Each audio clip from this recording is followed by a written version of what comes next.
We are now 10,870 miles away from the moon, traveling 1,066 miles per hour and 249,390 miles away from Earth. Again, we recently surpassed the Apollo 13 distance record of farthest humans have ever traveled. And upon calling down some words during that milestone, Canadian Space Agency astronaut Jeremy Hansen noting that he hopes that this record that they are setting today is soon broken by future explorers.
This is Artemis Mission Control. We are standing by for the beginning of lunar flyby.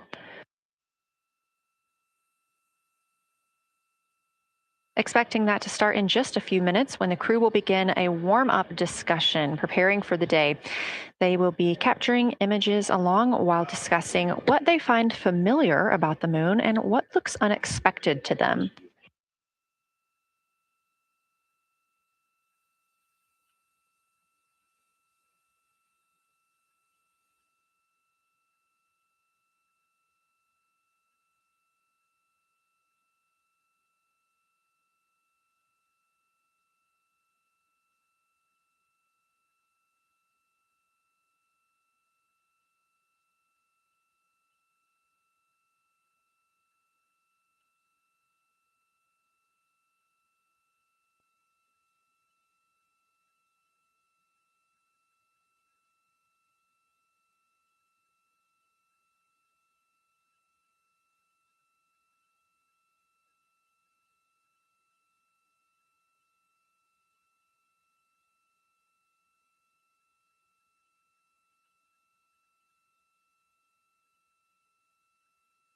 Again, just minutes away from the official start of lunar flyby, or when it is timelined for the crew. We are currently 10,726 miles away from the moon. This view on the left side of your screen coming from the camera on one of Orion's solar arrays.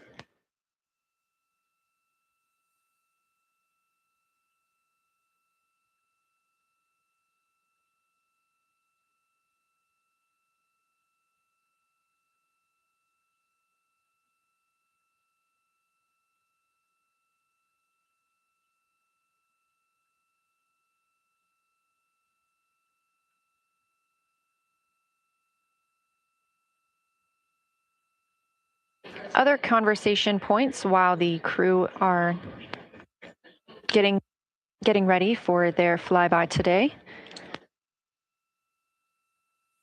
They'll be looking to orient themselves using major landmarks and annotating their observations along with their discussion. They'll have 10 minutes for that warm up discussion.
Houston integrity. We have two folks at the window deep in discussion talking about all of the awesome features that they're seeing. We just had a huge moment realizing that Hertzsprung is about the same size as our incredible Oriental. We're really excited about this target that's kind of new to us. We're orienting on things like how we talk about albedo, finding some of the prevalent things that we're used to from all of our training, and just overall taking in this view. We also are noticing that the moon is still getting noticeably bigger as we go, even when you're watching it continuously. It's great to see these two guys get warmed up. We love the report, Christina. Thanks. And you nailed it on why we added Hertzsprung. As you'll see in the prompts, we're looking for comparisons to the comparatively much older Hertzsprung compared to the younger Oriental. Great words.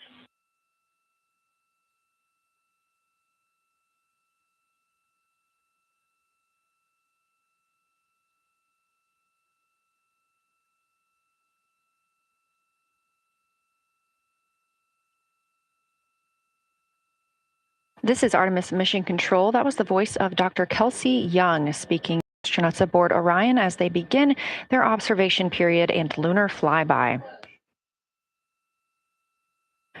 NASA astronaut Cook reporting their view of Hertzsprung Basin. The team here is looking for centered images of the basin at a full zoom, and they're hoping that the astronauts can image and describe the inner and outer rings. This is considered a degraded basin with a floor, rings, and ejecta compared to a younger Oriental basin.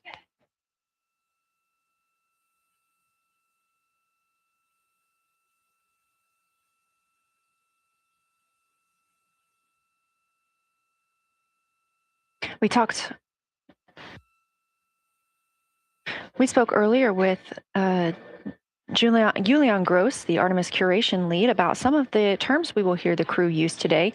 One of those just called out, that's albedo, looking at surface brightness or the amount of light a surface reflects.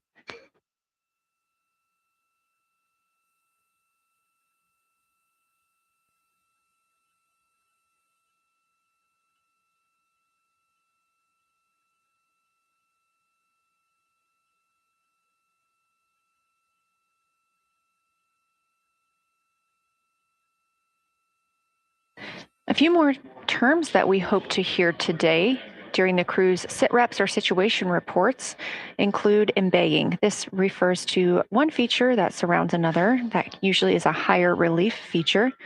Houston Integrity, one report from the crew at the windows. We can actually see the moon and Earth at the same time right now. It's interesting because the Earth looks way brighter, so the Earth itself seems to have a much higher albedo than the moon.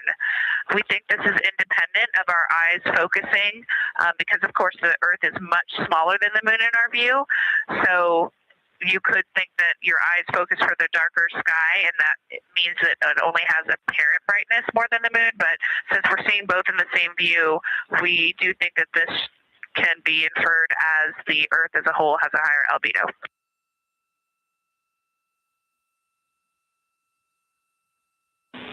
Great observation, Christina, and reminder that as you're starting to look for those subtle color and albedo variations on the moon, the relatively bright albedo Earth might make those a little bit difficult, but as your eyes continue to adjust, we expect you to start to see more nuance on the moon. Thanks.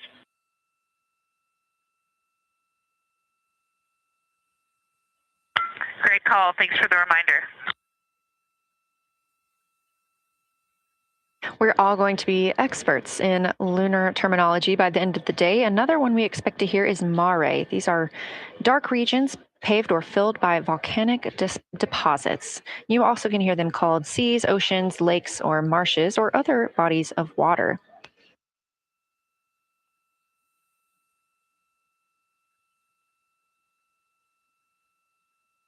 Again, we are live in Artemis Mission Control, but on the right side of your screen, that is the Science Evaluation Room, team members who have been preparing for this day for years. The crew has significantly darkened the cabin of Orion. This allows them better views outside the windows and fewer reflections from inside. They reported being able to see the moon and the Earth out the same window at this time. We are really hopeful to get those photos. Right now, this view on the left side of your screen coming from a camera mounted on one of the solar array wings on Orion outside the spacecraft. The crew is equipped with 80 to 400 millimeter zoom lenses.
The team continues their warm-up discussion. I should say the crew members aboard Orion continue their warm-up discussion.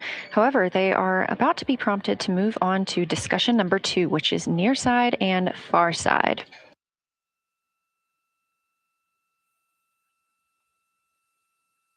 Some of the things that they are looking to capture, the ground has prompted them to photograph anything that stands out to them and to compare the near side versus the far side mare in color, albedo, topography, and texture.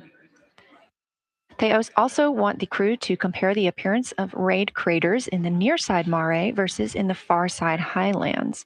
Of course, a reminder that some of the items that the crew or some of the landmarks the crew are seeing today is the first time that humans have ever laid eyes on those portions of the moon.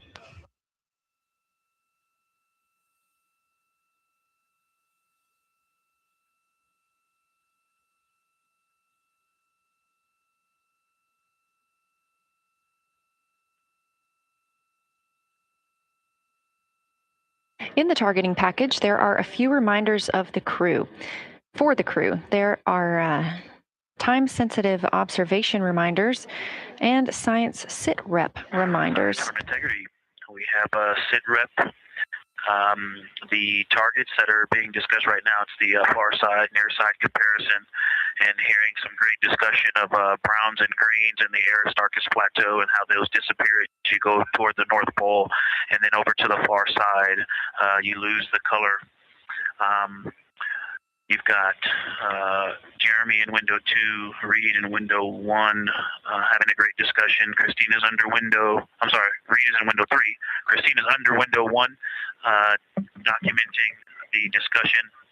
And we've got the lights completely off in the cabin. There are some LEDs that we cannot put out that do provide some light scatter.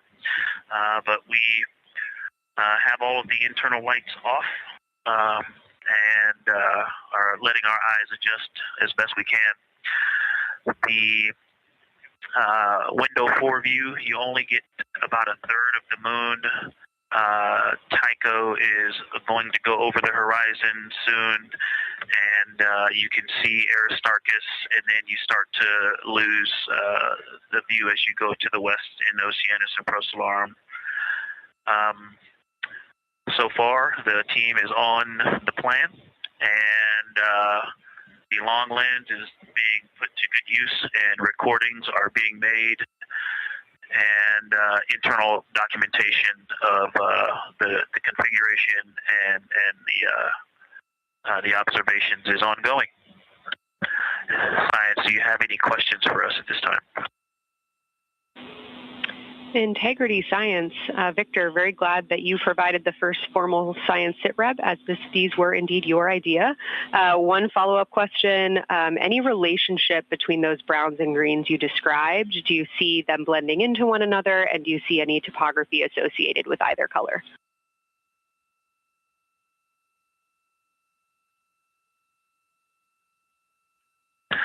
I don't want to bother the window team. I just heard that, overheard that, and so I'm sorry I don't have that detail yet. I will eavesdrop and see if I can pick that up. I will try to answer that at some point. I also heard a comparison of the albedo in Aristarchus, that crater, the very high albedo spot you can see on the near side. There is a feature called, I believe, Burgess alpha that is equally or maybe higher albedo.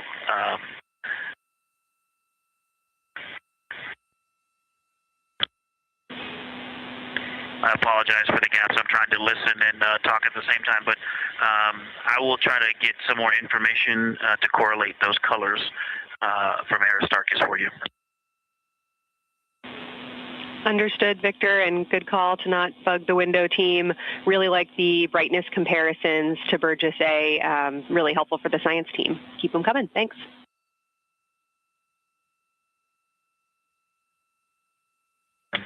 I also heard a discussion about the albedo of Grimaldi being a 10, and how many of us, when we were a little further away, saw that as the darkest albedo, and that the bigger Mare off to the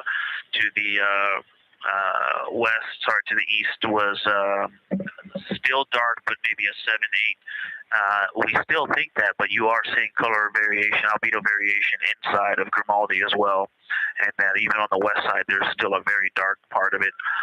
But it is still the darkest. It is just not as uniform as it looked when we were farther away. We're starting to differentiate the striations of albedo inside of Grimaldi.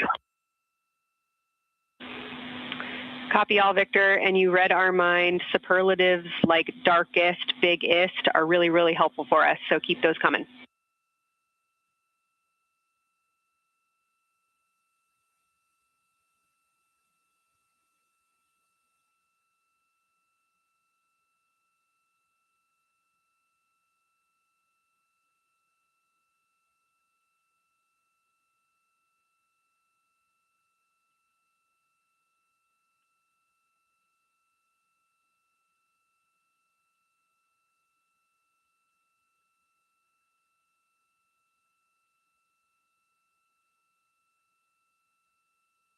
As we were just mentioning, the crew is slated to perform these science sit reps. They are prompted to do so by an icon in their lunar targeting plan.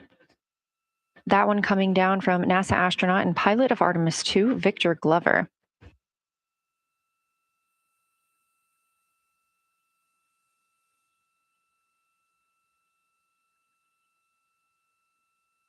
As we discussed, the Capcom is usually the only person in the room speaking with the crew, the capsule communicator. However, today, the science officer, Dr. Kelsey Young, she is the Artemis Science Flight Operations Lead, is speaking with the crew during the flyby to ask any questions that the team may have. To her right is Trevor Graff. He is one of 3 science officers. Those would be Kelsey Young, Trevor Graff, and Angela Garcia, who will also join us later for an interview.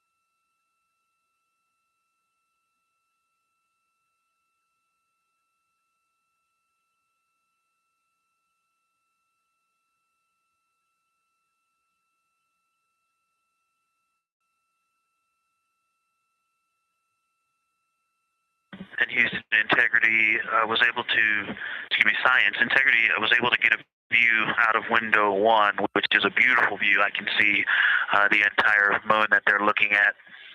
We left the T-shirt up there, so I was kind of peeking through the opening in the makeshift shroud there.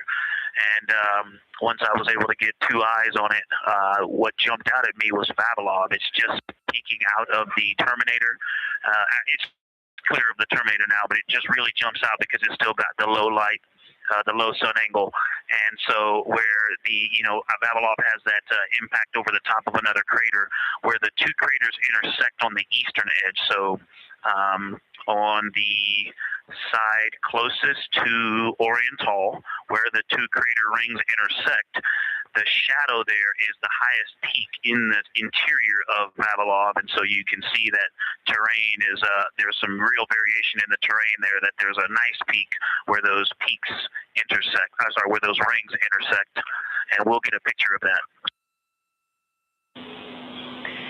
Love the description, Victor, especially the comparison and relationships you just described about topography. And if it's easier for your observations, do feel free to remove the T-shirt shroud from window 1.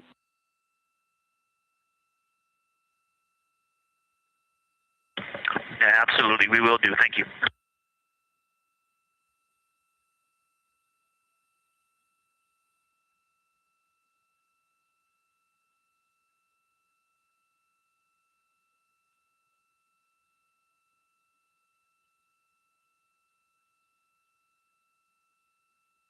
Those calls coming from NASA astronaut Victor Glover. As we discussed, the crew is working in pairs at the windows. Right now, taking photos are Commander Reed Wiseman and Mission Specialist Jeremy Hansen. Serving as their support team are pilot Victor Glover and Mission Specialist Christina Cook. You're hearing those calls from Victor Glover as he is on that support team, and he is tasked with providing the science sit reps, while the 2 crew photographing and making annotations of the moon are in windows 2 and 3. Windows 1 and 4 are available for the support crew to fly up to, obviously look at the moon themselves, and provide these science situational reports. The view on your screen is part of the lunar targeting package, and it's something that the crew can reference as they are flying by, but this is an animation.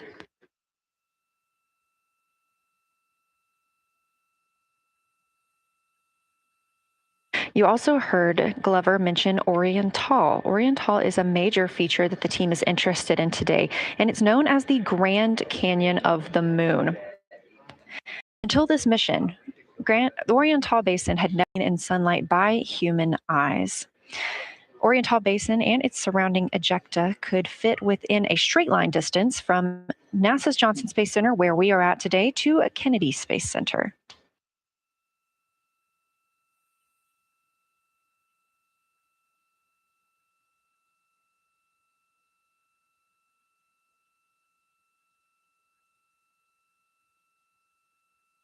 This a live view in Artemis Mission Control in Houston, Texas, where the teams are monitoring all systems, not just for today's flyby, but on the spacecraft themselves. Again, this is a test flight, our very first flight of humans on the Orion spacecraft. This team has been this team has been monitoring the entire time of the mission, as well as we have been live the entirety of the mission, and we will be continuing to do so all the way through splashdown and crew recovery from the Pacific.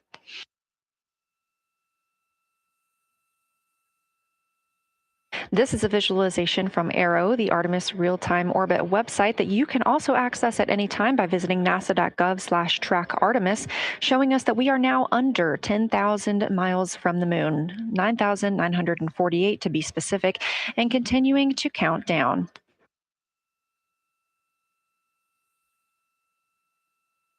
Again, our closest approach to the moon today should come about 6:02 p.m. Central, 7:02 p.m. Eastern. However, we will be out of contact with the crew at this time as they begin transiting behind the moon. At that time of closest approach, the distance from Orion to the lunar surface will be about 4,070 miles. Of course, these are estimates at this time, and we'll be sure to provide you with the official numbers once that closest approach has been reached.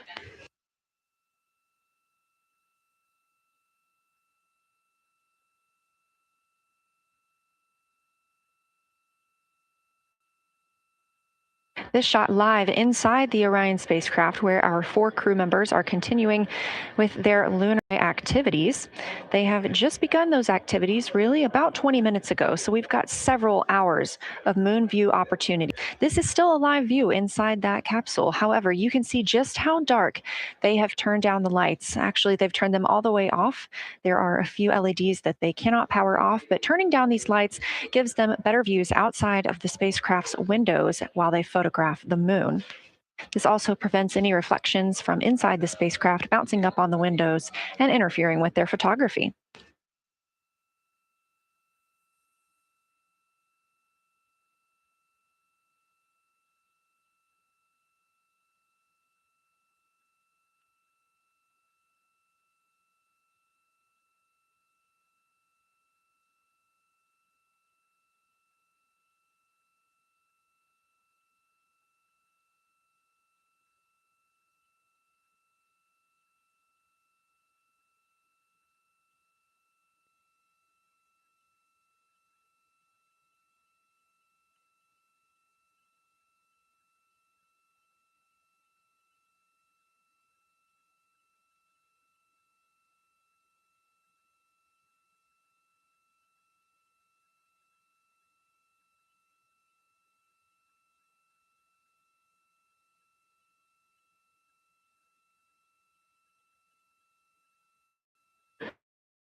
Members are serving on teams, the first team being Commander Reed Wiseman and Mission Specialist Jeremy Hansen at the windows photographing what they see. We heard reports earlier that they could see both the moon and the Earth in the same view, and we are looking forward to seeing the moon and the Earth in the same view as well. That Earth set coming up in just a few hours. While Wiseman and Hansen are at the windows photographing, Glover and Cook are serving as support crew. They are able to assist with cameras. They are also providing those situation reports, letting us know how the team is working inside the spacecraft, what they're seeing, and how they're feeling about it. Those first blocks of teams will last about an hour, and the crew members are approaching the halfway point into their first observation block. A reminder, we have 5 of those blocks today. So they're approaching this halfway point during which the crew at the window will switch roles. One will begin taking pictures, and the other will be making annotations on their PCD, that's portable computing device. Both of those crew members at the windows are recording audio of what they see. They are putting on headsets and recording audio into their portable computing devices. Obviously, we are not hearing this right now. This is going to be sent down to the science team, and they will be able to analyze that at a later time. What we are hearing, though, and will continue to hear, are those science sit reps a few times every block. Once this block is complete, about 40 minutes from now, we will have the teams switch. That means pilot Victor Glover and Science integrity, looking out of window 1. I think I may have misreported earlier saying that it was Tycho going over the horizon. That was Copernicus I was referring to. Apologies. It was Copernicus is what is farthest bounding to the east, and that is now like on the horizon or just past it. And Korolev is now a few degrees from going over the horizon. And then, next it'll be Aristarchus Plateau. And so on the west, we are getting a much better view of the Terminator.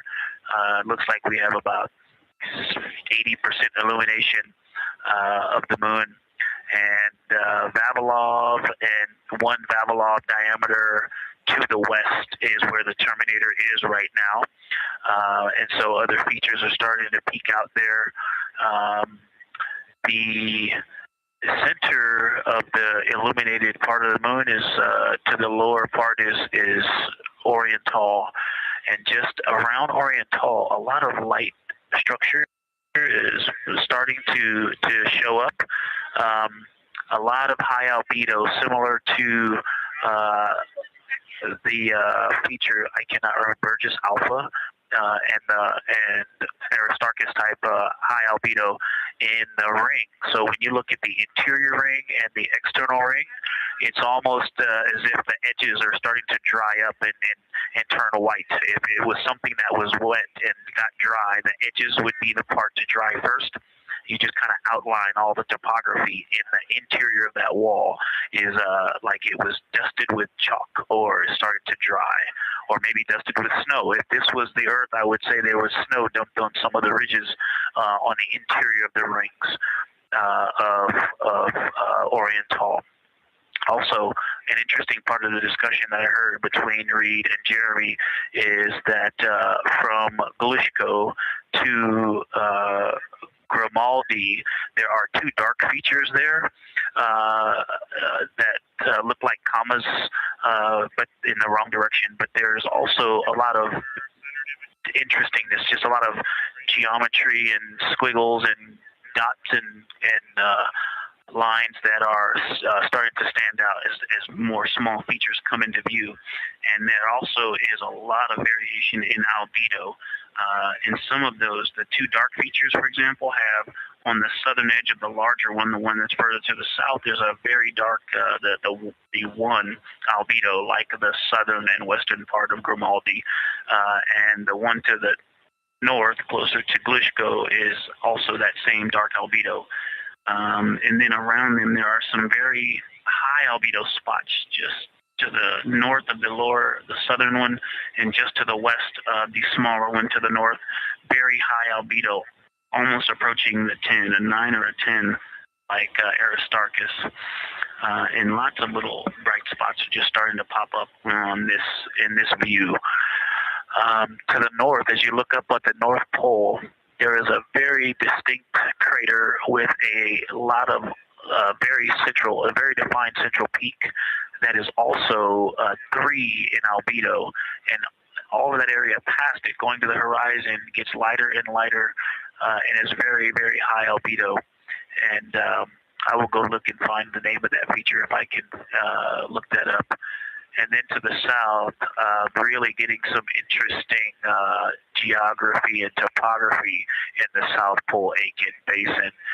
And the view of the South Pole is quite amazing. We've got some Terminator there, as well as the limb view, and there is a very distinct crater right at the South Pole. And I'm going to go look up, I don't believe that is Aiken, but I'm going to go look up the name of that one because it's also giving a lot of good topography due to the shadows that I'm seeing. But that's, I was trying to bound the view that I'm seeing for it and got distracted by all of these interesting albedo variations that are popping up in the interior. But that's the view that we see just a Vavilov diameter to the west beyond is where the Terminator is. Just beyond, I think Copernicus is the easternmost feature that we can see. A very nice ringed, very nice structure crater to the north with a great high albedo central uplift to the north, and the south is dotted by a very characteristic crater with a lot of terrain, shadow features, and I will go try to find some landmarks to put names with those. Any questions for the observation team? Integrity Science, love the descriptions. You're definitely looking odd up there. Appreciate seeing the training being implemented. Especially interested in your descriptions of the dark patches. You compared the comma-looking features to the albedo you see in Grimaldi and noticed that you're starting to see those color differences popping out. Any observations you want to make, especially when you get on, the PCD in a little bit, would really help us tease out the differences in those dark mare deposits. Great description, Victor. Keep them coming.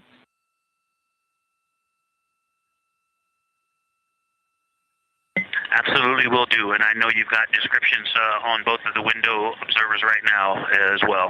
Keep them coming.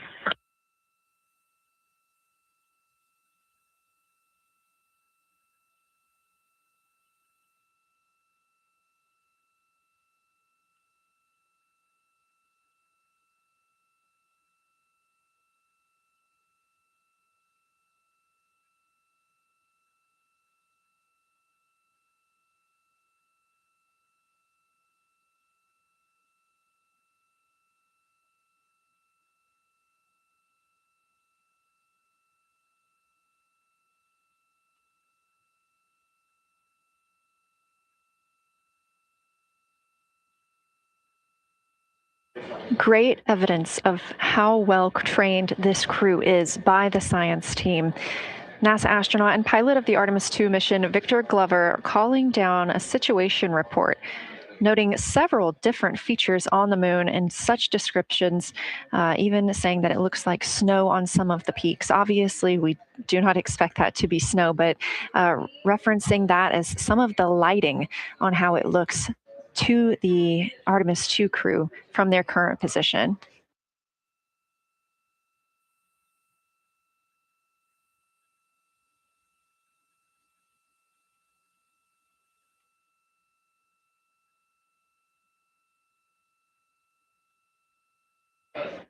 The team is slated to be switching their positions at the windows now. Both Reed Wiseman and Jeremy Hansen have been at windows 2 and 3, one taking photos, one making observations and annotations on their portable computing device. At this time, we also anticipate that they are looking at a crater duo. One of those is Glushko, and the other is Ohm. The team is looking to know the extent of Glushko's ray system and how its rays differ in the Mare versus the Highlands. They also want the team to compare the ray systems of Glushko to Ohm.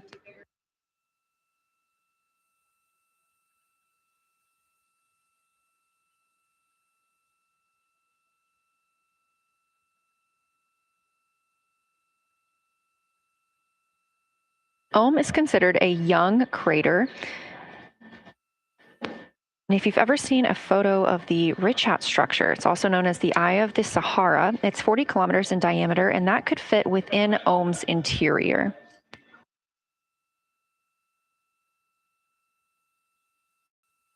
The team is specifically interested in descriptions of that ray visibility, including the color, albedo. Remember, albedo is the brightness or the surface reflection, and the reach.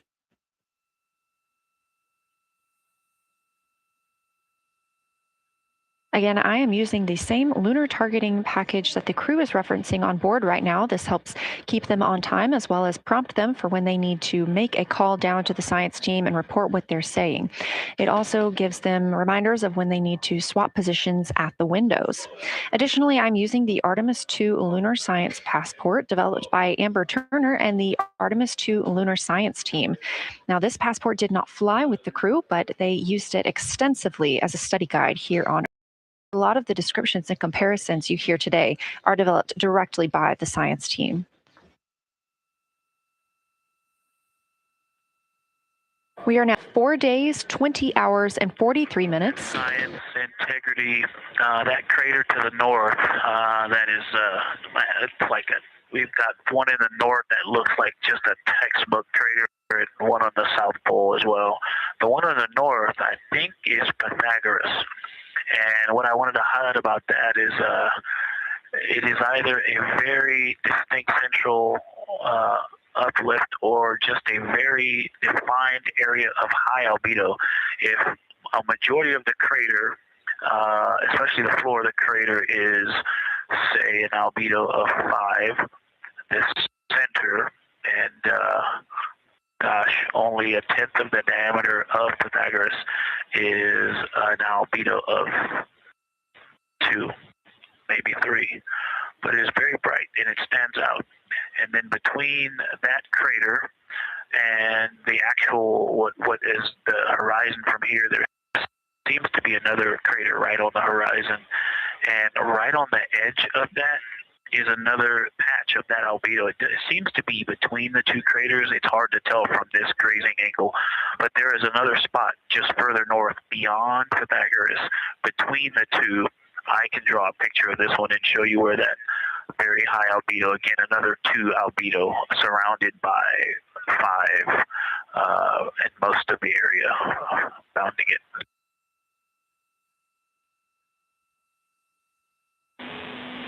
Integrity science, thanks for that. We agree with the Pythagoras assessment. And as a follow-up to your previous report, the SIR had questions about topography comparisons between the North Pole and the South Pole of the Moon, if you're willing to provide words on that.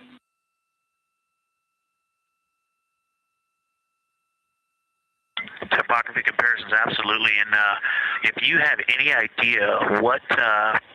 if you draw a line between Pythagoras and the western edge of the outer defined ring of Oriental, it intersects a beautiful textbook crater on the south. I would love to know the name of that. The topography differences, now the South Pole has a little bit of a benefit that it has more of the terminator, and I can see a little more shadowing there, but there's a nice crater right at the South Pole, so that's the main thing defining the topography there. Seems to be quite a bit of elevation change. I can see some very jagged shadows at 90 degree just to the west of that crater at the South Pole. I can see a very distinct change in the shadow directions, indicating, I don't know, a very high wall or a very deep canyon just to the west of that. And in the north, it seems to be that from sort of the edge of the mare that's dark, which is maybe 1 Pythagoras diameter south. If you draw a ring about that, maybe the top 7 degrees of the moon, and just draw a ring around that. The near side is an albedo of 5 and looks quite smooth from here. And then along the same edge of the mare, the edge of the mare that kind of Grimaldi's just outside of, Glushko is just outside of, Carroll Crater is just outside of, and you start to see the stark differences between the darker 7/8 and the 5s and 6s the 4s and 5s. If you follow that line up to the north, that line is also where the change in topography happens at the North Pole. The line defining the light and dark on the edge of the mare that you can see from Earth. Draw that line, roughly the midpoint of all that, straight to the North Pole. And on the side facing the Earth, you see smoother topography and dotted by Pythagoras and its next door neighbor crater. And then on the far side, you see a lot more cratering and a lot more topography. And again, the far side has the benefit of a little terminator there, but I am seeing a variation in the topography. It seems to be more jagged and a more challenging place to find a place to land and to even traverse in the south. All around the South Pole, and at the North Pole, it seems to be it would be more challenging to translate on the far side of the North Pole compared to the near side of the North Pole around Pythagoras. Copy all, Victor. You really help paint a contextual picture of what you're looking at. We really appreciate the way that you're guiding us into the areas you're seeing by drawing comparisons between recognizable features. Thanks for that.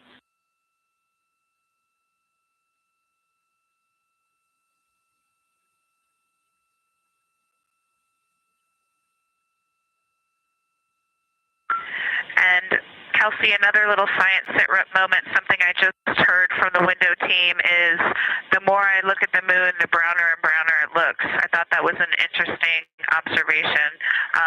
The two observers have been on timeline, no hardware issues.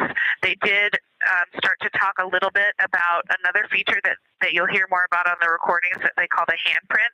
That was at the end of their Glushko and before they moved into their current target. They thought that was worth chatting a little bit more about. And they're preparing to switch after this. Houston copies and concurs.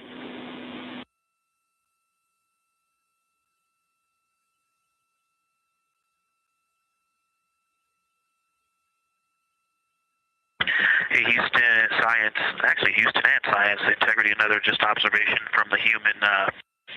My eyes have shifted a little bit since I've been up here. I've been wearing my reading glasses to look at the PCD.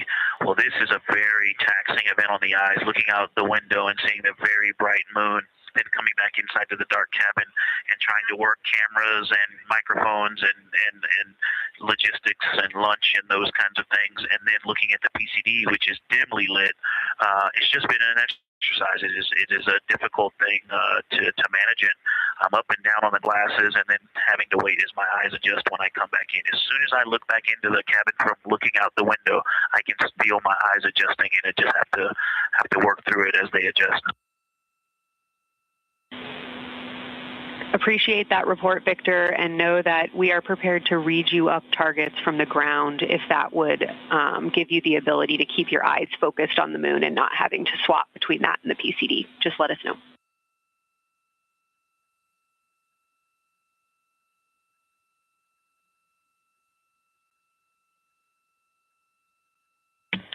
Yeah, we appreciate that, Science, and we will also do that for the window teams, and we'll back each other up that way as well. But we appreciate that. We may take you up on that. Thanks.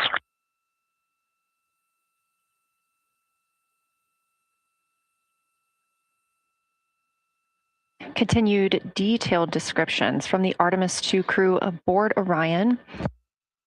Again, this is a test flight, the first time we've flown humans aboard this spacecraft. So every detail, even that it's difficult to look outside the window and then back at the PCD, that portable computing device, every single detail is appreciated as we prepare for future missions.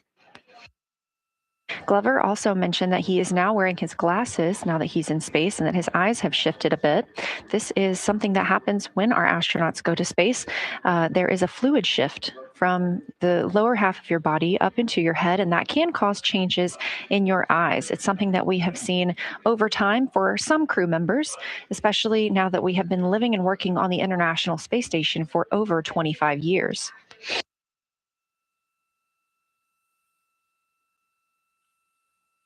Again, it's clear that these Artemis 2 astronauts have undergone extensive lunar science training, including classroom instruction, fieldwork, and high fidelity simulations.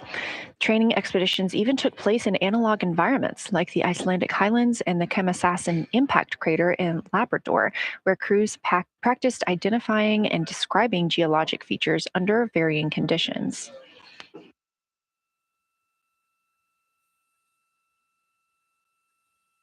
Additionally, here at Johnson Space Center, Orion mock-ups were used to rehearse crew choreography, including three-dimensional space management with an inflatable moon globe to simulate the flyby.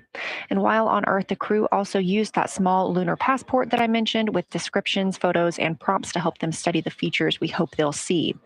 Now, this is a view from their lunar targeting package at this time, helping them determine what they're seeing on the moon, as well as on the left, keep up with what their next target will be. As you can see, we have got a long list and an exciting day ahead of us.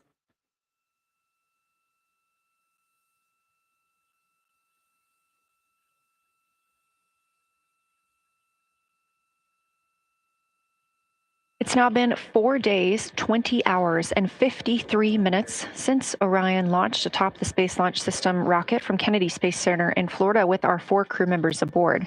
NASA astronauts Reed Wiseman, Victor Glover, and Christina Cook, and Canadian Space Agency astronaut Jeremy Hansen.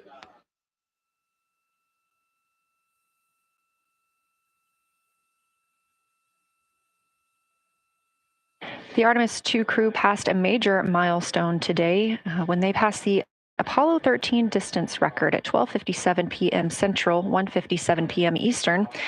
That Apollo 13 distance record was 248,655 statute miles from Earth. And Houston, another observation, whole moon. When you look at the moon, something I've never seen in photographs before, but is very apparent, all the really bright new craters. Some of them are super tiny. Most of them are pretty small. There's a couple that really stand out, obviously. And what it really looks like is like a lampshade with tiny pinprick holes and the light shining through. They are so bright compared to the rest of the moon. We copy, Christina. Thank you. Looks like you guys might be doing it, but remind you to swap positions at the window and take your SD cards with you. We're loving everything that you're calling down, so keep it up.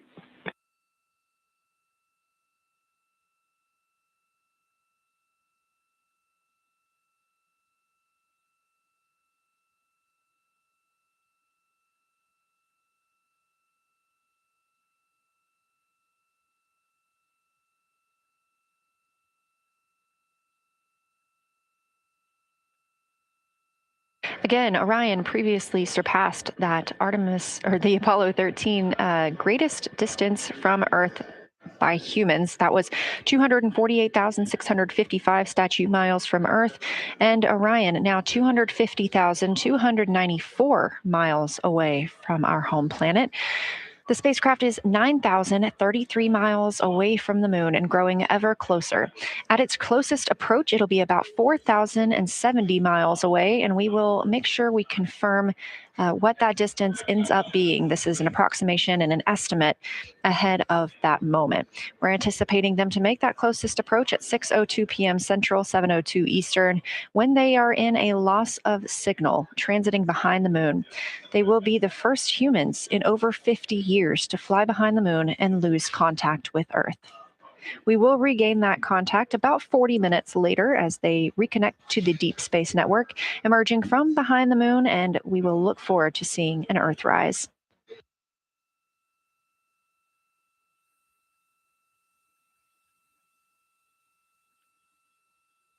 Again, the crew is currently in their position swap portion on their timeline.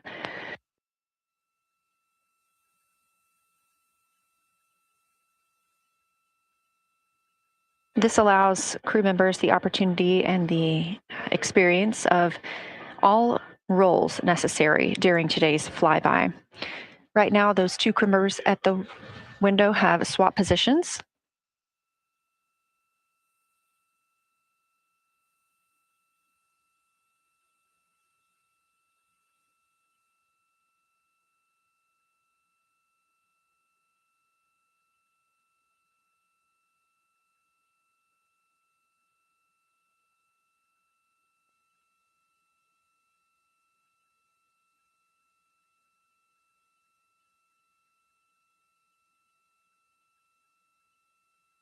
Again, the crew at the windows swapping positions.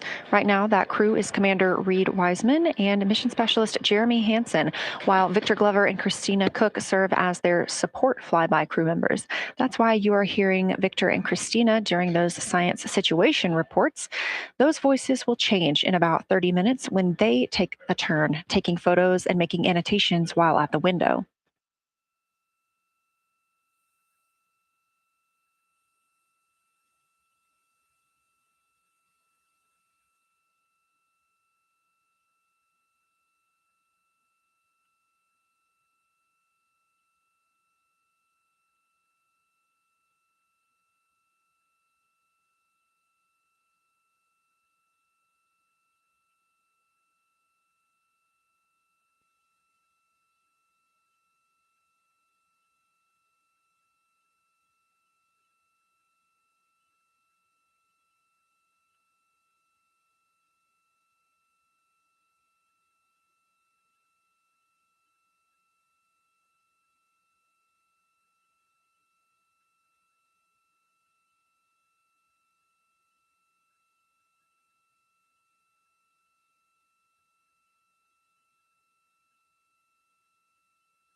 Houston integrity.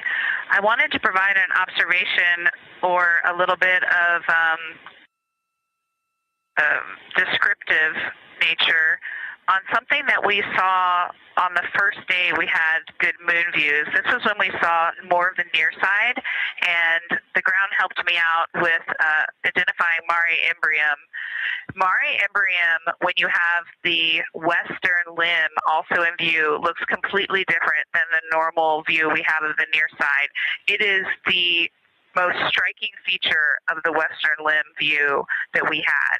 And the mountain chains that form its eastern side are very prominent, but they actually stand out more than I'm used to seeing even on the western side. And the whole thing just feels like a big bump. It actually looks like a large healing wound with a high albedo forming the mountain chain around the impact basin. And I just don't think I had enough chance to describe how striking it was on that western limb view as we were coming in a couple of days ago. Christina, science, absolutely love that, especially since that's a feature that all of us here on Earth can observe from home. So I'm sure tonight everyone's going to be going out and looking for evidence of that beautiful topography you just said. Thanks for those words.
The view on your screen coming from Orion, a camera mounted on the spacecraft's solar array wing. Toward the right of your screen, the near side is the hemisphere we see from Earth. That is identifiable by those dark splotches, which are ancient lava flows. Science integrity. A question and a comment. Question is it possible that we're seeing a Schrodinger basin from this vantage point in the Terminator at the South Pole? And the comment is the rays coming out of Ohm are less distinct. We are not seeing the bright rays coming out of it, but the sort of 9 o'clock wedge that is formed by the change in albedo from the interior portion that is to the northeast to the surrounding lighter mare that's 270 degrees to the west. That 90 is very distinct and interior. You got some great descriptions from the two at the window about the colors in there, but in that darker part, in that wedge, you've got some really interesting color, even though the rays, the distinct difference in the albedo almost look like rays, but it's not the rays coming out. It's the just change in that albedo. Integrity science, that is very intriguing. Those color rays coming out of Ohm rather than sort of albedo. And as answer to your question, we do not think you can see Schrodinger. It's in darkness as of now. But thanks for that Ohm description. And it sounds like the pair at the window's got great descriptions that we're definitely going to dive into tonight.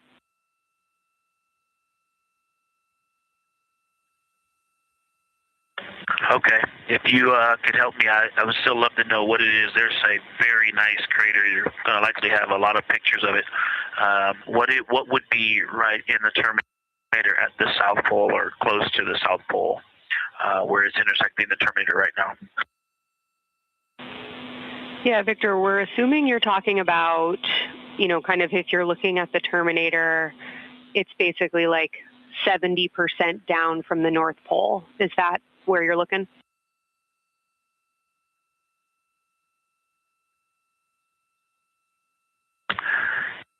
Contact, yes, that is where I'm looking.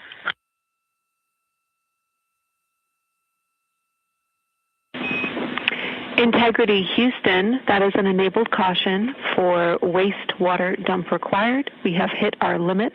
As expected, no crew action.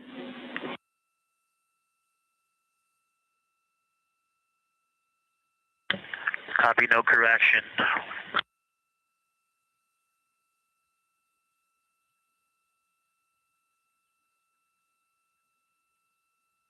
You are.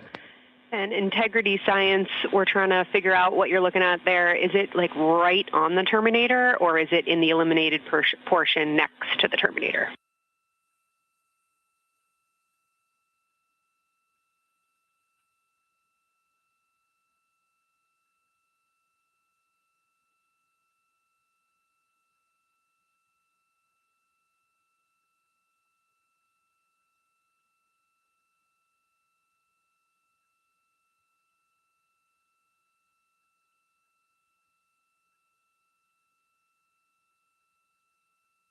While we wait for a response from the crew, the Terminator is that difference between day and night, or brightness and darkness, that you see on the moon. We see this from the International Space Station as well, looking down at Earth. And science from integrity, excuse my space orientation adaptation. If you draw a line between Glushko through the center of Oriental, and then another line from Glushko through the southern tangent of Oriental, that line would almost perfectly intersect tangentially the crater that I'm talking about, and it is on the Terminator. So yeah, I think I'm not looking at the South Pole. I was a little twisted.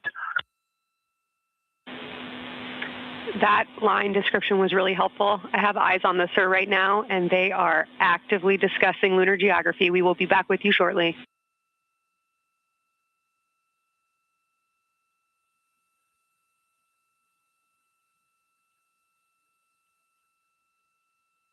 You're hearing a couple of voices today in Mission Control Houston. One of those is Dr. Kelsey Young. Integrity science, we believe that's Zeeman crater.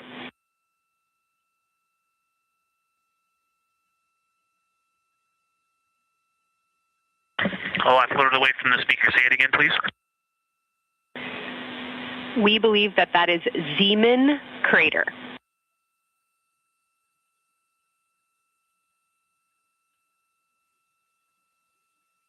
Zeeman. Okay, and can you say the first letter? I may be pronouncing that wrong. What's the first letter of that word? Zulu. It's Zeeman.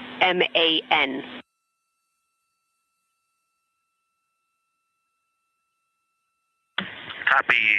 Thank you for that. Yes, we've got a great view of that. And when I went back to the window just now, the view has completely changed. Our trajectory is taking us to a new view, and I'm looking more into Babalov. I've got a nice, great view into Babalov. I'm actually away from the window right now, so I'm going to go try to give you some bounding words on the view that we're seeing. But I've got to get back to a window in a minute. Understood, Victor. You're defining new views of the moon in more ways than one.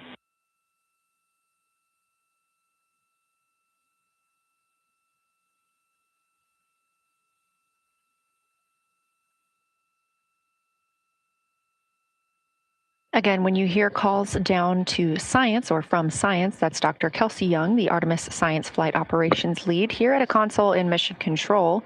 You also hear communications with the crew from Canadian Space Agency astronaut Jenny Gibbons. She is the Capcom for today. She is a backup Artemis 2 crew member.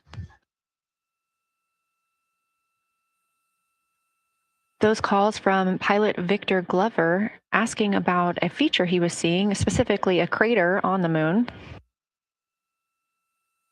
Meanwhile, the team here in the science evaluation room was actively working together to determine what feature he was describing.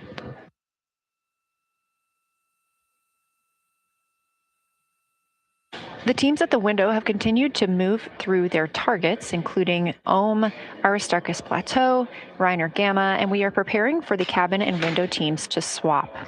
That's when we'll hear more from Reed Wiseman and Jeremy Hansen when they take on these support roles, while Christina Cook and Victor Glover are at the windows photographing and annotating.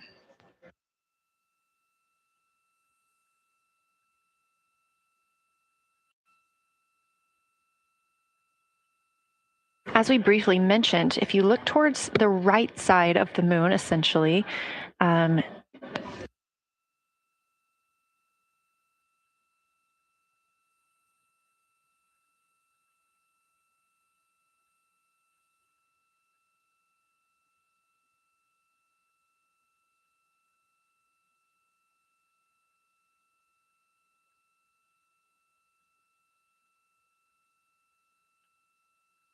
this live view coming from a camera outside the Orion spacecraft. And if you look on the right side of the moon where you see those dark patches. Wow, yeah, I wish I had some more time to just sit here and describe what I'm seeing, but the Terminator right now is just fantastic. It is the most rugged that I've seen it. From a lighting perspective, there are little islands. There are islands of terrain out there that are completely surrounded by darkness, which indicates some real variation in terrain.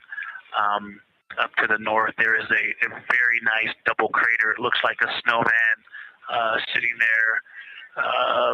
In the 5-10 degrees below the pole in the Terminator. And then on the southern edge, there's almost like a hole. It looks like a hole.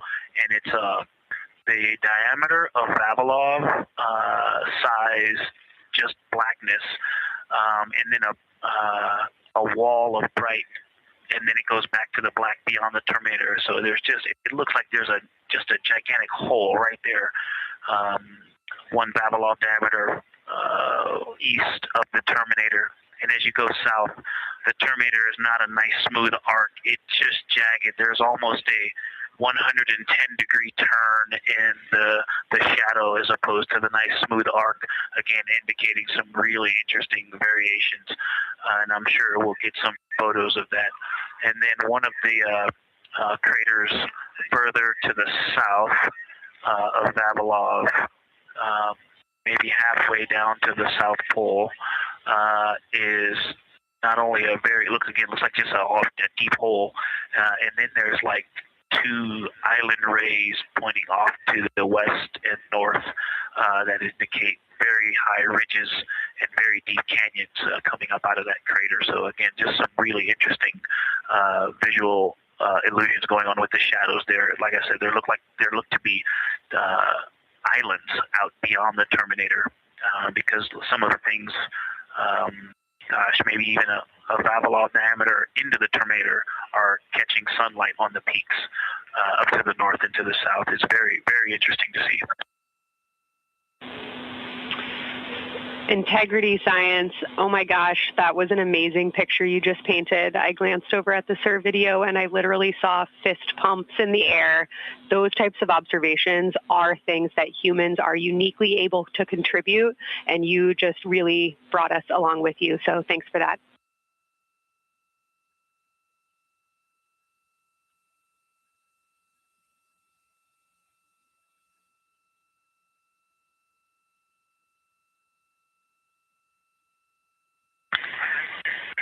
That's awesome, Kelsey. Did you get a SITREP updating you on a slight change in logistics for PCD use? Christina, this is Houston. We did not, but we will take it now.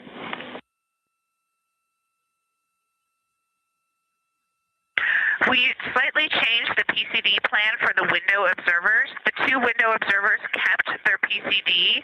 So in other words, the one that window 2 went to window 3 and the one at window 3 went to window 2 when they swapped rather than staying at the window. We'll plan on all observers keeping the same PCD for all observations. Copy, Christina. That makes sense to us, and good plan. We are coming up here on a cabin and window team swap. Let me know when you're ready for a quick vehicle status.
The vehicle You with working nut to switch to the windows, and you and Jeremy to be in the cabin assisting.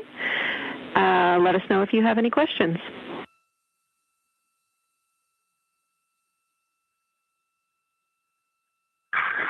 No questions at all, and they're in the swap right now. The first thing I'll tell you, I floated up to the docking hatch window and just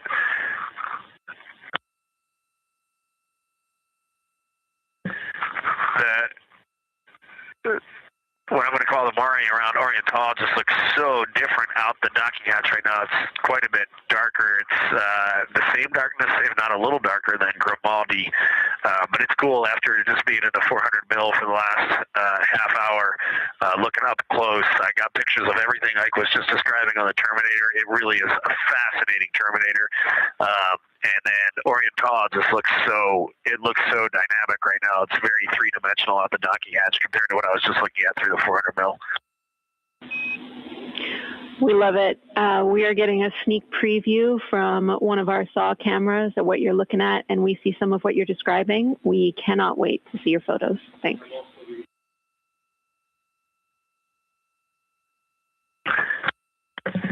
Yeah, Jenny, I wish you had some longer lenses on the solar array so you could see the whole moon, but man, it is, or the up-close moon, not the whole moon, but it is just fascinating here. It's so cool.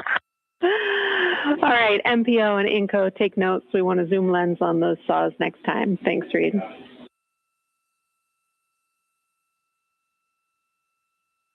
Affirmative.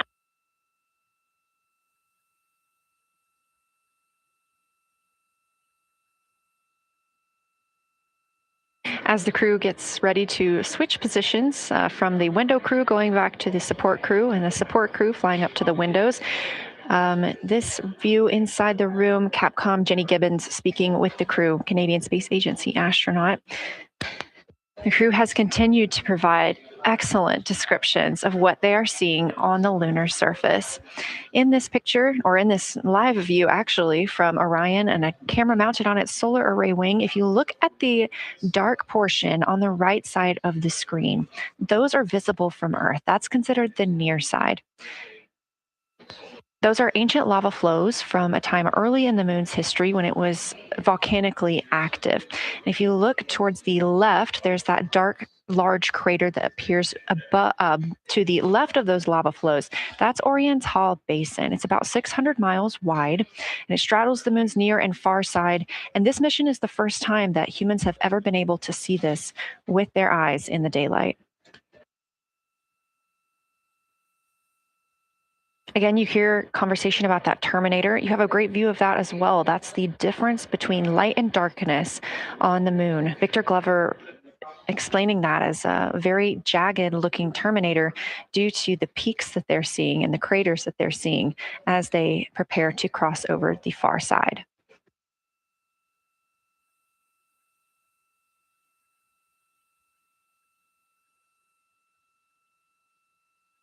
You also heard science officer, the Dr. Kelsey Young, Artemis Science Flight Operations Lead, sharing with Victor Glover that his responses are truly something that only human eyes can discern or provide. So we've previously discussed how having humans observing the moon on this mission is being combined with lunar robotic data to help us maximize what we know about the moon. So part of that data comes from the Lunar Reconnaissance Orbiter, or LRO. This orbiter provides the robotic foundation that makes Artemis 2 lunar science possible. LRO has been orbiting the moon for 17 years, which makes it the longest operated lunar orbiter in history. And it's also the only American spacecraft dedicated specifically to lunar science and exploration. Artemis 2 lunar observations are designed to complement data like the detailed surface images from LRO. So while LRO provides those detailed high-resolution maps of the moon's surface, the Artemis 2 crew adds human observations that focus on regional context and relationships between features, giving scientists a larger geologic picture. Now, this combination of robotic and human observations strengthens lunar science. LRO delivers precise and repeatable measurements over long periods of time, while the Artemis 2 crew contributes real-time visual descriptions and context that robotic instruments alone cannot provide. The best description I've heard while preparing for this mission is to compare the difference in looking at the moon with your own eyes on Earth and trying to take a picture with a camera. The camera truly never does it justice, and it's much easier to describe and perceive what you're seeing with your own eyes than to take a photo. These Artemis 2 astronauts can rapidly scan wide areas and adjust their focus in real time, as well as describe relationships between features. The crew will also observe the same regions multiple times under changing lighting conditions during the flyby and provide perspectives that would take robotic missions years to accumulate. During the Artemis 2 mission, LRO is also attempting to observe some of the same lunar features that the astronauts are studying. Collecting this data simultaneously highlights how different instruments and human eyes provide complementary information about the moon. This LRO data plays a direct role in preparing for future Artemis missions. Its measurements of topography, surface temperature, composition, radiation, and lighting conditions are used to assess hazards, identify safe landing sites, and locate potential resources such as water ice near the lunar South Pole. This mission, Artemis 2, represents the point where years of robotic preparation are paired with human exploration for the first time in the Artemis era. So together, LRO, the Lunar Reconnaissance Orbiter, and Artemis 2 are demonstrating how NASA moves from mapping the moon robotically to exploring it with humans. We are laying the groundwork for future Artemis missions and sustained lunar operations. A check-in with Orion. We are now 4 days, 21 hours, and 22 minutes into the flight of Artemis 2. our crew aboard the Orion spacecraft. We are now 8,153 miles away from the moon, 250,742 miles away from Earth. The spacecraft is traveling at 1,030 miles per hour.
All right, Houston, the professional science update giver is now in seat 2. That is where Victor is, and Christina is nestling into seat 1 with the long lens, and we're just getting ourselves oriented here. It's a cool view in the cabin. It's actually a cool view to be off the camera now and looking at my crewmates getting up to their observation post and looking in. It's super fun.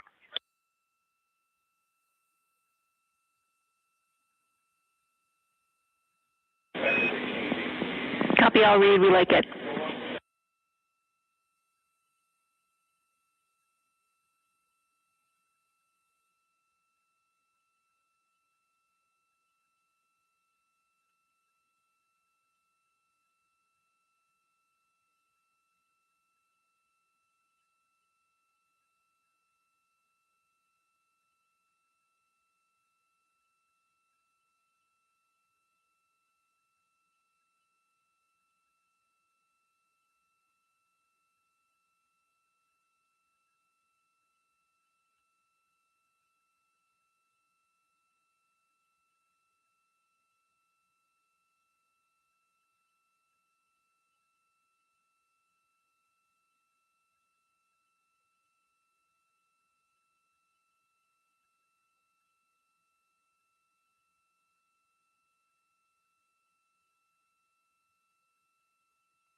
As we heard confirmation from NASA astronaut and commander of Artemis 2, Reed Wiseman, they are now switching positions of the support teams and the observation teams. So initially, Reed Wiseman and Jeremy Hansen were at windows 2 and 3 in the Orion spacecraft, taking photos and making annotations in their PCDs, portable computing devices. They were also giving audible descriptions into their PCDs, wearing headsets with microphones and providing recordings that the science team will be able to listen to later. We were hearing from NASA astronauts Christina Cook and Victor Glover as they made observations as part of the support team. Now, as these teams are swapping, we anticipate hearing more from Reed and Jeremy as they'll be on the support team, while Victor and Christina will be at the windows taking photos and making annotations.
and Jenny for the science team, if they can mark this time, I just covered up window 4 to block out the ambient light from a very bright planet Earth. And it'll be interesting to see if in the data Victor and Christina see any differences from me and Jeremy with that window blocked. It's a lot darker in the cabin now.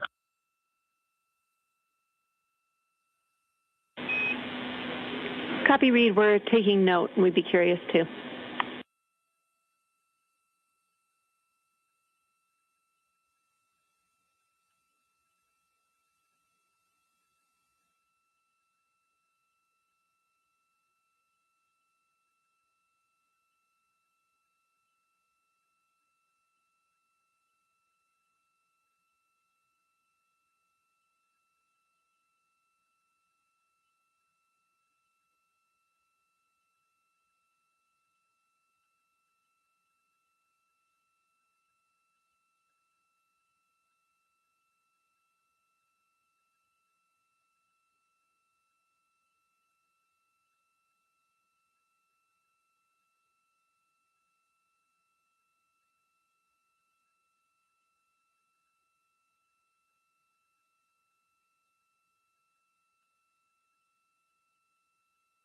We are live in the Artemis mission control room during the lunar flyby of the Artemis II crew, the first humans to fly by the moon in over 50 years. Orion launched 4 days, 21 hours, and 30 minutes ago atop the SLS rocket, Space Launch System rocket from Kennedy Space Center in Florida.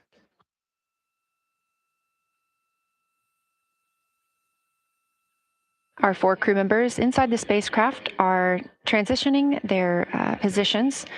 The cabin and window teams have swapped.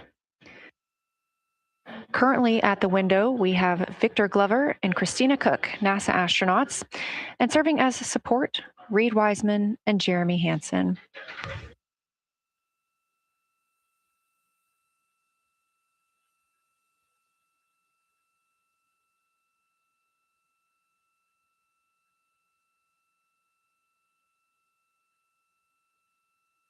For our crews at the window, they are using handheld Nikons with an 80 to 400 millimeter zoom lens. There are also GoPros on each of the solar arrays on Orion, and that's where this view is coming from right now. We have an interior camera of the crew as well, but they have dimmed the cabin lights. They've actually turned off the cabin lights to allow them to better see outside of the spacecraft. This also helps prevent any reflections from lights inside the spacecraft reflecting onto the windows while they are photographing the moon.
We talked a little bit about the views and the cameras being used on the Orion spacecraft.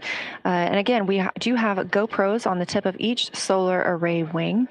Now, the bandwidth is a little bit limited because having a crew on board, we do have to downlink a lot more data. That includes their environmental control and life support system.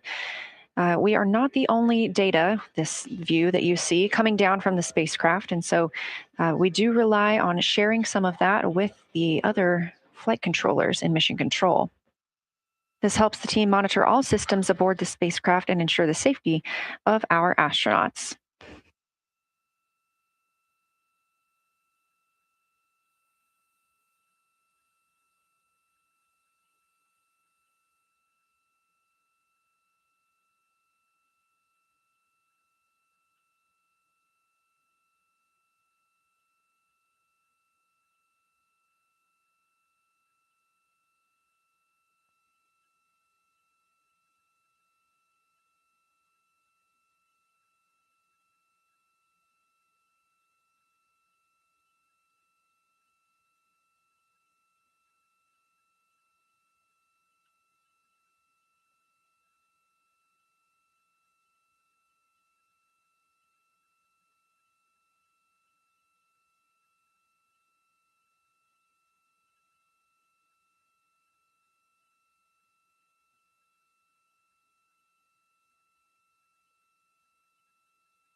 We are standing by for a situation report from the crew aboard the spacecraft. They've been imaging the whole moon. There is now a new crew at the window. That would be Victor Glover and Christina Cook. And so, being it's their first time since they have moved up to the window positions, they have a chance to orient themselves and describe and take pictures of any color or albedo variations across the surface. Reminder, albedo is the brightness or reflectiveness. Integrity science for a science sit rep when you're ready.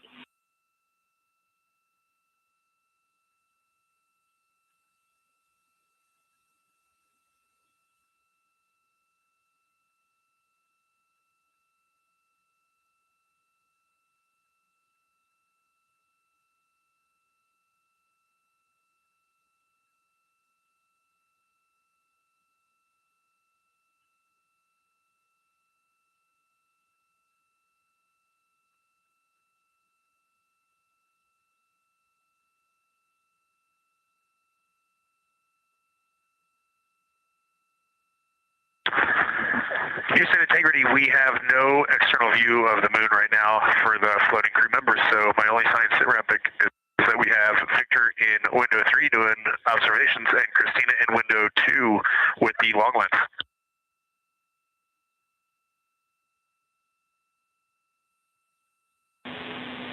Integrity, we copy. Are the shrouds still on windows 1 and 4? And if so, would you consider trying to get a view through one of those windows?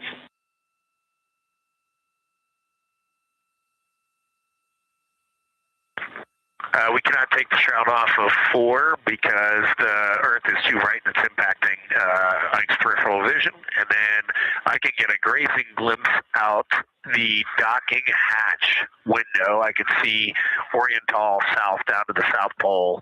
And the primary thing that I see from Oriental right now is just the long trenches that come out. And, you know, when you come out the north side of Oriental, the ejecta kind of boulders across the northern half of the far side. But coming out the southern half of Oriental, I just see those large, here they look like gorges. They're almost like rain when it comes down the Grand Canyon and fingers off into the desert, kind of what it looks like. Also, Burgess Alpha is extremely bright. It's the brightest thing that I can see, even brighter now than Aristarchus, which is heading off to the Terminator. It's almost impossible now to see Aristarchus, the thing that Jeremy and I looked so much at. I can just barely see the crater rays from Ohm, and I would say for albedo right now, I would go back to Gramado. Grimati is still extremely dark, especially in that southwest corner, and there are parts of Oriental and the outer ring of Oriental that reach that same level of darkness, especially the rings of Oriental reach the same level of darkness as Grimati. And then south of Grimati, Jeremy and I were noting a few other just really dark areas of cratering, Mare there, and those have that same darker albedo. But Burgesshoff is the brightest, and Grimati is the darkest. Integrity Science, that was a great description. Thank you, and thanks for the docking window geometry to give us that description. Any comments before you go on the annular ring in Oriental?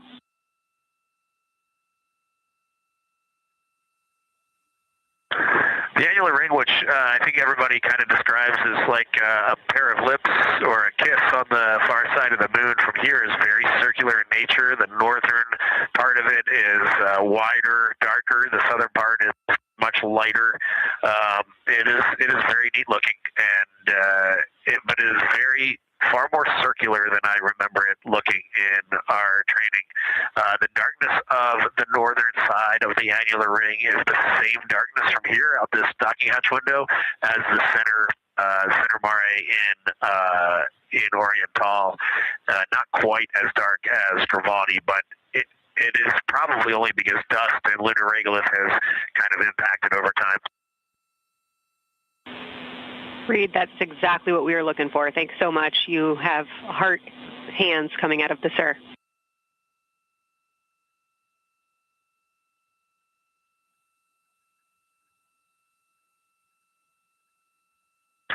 Say that again, Kelsey. Just saying that the SIR was really excited about that. That annular ring was something we were really eager to hear about, so thanks.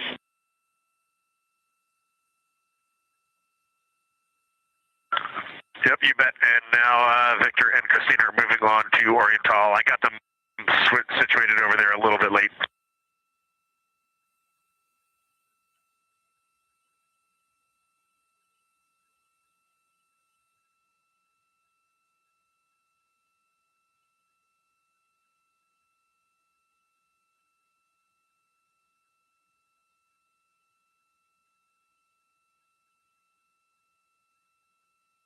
That was NASA astronaut Reed Wiseman, now providing a science sit rep as he is away from the windows most of the time. He is working as the support person along with Jeremy Hansen in the spacecraft, as Victor Glover and Christina Cook are now at windows 2 and 3, able to photograph the moon.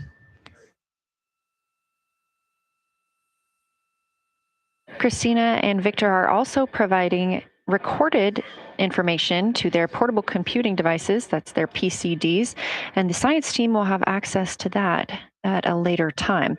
They will then review it and compile all of this data to help further our understanding of the moon. One of the items you heard mentioned was Oriental Basin. This has been a very exciting opportunity for the crew. They have all been very excited about seeing Oriental, as well as the science team has been looking forward to it. It is known as the Grand Canyon of the Moon, as we discussed earlier.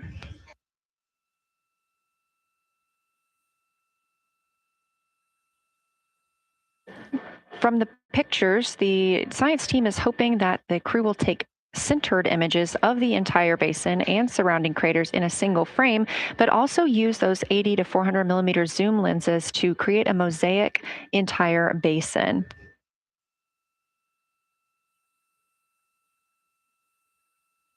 With their unaided eyes, the science team is hoping the crew will describe southern dark annular ring, which you heard Reed just describing, as well as any color, albedo, texture, or topography across the Mare patches and ring mountains. Science team reports that the observations will be used to study the geologic evolution of the youngest lunar basin and to inform formation hypotheses for the annular ring.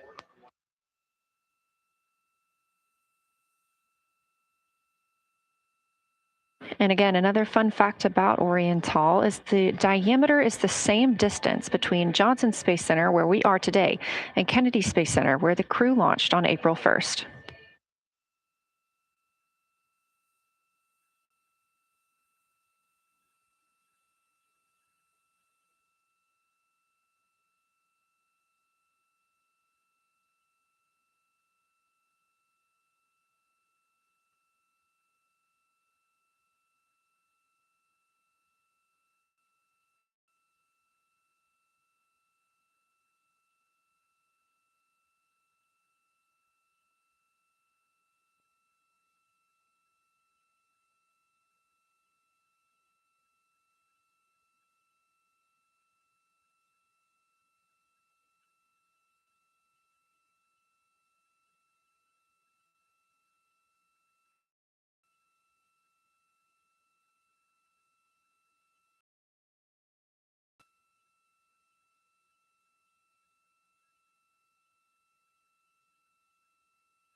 This live view from the Orion spacecraft on the Artemis 2 mission, now 7,373 miles away from the moon, 251,130 miles from Earth.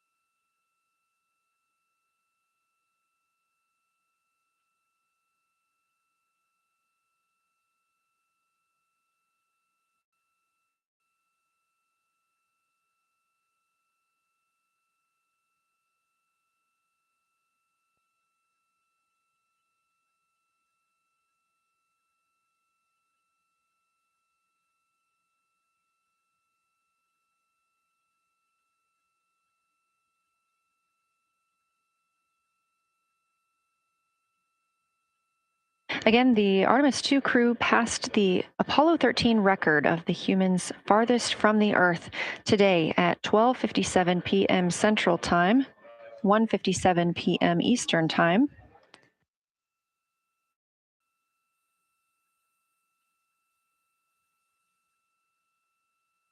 That distance set by Apollo 13 was 248,655 statute miles. We have clearly passed that, and we expect to pass that by about 4,105 miles. That will be when the spacecraft reaches its farthest distance from the Earth. It could be around 252,760 miles, but again, these are approximations and our targets, and we will make sure to report back the final numbers once we have them.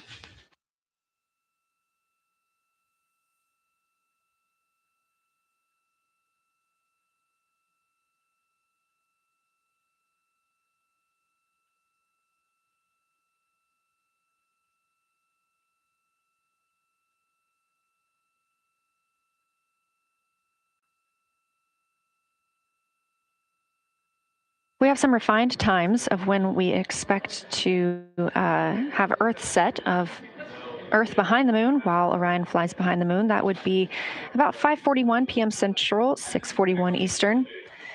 The spacecraft would make its closest approach to the moon at 6 o'clock Central, 7 Eastern, and that would be about 4,066 miles. And then at 6:02 p.m. Central, and the spacecraft will reach its farthest distance from the Earth. We anticipate that'll be about 252,755 miles, which would be 4,111 miles farther than Apollo 13. We would see Earthrise again at 6:21 p.m. Central Time, and a few minutes later, regain communications with the crew.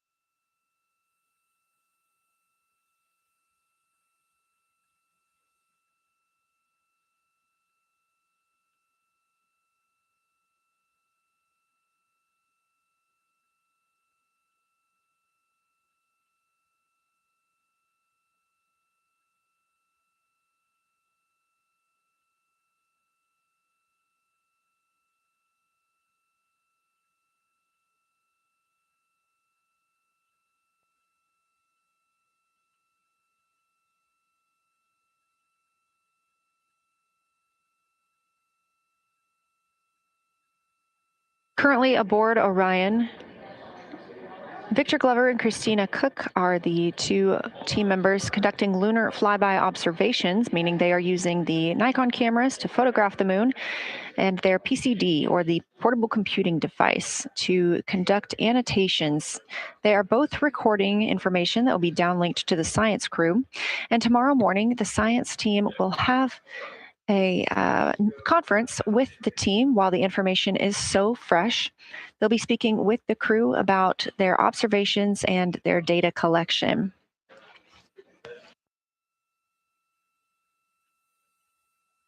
Otherwise, most of tomorrow, Flight Day 7, is considered an off day.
We are on flight day 6 of the Artemis 2 mission, the first time in more than 50 years that humans will observe the moon directly, providing a critical opportunity to practice how lunar science will be conducted during future Artemis missions.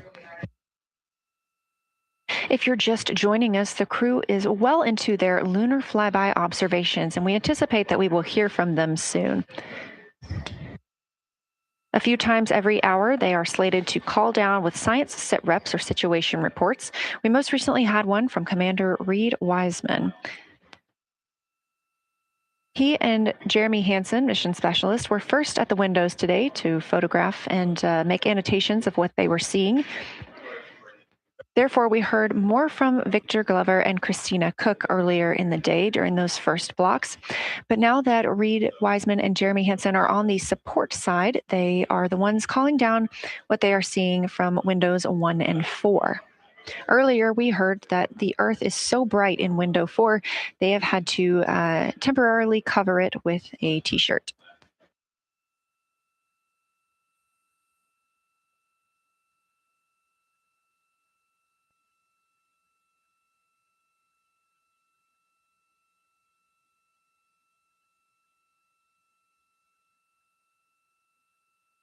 The moon preserves a near continuous record of solar system history that has been erased on Earth because the moon doesn't have an atmosphere. So things that we experience on Earth, like weather or plate tectonics, don't really apply. So the lunar surface retains evidence of ancient impacts, volcanism, and solar activity that scientists can study today. And studying the moon helps scientists understand how planets formed and evolved, how the moon influenced our own planet Earth's history, and how the sun shaped conditions across the inner solar system. The moon also serves as a unique platform for studying the broader universe. Artemis science is designed around questions best answered by humans, working alongside robotic systems, combining decades of robotic lunar data with real-time judgment, context, and adaptability that only humans can provide. This mission, Artemis 2, is serving as a proving ground for lunar science operations, which allows NASA to test how science is planned, executed, and supported during a crewed deep space mission ahead of our future Artemis flights.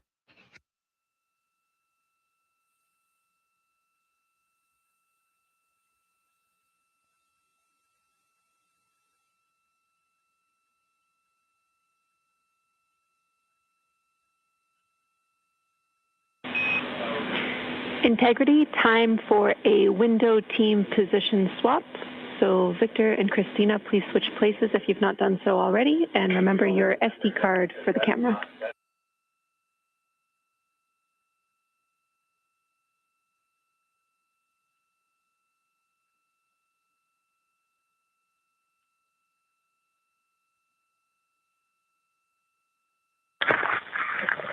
We're in the swap right now. They're wrapping up their last comments, and they'll switch over and change cards in the long lens.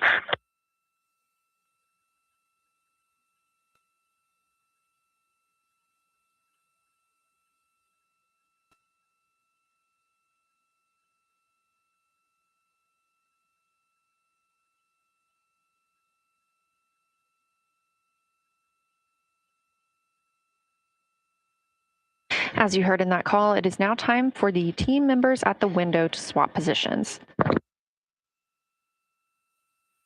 That means Victor Glover and Christina Cook will be switching roles. One of them has been photographing the moon with a Nikon with an 80 to 400 millimeter zoom lens, while the other was making annotations on their portable computing device. And both are recording audio that the science team will be able to listen to.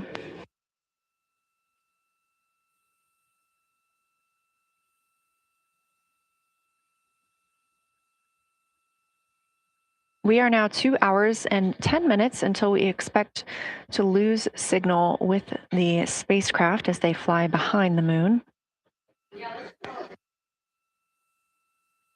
And the next target for the crew is considered a crew choice event. They have the option to focus on any regions or patterns or features that interest them. The science team has asked the crew to capture pictures that illustrate their choice, as well as at different zoom levels, and to describe why those certain features or regions caught their eye.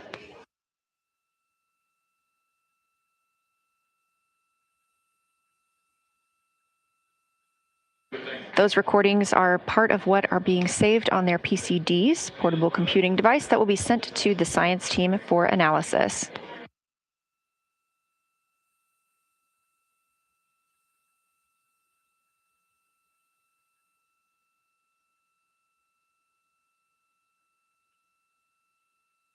The crew has been allotted 8 minutes for this crew choice event, and it's also a time for a scheduled sit rep or situation report.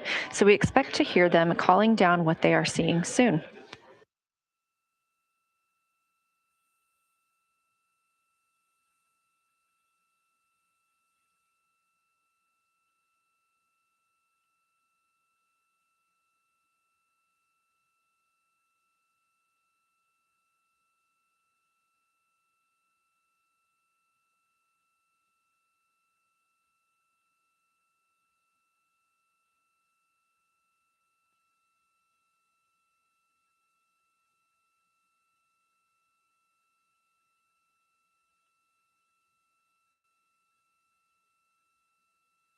Something that the crew or that the science team has used to help prepare the crew is a cue card. These ask for a feature ID if they happen to know the type or name, and if it is a target. Of course, in this situation, when they have a crew choice, they do not need to, it may or may not be a target. They want to know the location and the observation style. They've also asked for the geometry of what's being captured, the size, shape, boundary, and preservation, as well as the color and shadow. So the color tone, the albedo, that reflection or brightness, and any shadows or illumination. Next, they're interested in structure and texture. That includes slopes, structures, and textures, of course, and geologic relations, like association to other features, any contact to those features, and of course, their thoughts, impressions, or interpretations. They are interested even in emotions and excitement that the crew may be having.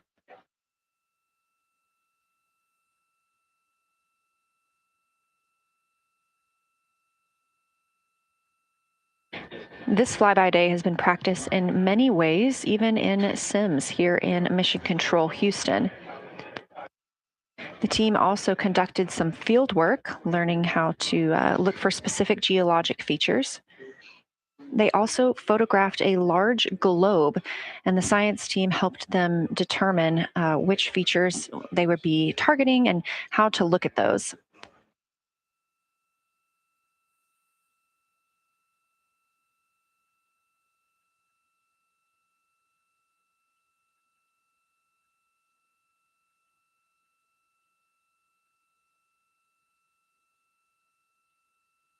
We have a few more minutes that the crew would be photographing their crew choice. Again, this is NASA astronauts Victor Glover and Christina Cook at the windows.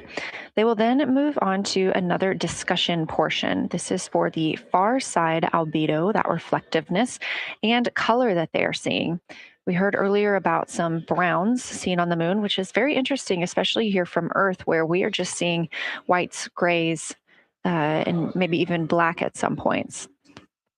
When they get into that discussion for far side albedo in a few minutes, the theme is looking to know how that color and albedo is, what those variations look like across the far side.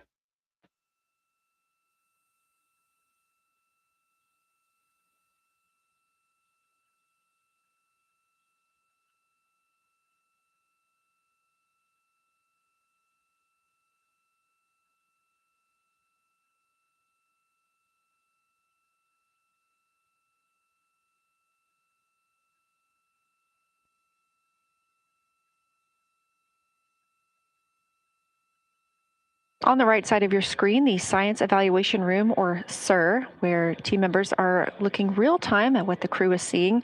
And even earlier, we're... Houston Integrity, you ready for a science zero? We'll take it.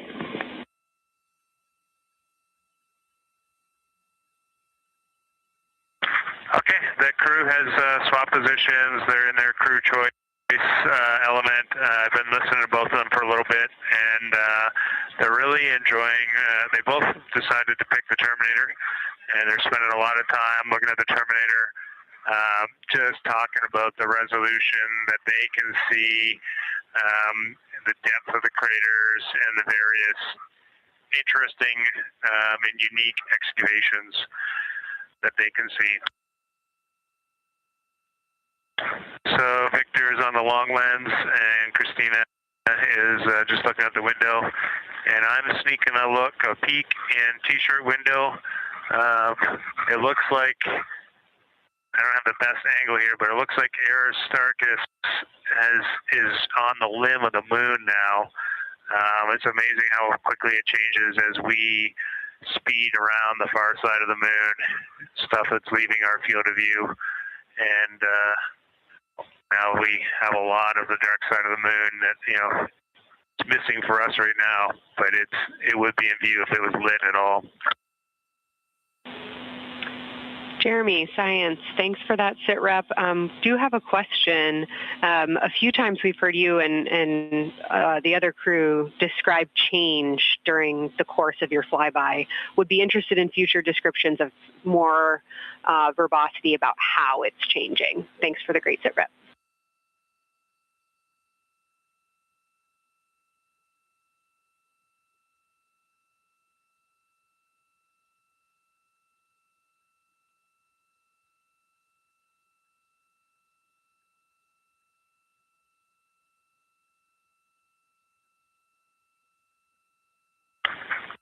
Yeah, Kelsey, sounds good. We are definitely keeping an eye on that. My eyes have just not readjusted. The moon is so bright when you come back to the window. I was just in the interior of the cabin. I've come back to T-shirt window, and it's just overwhelming brightness. And my viewing angle is a bit challenging, so I won't be able to give you great observations from this window. But I will talk about something that I was talking a lot about in my recordings earlier, which was we've been talking about some shades, and so we have obviously the dark and the light gray, and then we've talked about naming some colors, a brownish hue and a greenish hue.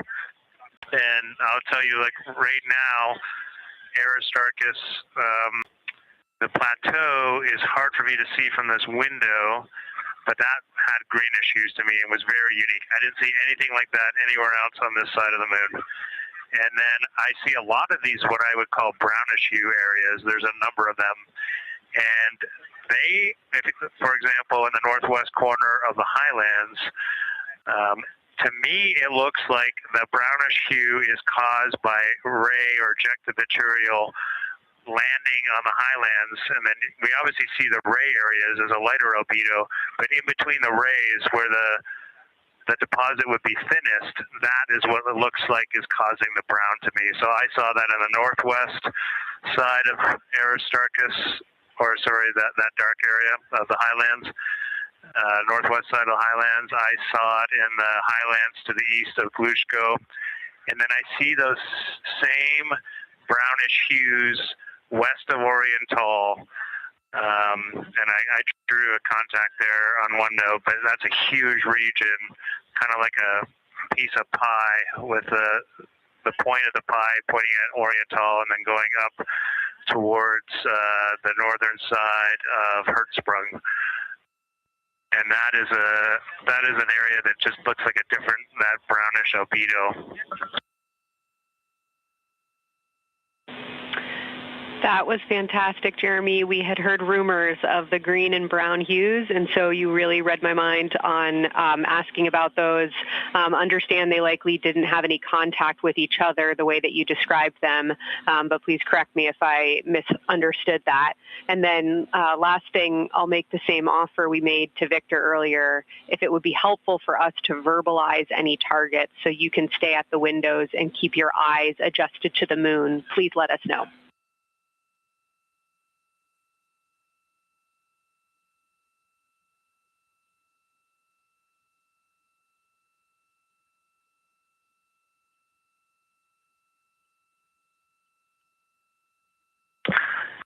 If you got something you want us to look at, Kelsey, you can send it on up.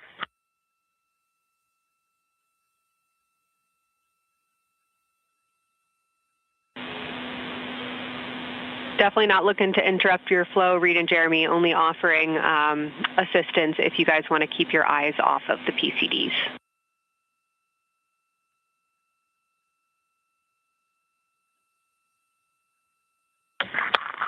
what you're saying. Okay.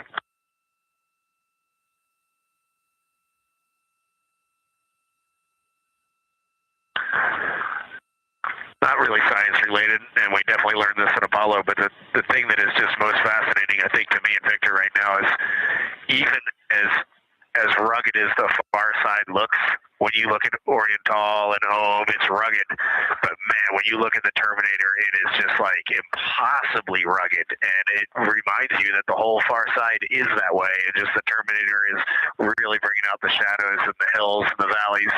And it is just, it's unbelievable. It's like no surface of the Terminator is not marked by meteor impact. And it's just, it is very impressive to look at that. And you realize that that is true across the whole far side. You just can't see it due to sun illumination right now. Reed, Houston copies, and we were commenting on the same thing. Even from our view, the Terminator looks absolutely alien because there's just so much texture in there that we're just not used to seeing. So thanks for sharing that with us.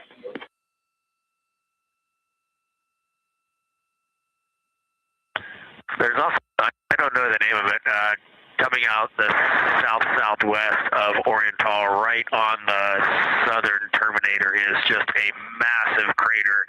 I don't know the name of it. Maybe you can look on the solar array wing video and tell me it's right. It's the southernmost crater you see on the Terminator right now. We're looking for you.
We're loving that picture. Thanks for showing us.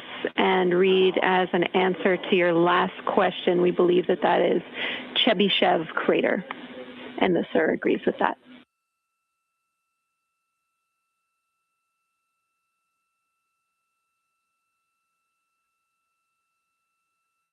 Okay, that picture I was just showing you is an 8X iPhone out the docking hatch for the high grazing angle. It's just amazing. We love it. Thank you.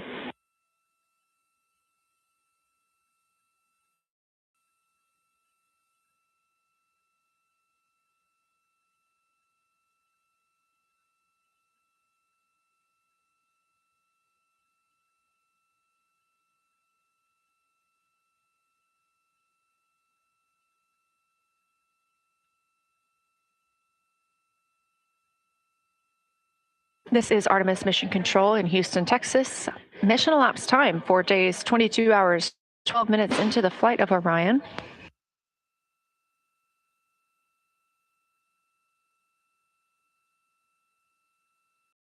This is lunar flyby day for the crew aboard the spacecraft. Reed Wiseman, Victor Glover, Christina Cook, and Jeremy Hansen are now the farthest people to have ever traveled from Earth.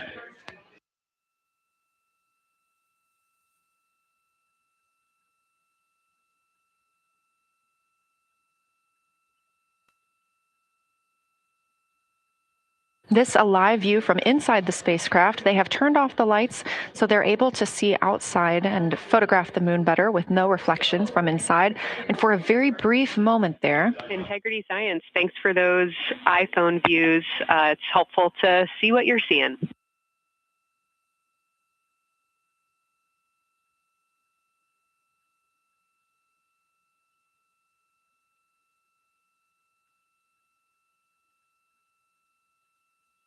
We very briefly saw NASA astronaut Reed Wiseman showing a picture he took on his phone of the moon. We do expect to get all of the photos that the crew is taking today, and we cannot wait to share some of those with you. But pretty cool in the meantime, just to see one quick shot from what the crew is seeing. And this view from outside the spacecraft on Orion's solar array wing. Orion is now 6,643 miles away from the moon and continuing to grow closer. Again, their closest approach will be about 4,066 miles. The best comparison is if you held a basketball at arm's length. That's about what it would look like to the Artemis 2 crew at their closest approach.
This view showing at the very top, a camera coming from Orion, continuing their flyby of the moon. We have 3 more flyby observation blocks after the completion of this one. Down on the bottom left of your screen, that's the SIR, the Science Evaluation Room, where team members are continuing to work through all of the targets that the crew is photographing today, and they've helped identify some of the craters and some of the other items that the crew has seen on the moon's surface. Down on the right is Artemis Mission Control here in Houston. Those 2 rooms down at the bottom are just down the hall from each other.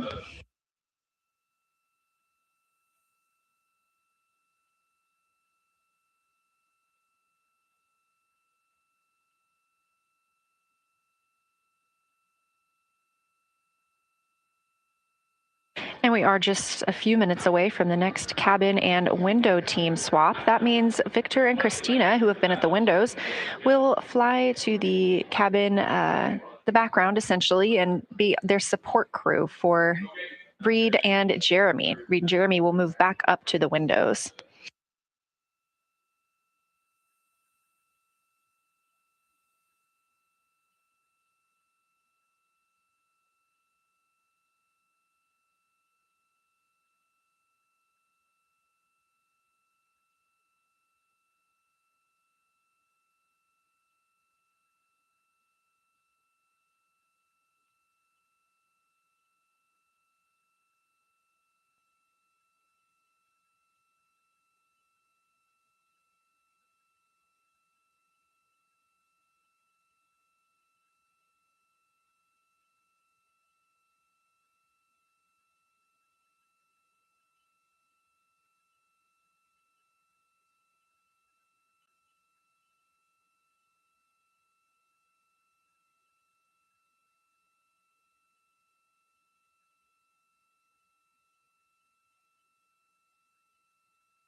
The crew is continuing their discussion portion of the flyby in the lunar targeting package, where it says far side albedo/color. They are looking. The science team is looking to get a good understanding of what the crew can see on the far side at this point, and its brightness as well as any colors. We did hear earlier Canadian Space Agency astronaut Jeremy Hansen reporting that they could even see browns and even greens on the moon. I'm really looking forward to seeing those photos. And in just a couple of minutes, the teams will swap from the cabin to the window.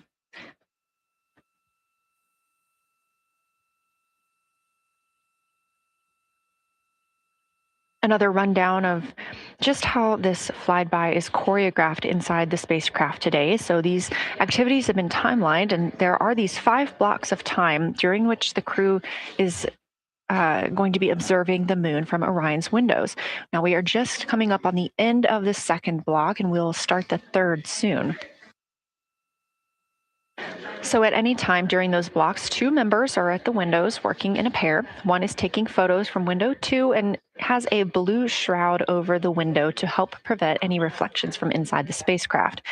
They are also using an 80 to 400 millimeter zoom lens. And the other astronaut on the window team will be in window 3 using their portable computing device to make annotations. Now, again, both of those crew members are making audio recordings of what they are seeing, and we are not hearing that right now. Those are going to be downlinked later to the science team, who will evaluate them and use that data to inform our understanding of the moon. Those 2 crew members at the windows swap roles. Integrity Houston, it is time for another swap between the cabin and the window teams. So we have 15 minutes of handover time, and then we will expect Jeremy and Reed at the windows and Christina and Victor at the cabin. I have no new vehicle updates for you, but I do have a photo location for some photos on Ike's PCD, and I want to let you know that Jeremy's family have arrived in the viewing gallery.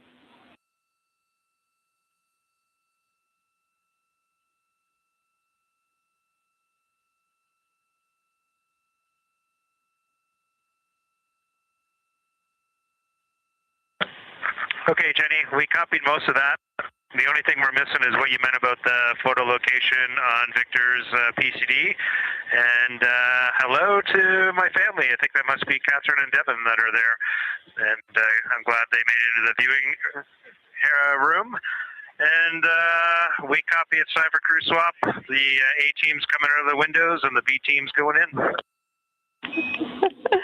Okay, copy. All I meant to pass for Victor's PCD is that there are some late load photos that were requested that are now in his favorite photos folder. And you're exactly right. We have Catherine and Devin here. They give you a big wave, and they're super excited and happy to see part of what you're seeing.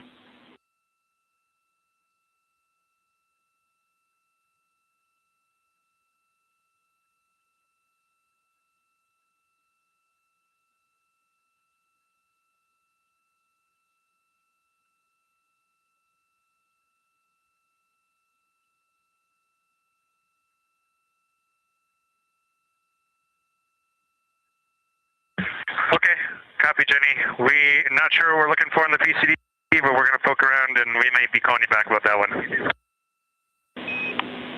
All right, that's no problem, and it's unrelated to flyby.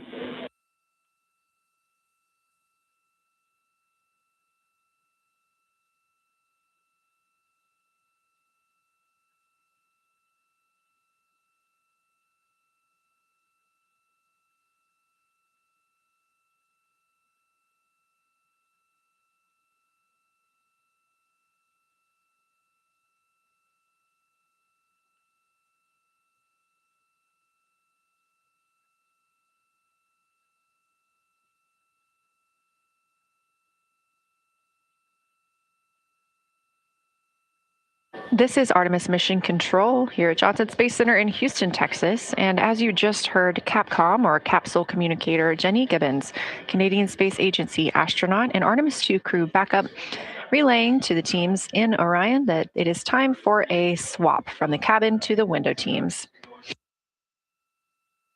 We're now at the tail end of the second lunar flyby observation block. Again, we have 5 of these today.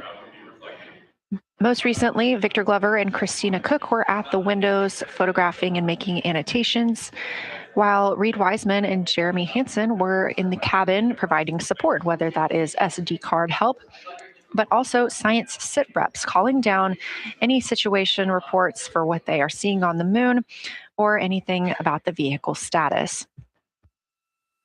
With that call to make a swap, Reed and Jeremy will be back at the windows, making observations for what they see at the moon and taking photos.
Again, you're watching live coverage of NASA's Artemis 2. But something that's really awesome up here is we now have the moon and the Earth in window 3 simultaneously, and the moon is a gibbous, and the Earth is a crescent.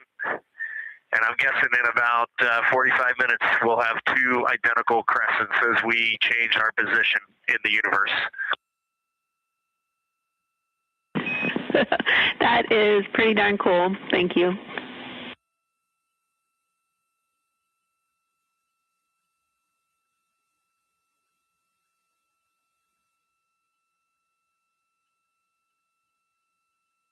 That's the Artemis 2 crew, the first astronauts to fly by the moon in more than 50 years, reporting that when they look out of window 3, one window, they're able to see both the Earth and the moon at the same time now. Now, obviously, our view is from a camera on the solar array wing pointed at the moon. We hope to see that view of both the Earth and the moon soon.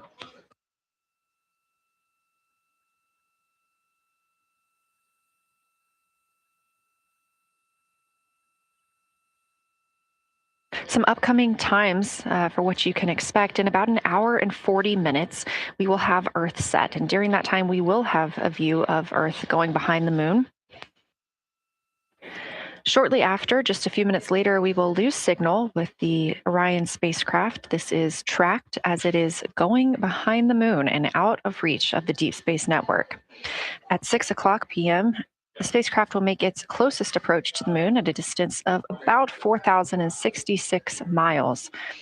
At 6:02 Central, the spacecraft will reach its farthest distance from Earth at about 252,755 miles.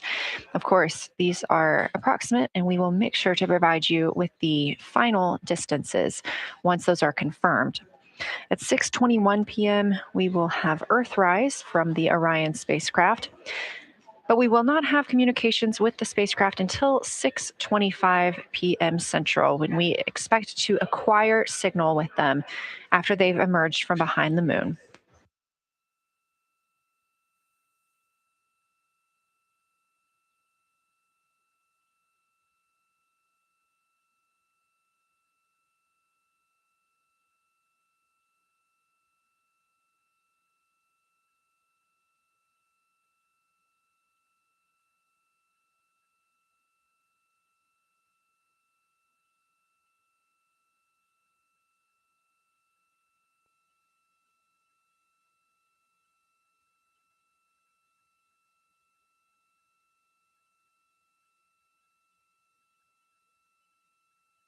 Again, you're watching live coverage of NASA's lunar flyby for the Artemis 2 mission, first crew to fly beyond the moon in over 50 years.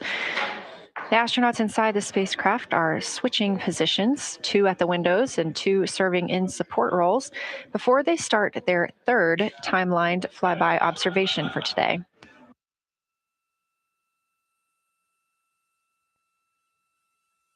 We've heard great calls from the crew so far describing what they're seeing, all well trained by the science team here on the ground.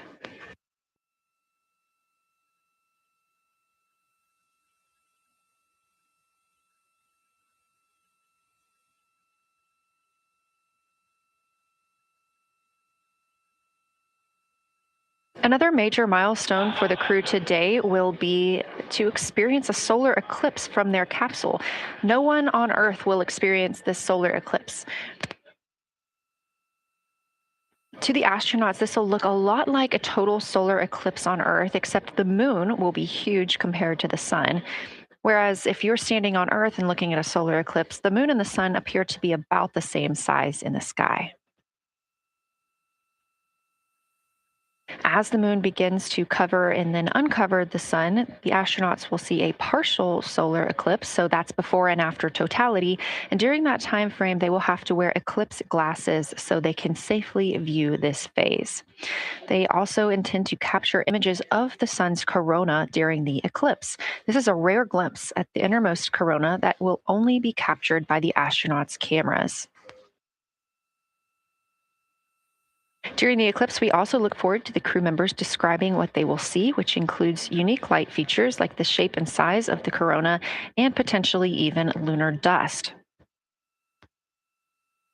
At the same time, Venus, Saturn, Mars, and Mercury will be near the sun, so they may be able to identify what part of the sky they're looking at. This can help train future Artemis astronauts on what part of the sky they're seeing, which is useful knowledge in challenging situations when they may need to rely on that information instead of instruments for navigation and orientation. That eclipse window will last about an hour, and it'll happen near the end of the day today, closer to 7:35 p.m. Central, 8:35 Eastern.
As you can see in this live view from Orion, the spacecraft is maneuvering around the moon, and the views of the moon have changed since we started our broadcast.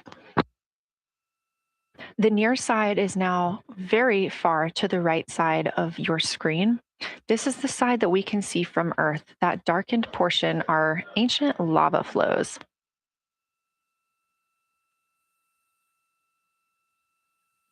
The crater down towards the bottom of the moon is Oriental, and this is a crater that was previously never seen before by human eyes until this mission.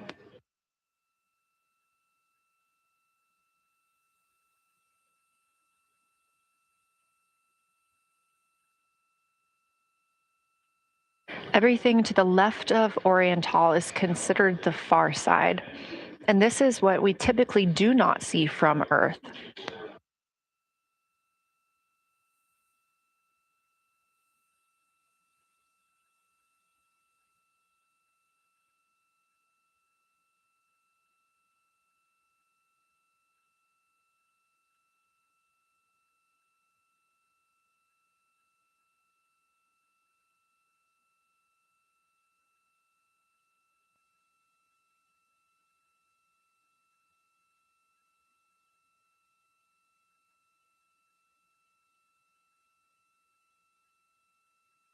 Just a reminder about this view. This is coming from a GoPro camera mounted on the tip of one of Orion's 4 solar arrays. Each solar array has a camera mounted on it, and the bandwidth is limited due to we have a crew on board, and this is our first flight of crew aboard the Orion spacecraft. So having a crew means we have to have an environmental control and life support system. There's a lot of data around, a lot of data to bring down for the crew members to keep us up to date on everything happening aboard the spacecraft. So we have to share our bandwidth when it comes to imagery and data.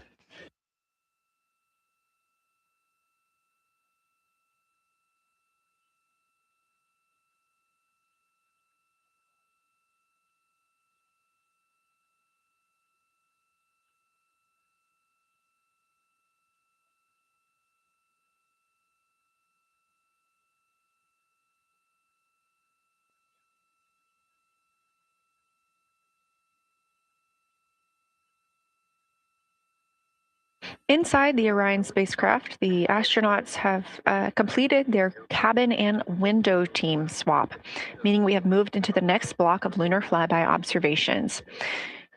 Jeremy Hansen and Reed Wiseman are now back at the windows, taking photos and making annotations. About halfway through this block, they will switch positions at the windows and will be prompted by the ground to do so.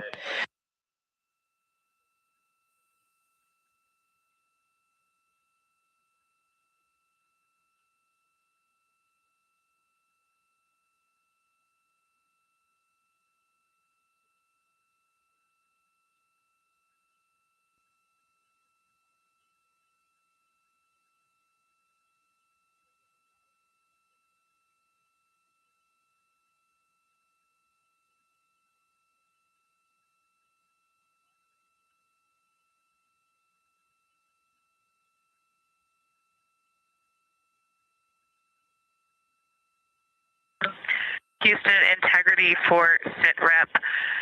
First of all, I'll just talk about the experience that I had during Victor and my observation time.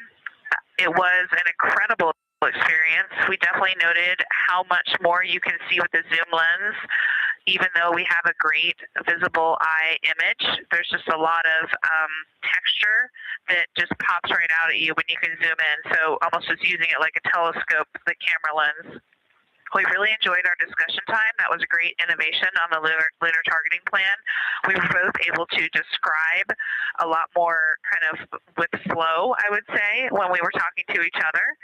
And it was also, we sort of were able to bounce ideas off of each other and come to new conclusions.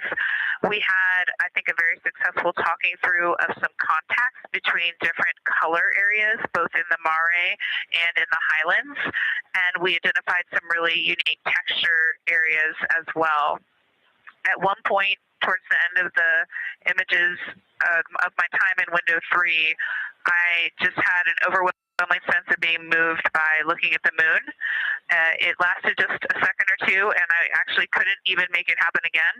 But something just drew me in suddenly to the lunar landscape, and it became real.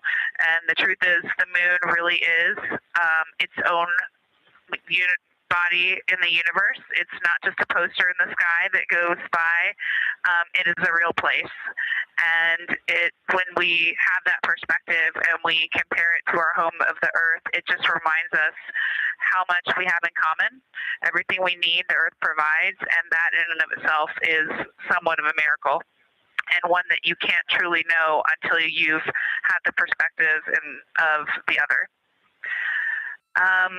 I'll switch into some logistics stuff. The Peltors, both their batteries stopped providing the active listening, but we have verified they are still recording, and so we are able to have discussion time and hear outside our recordings by just moving the ear cup off of the ear. Other than that, everything's working well technically, and we've been able to find all our targets, and we're having a really great time. Thanks, Christina. We copy those logistics for the Peltors, and also thanks for bringing us into the cabin with you with that description.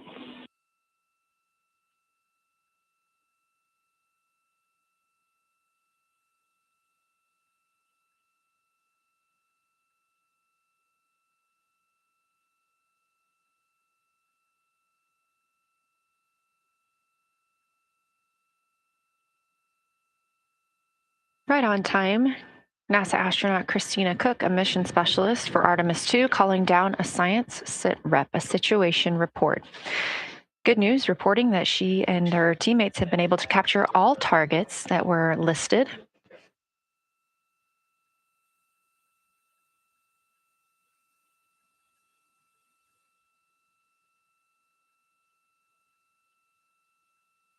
Christina also gave a vibrant description of just how it feels to be there and to see the moon up close and not just something passing in our night sky.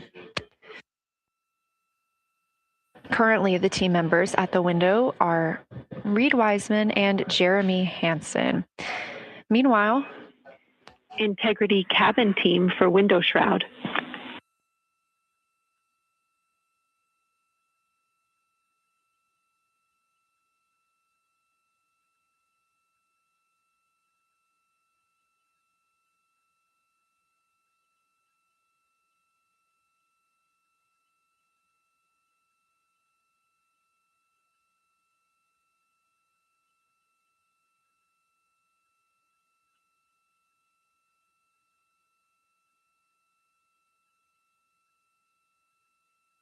We're listening. Go ahead, Jenny. Hey, Victor, we have a temperature constraint on the windows, and the shroud might be getting us close. So we just want to check on the state of window 4's shroud, whether you believe it's still necessary because maybe things have changed with our viewing.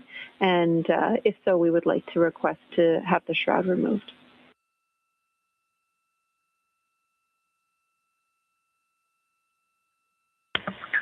Houston, we believe it is necessary. We pulled it off just as a corner. It is very bright.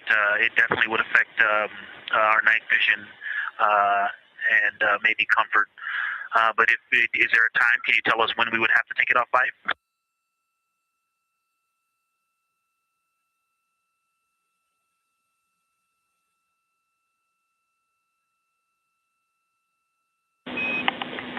Unfortunately, since it's been on for a while, we are going to have to request that the shroud is removed, and we can recommend something that could block the light but just create a bit of distance between the window and whatever is covering it.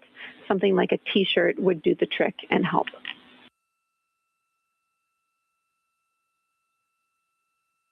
Okay, we're removing the shroud, and we'll make it work. Thanks.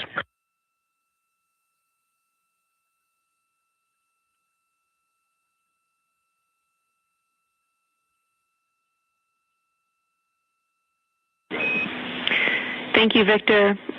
We know it's pretty bright in there now with that window uncovered. We will also offer that airflow on the window would be helpful. So if you want, you can also retrieve the condensation hose, which should be friction fit onto one of the diffusers. And that on the window would also help.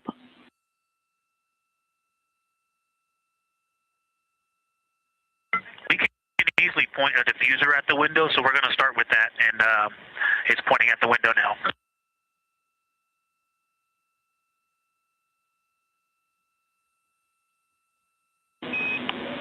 Okay, we'll take that, Victor. Thank you. Please keep us updated.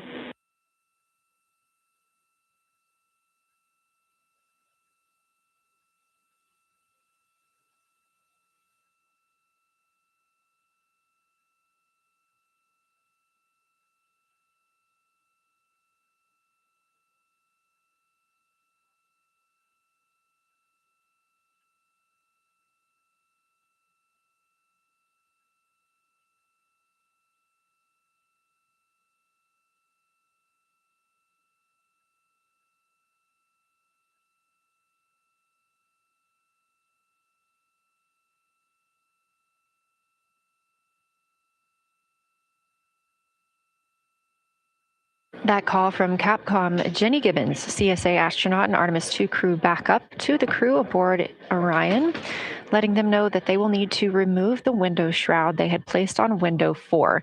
They initially placed that shroud there to block out some of the light from the Earth. It was extremely bright coming in the cabin and interfering with some of their viewing opportunities out at the moon.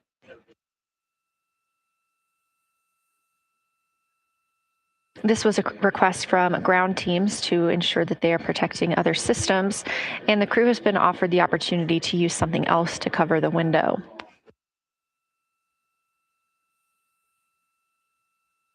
Meanwhile, Reed Wiseman and Jeremy Hansen continue with their lunar flyby observations.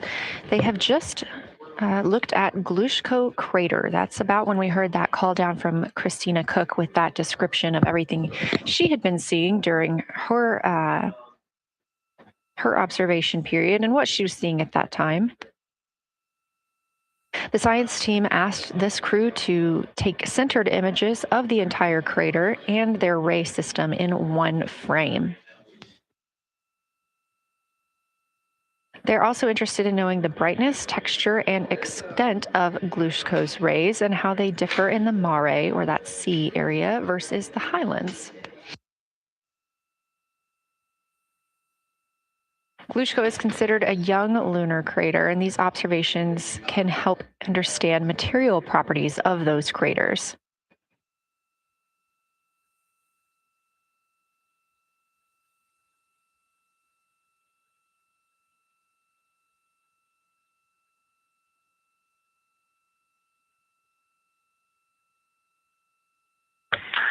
Science, integrity. First, I wanted to start off with connecting with what Christina said, that it was very moving to look out the window.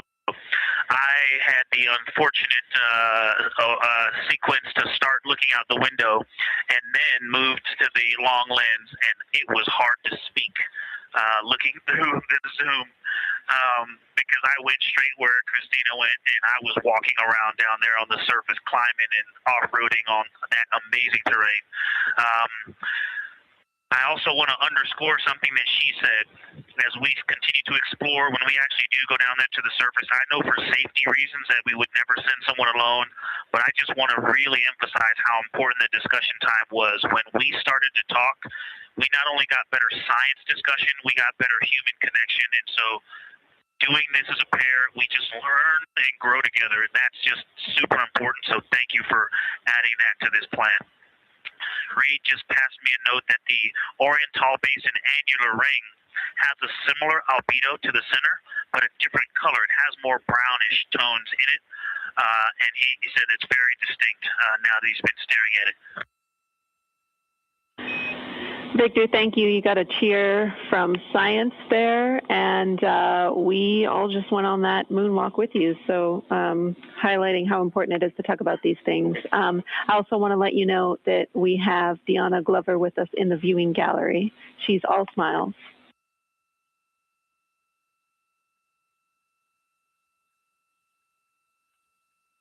Well, you just got a bunch of cheers up here. Hey, babe.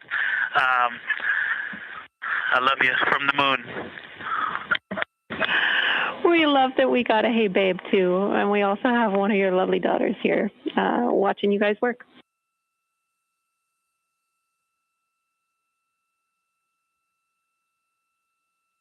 Thank you guys for doing that and for supporting them through this. And to all of you, Genesis, Maya, Joya, and Corinne, I love you. And Deanna, I love you. I'm glad you get to be there.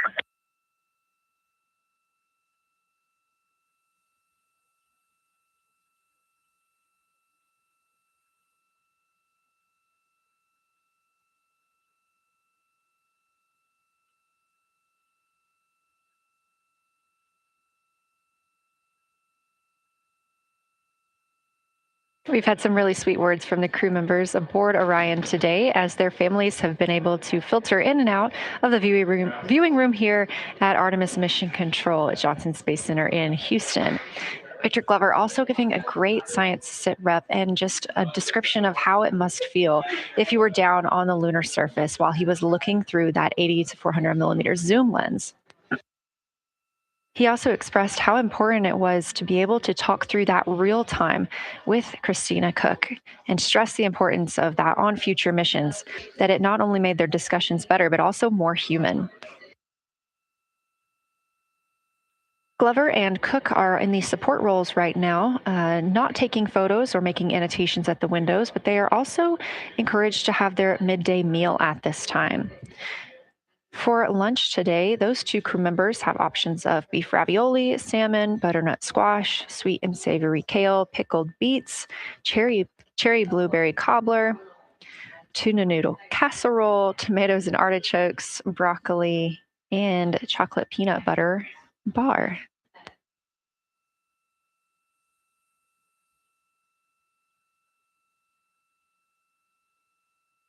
Once Glover and Cook return to the window portion of their flyby today, Reed Wiseman and Jeremy Hansen will get into their midday meal.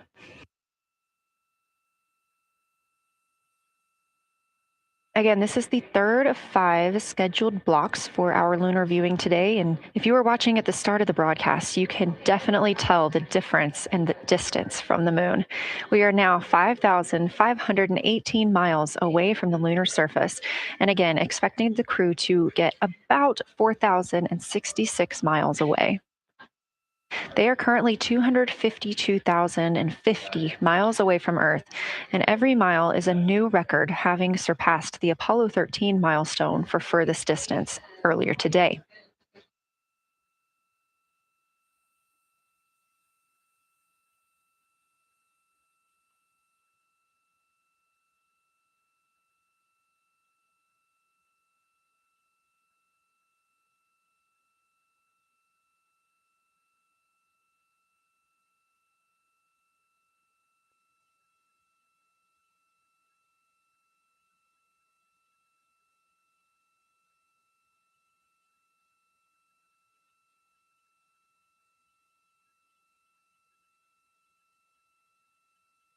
If you look down to the bottom right of the moon in that darker looking area, that is Oriental Basin. We have continued to lose views of the near side. It is just barely visible over towards the bottom right side of your screen. And then you'll also hear later about that terminator. That's the line between light and darkness while on the moon. It is really exposing some of those craters at this time.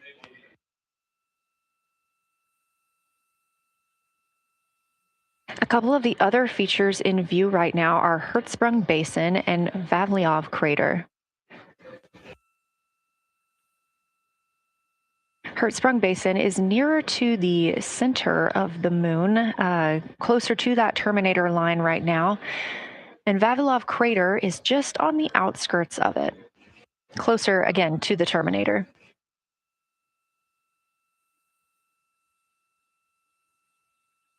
Towards the bottom of the moon and to the left of the terminator line, or currently shadowed in darkness, is Apollo Basin.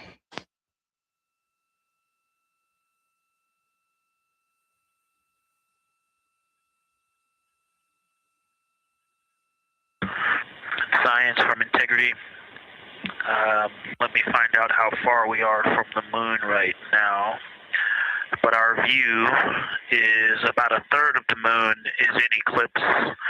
That beautiful Terminator is out there calling to me. We're 4,691 miles from the moon. And what looked like in the Terminator about a third of the way up from the southernmost part of the Terminator looked like a dinosaur print. If one was running to the northwest, now is clearly a crater with a bunch of craters around it. And that Terminator, I can only see about half of it. I'm looking through the docking hatch window right now because we have the Z9 in window 1. But that Terminator has moved. I guess I've been using Vavilov the whole time, so it's gone 2 more Vavilov craters to the west. And so a few more features are starting to peek out into the sunlight there with that low sun angle, and so you still have ridges and valleys showing up very clearly. A very jagged terminator and a few islands of light out there with some high elevation shining in the sunlight in that darkness. And on the eastern side of the moon, Grimaldi appears to be one of the farthest east features, and that is maybe 5 degrees from being right on the limb and going off over the horizon. It is interesting, just looking at Oriental, that my first impression of it is all of the dark areas appear lighter, which I think makes sense because it is now facing, well, it's still relatively the same to the sun, but my angle to it is different.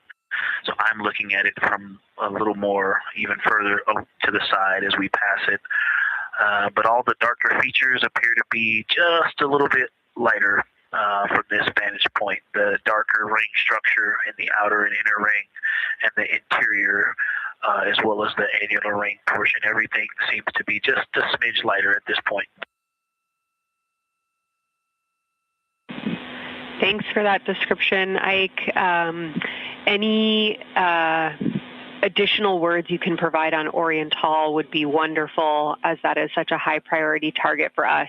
And while I have you, as we get closer to target 15, which is the Terminator target, if you can find Zeeman Crater again that you were looking at earlier, everything to your left of Zeeman would be getting into the South Pole Aiken area to help you orient yourself.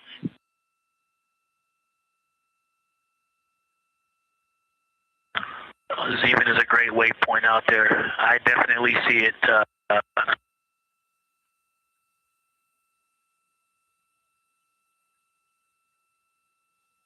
Yeah, Zeeman is very easy to find, and that is awesome. Thank you for pointing that out. Feel free to do that as often as you think of things. Let's see, looking back at Oriental. Okay, another thing, after looking through the zoom camera, man, you guys are smart. You probably did this on purpose, but after looking with my plain eyes and then going to the 400 millimeter zoom, now looking at it, I see the cliff face as if you were standing in the center. That inner and outer ring have definitely some real terrain to them, and now I can see that as terrain. Now that I look at it even with my naked eye, I can tell that there's a lot of elevation and that, like I said, a cliff face on that eastern edge where all the darker deposits are. And it's just the scale now. Looking at it from far away before, it seemed like flat with color painted on it, but now that I look at it, I can definitely see that there is, different depositional characteristics, and so the darker is some other material, but there's also some shadowing going on because of the cliff face that is a part of that crater wall. Great description, Victor. Thanks. And really interesting to hear now the distinction between shadow and color. Before I let you go back to other observations, you mentioned that Reed saw a browner hue to the annular ring than the rest of Oriental. Are you seeing that from your vantage point?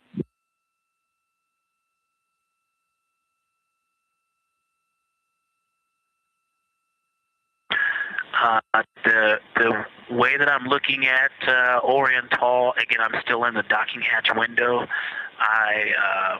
There's like a thermocouple right here in the center of the window, and it is the orange Kapton tape color, and so it is unfortunately, it's like trying to look at stars, next to a metropolis. I think it's drowning out any color that I could pick up from the moon. I am not able to see that color, but I have not looked at it through one of the forward face, from one of the windows 1 through 4. I think when I get away from this Kapton tape strip, that I would be able to see the variation that Reed's talking about. That is great feedback operationally. Thanks, Victor. I'll leave you to it.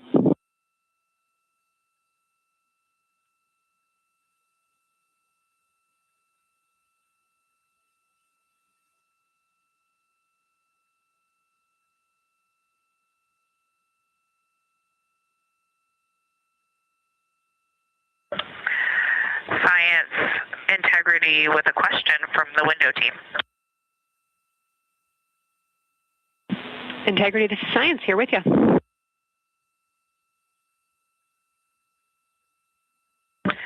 Yes, they have a question to help inform a theory that they're sort of tossing back and forth. What is older, the Mare seas of the near side or Oriental?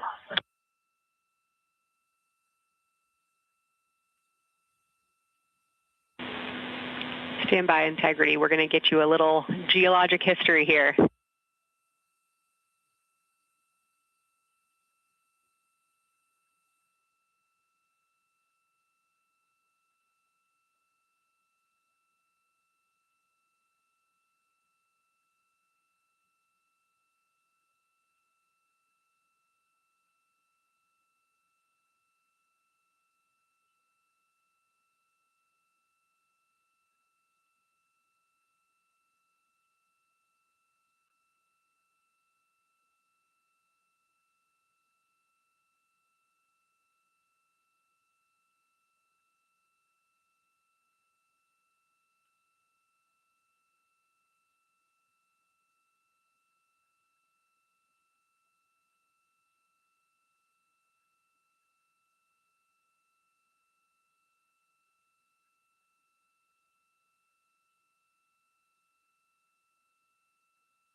Integrity Science back with you for some lunar volcanism when you're ready.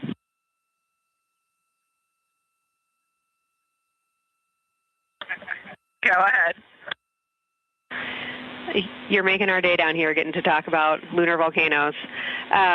Oriental, as far as Mare go, is younger than almost all of the Mare on the near side. The exception are features like Aristarchus, which really pop out to you guys and really pop out to us here on Earth. That is younger, but other than that, Oriental is pretty young as far as Mare go.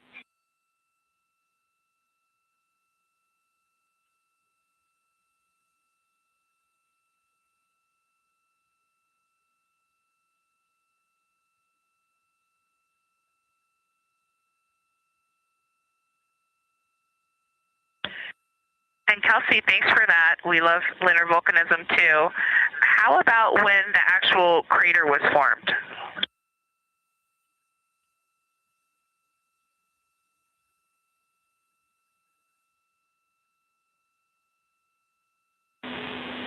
Yeah, we're going to get you an age for Oriental, and while we're getting that, Christina, can you, maybe you've heard the window team talk about the sort of contacts around Oriental, but because that material is so much younger, if anything pops out to you about physical relationship between that and surrounding terrain, we'd love to hear it.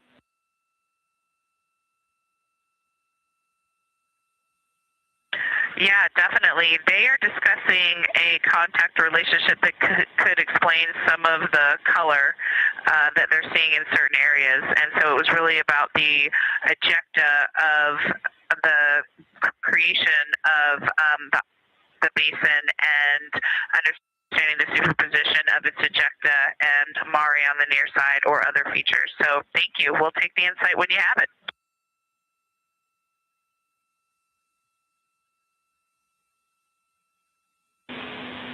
Thank you, Integrity. And I know Jenny wants to get to you with some topics, so I'll leave you with Oriental is 3.8 billion years old.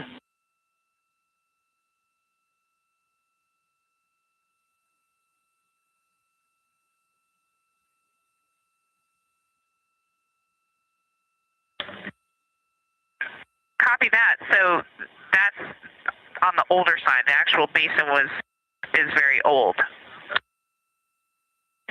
Correct. As is the case with a lot of mare, typically the big basin formed and then the, volcanic eruption was able to punch through the crust where it was weakened by that basin formation.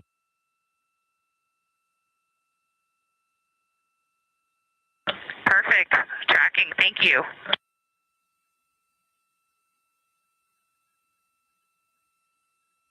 NASA astronaut Christina Cook calling down some questions to the science team on console. The voice you're hearing with those answers is Dr. Kelsey Young. She is joined by Trevor Graff on console today. Christina asking about the age of Oriental and specifically the Mare regions. Those are those dark regions that you see. They are paved or filled by volcanic deposits.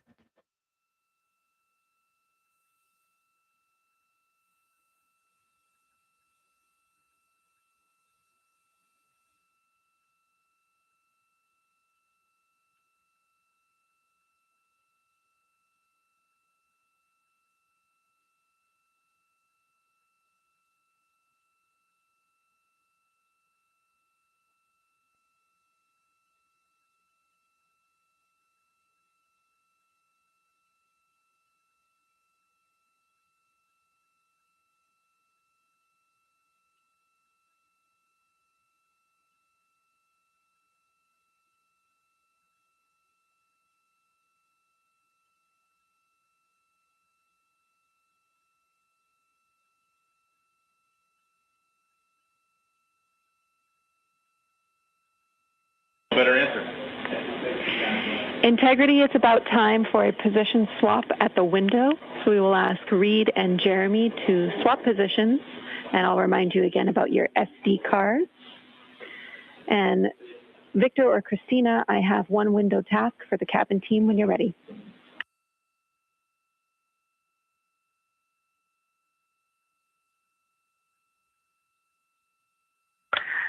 They are swapping, and I'm ready. All right, Tina, we found a way that we can reinstall the shroud on the window. We understand it's pretty darn bright compared to everything that you're looking at. So in order to reinstall it, we will ask that you retrieve the condensation hose and you install it on a friction fit on the cabin air outlet port. That's right by one of your diffusers. You're going to point that little condensation hose such that the air is flowing over the window pane. Let me know when you're ready for the stowage location.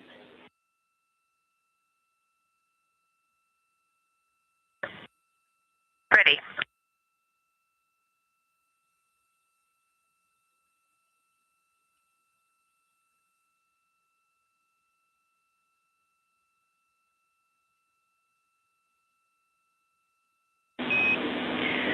Christina, the hose is in locker A1. The crew has gotten a go to reinstall that window shroud they were using to block some of the earth shine. Copy. This view coming from inside the Orion spacecraft as the crew members are swapping windows, specifically Reed Wiseman and Jeremy Hansen. They've been our crew members at the windows taking photos, making annotations, and making recordings that'll be downlinked later to the science team for review. The science team will have a conference tomorrow morning with the crew to get any fresh perspectives or things that they learned during the flyby.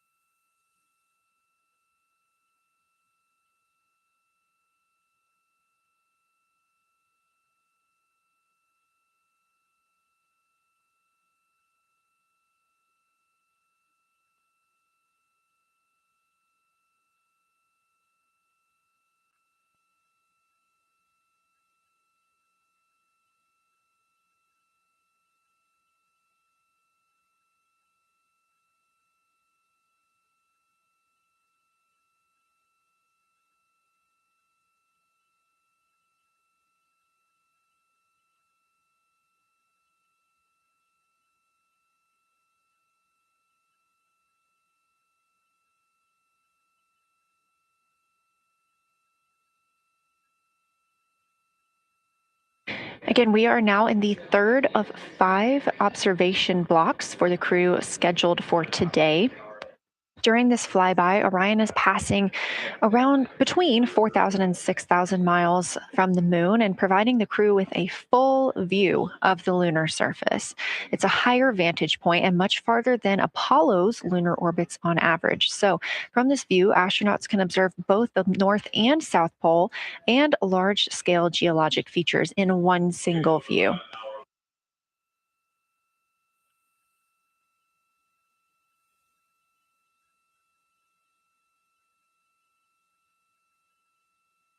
We are now just under an hour until Orion passes behind the moon, and we lose communication with the crew. They will be out of reach with any of our deep space network antennas. That loss of signal will last about 40 minutes, and we expect to regain communications with them once they fly behind the other side of the moon. While they are behind the moon, they will also reach their max Earth altitude as well as their closest approach to the lunar surface.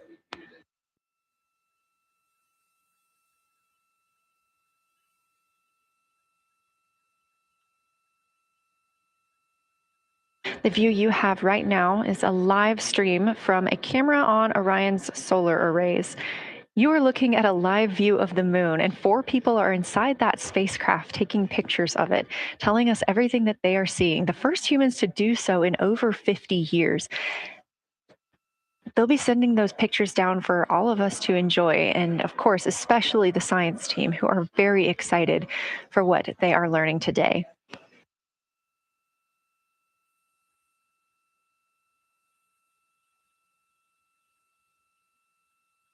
It appears the Artemis 2 spacecraft, Orion, is now under 5,000 miles away from the moon. Again, we expect their closest distance to the moon be about 4,066 miles.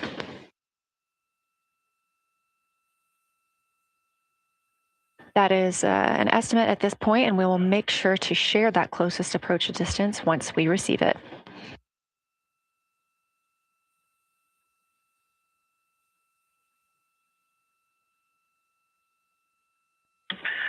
Houston integrity question. Did you just want us to cool the window with the condensation hose, or did you want us to put the shroud back on and cool the window at the same time?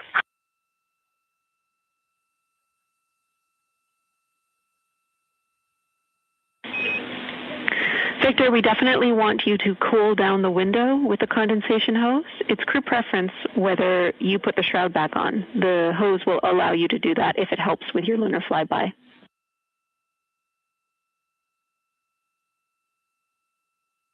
Okay, copy. We're going to do both at the same time. Thank you. Houston copies.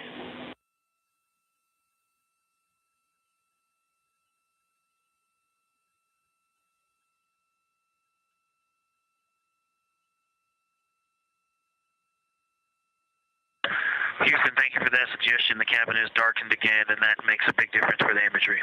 And for science, we are now seeing a half moon.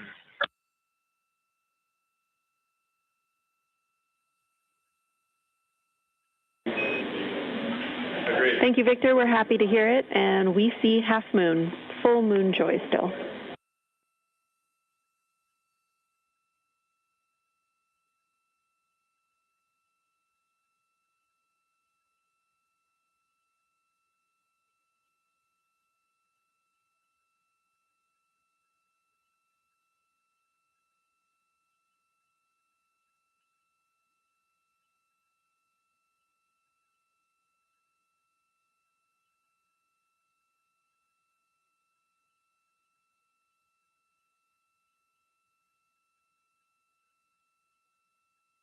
Crew reporting from Orion that they are seeing half the moon, which is about what it looks like here from this view from the spacecraft.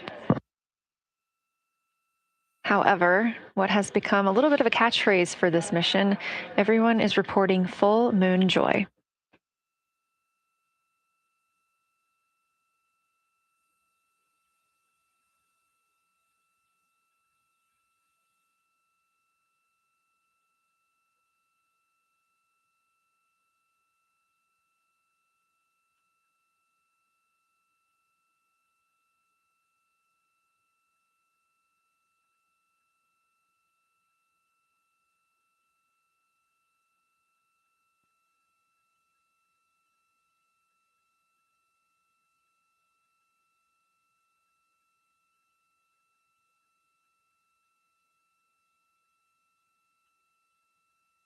We are keeping up with which targets the crew is tracking through their lunar targeting package. They are just wrapping up their second. Science integrity, another observation the window team commented on and Christina and I discussed a bit is in Hertzsprung.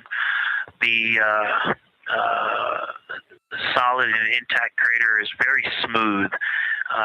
If it were a dirt road, it's very hard packed, and then you go outside of it, and that outer crater, that's the one that is older. It is a little rougher and more jagged, and starts to get into more loose-looking terrain, and the smooth interior also causes the craters that are inside of the larger crater, the smaller craters, to have really sharp edges, sharp, distinct edges. And just a general comment on that area, Hertzsprung, that whole area, the average albedo there is darker. That is, I would say, 3. And the average albedo around Oriental and between Oriental and Ohm, excluding the wedge, the darker wedge, is more on the 6-7. And that they also seem to be different texturally. Christina described it earlier around Hertzsprung, and then from Hertzsprung toward Oriental, there appears to be a frozen, a rippling pond, but frozen. Or like choppy waves when it's windy out, choppy water, and then it freezes instantly. That's the texture. If you walk down there barefoot, it looks like it would be hard on your feet, like lava. After it's cooled, it would be pokey. Except for right there in the center of Hertzsprung, it looks paved, like a paved road, nice and smooth.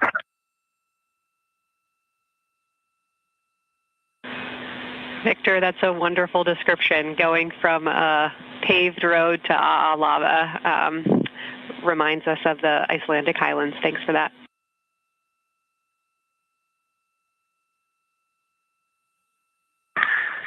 And science, another in the interior of the very intact, the interior of the intact crater at Hertzsprung is albedo variation. I think I heard one of the window crew maybe say color variation, but definitely albedo variation. There's lighter patches and slightly darker patches.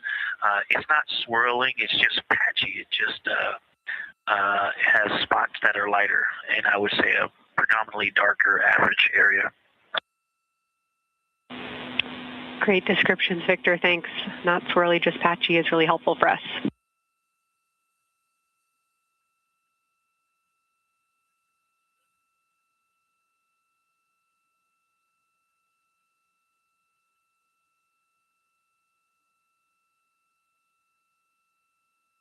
Really great descriptions coming from science. The window team is hitting all the targets. They are on the plan and starting the discussion of the Terminator. And boy, I'm loving the Terminator. I think I know it's not purely a moon feature, but what it does to the features of the moon, to the terrain, I've probably spent the most time describing into my recordings and thinking about and looking at the Terminator. There's just so much magic in the Terminator. The islands of light, the valleys that would look like black holes. You'd fall straight to the center of the moon if you stepped in some of those. It's just so visually captivating that the Terminator is the most striking thing that I've seen so far. We've been loving your evocative descriptions, Victor. You really are bringing us along with you, and we're following along with visualizations that pale in comparison to your descriptions. Thanks.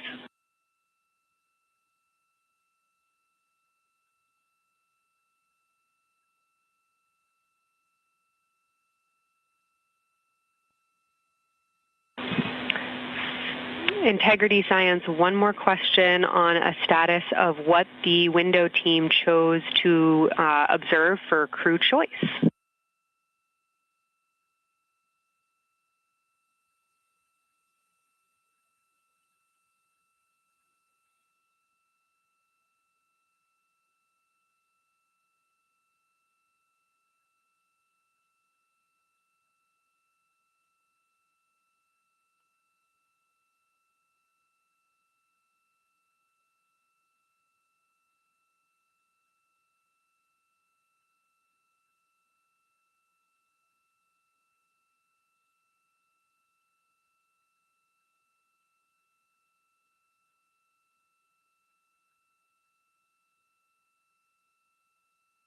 Window 2 talked about Vavilov, looked for suspended dust, and the Terminator. And Window 3 about the experience and about the three-dimensionality of the moon this close. Wonderful. And another observation about Oriental, I would say, is the features going off to the southwest, the two large, almost look like scratches in the surface. I don't know if they're rays or canyons or collapsed lava tubes, but two distinct features that are almost parallel going off southwest from Oriental Basin. They are the first things that made me notice parallax of our trajectory looking out at Oriental. That and in the inner walls of the east side of the crater rings, you really get a sense that we're flying over something with elevation and terrain, and they look different from this orientation. Love to hear it, Victor. And you had it that those chains are actually crater rays, secondary craters formed from the formation of Oriental.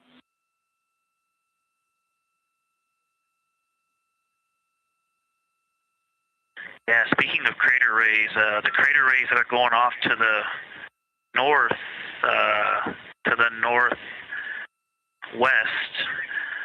that run off toward Hertzsprung and I believe toward Vavilov. I'm not looking at it right now, but those crater rays are very interesting. They're all very small. I know you've imaged this, but they're all small and they look like, you know, a big impact launched rocks and things that made smaller impacts down the way.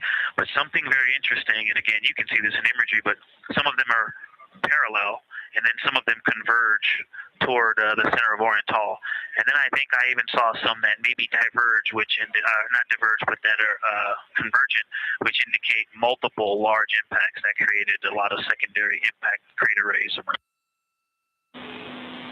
Fantastic, Victor. And I'll note that we can infer that you're looking down at your freshly named Integrity crater, which is near the end of one of those beautiful crater rays from Oriental. Thanks for the description.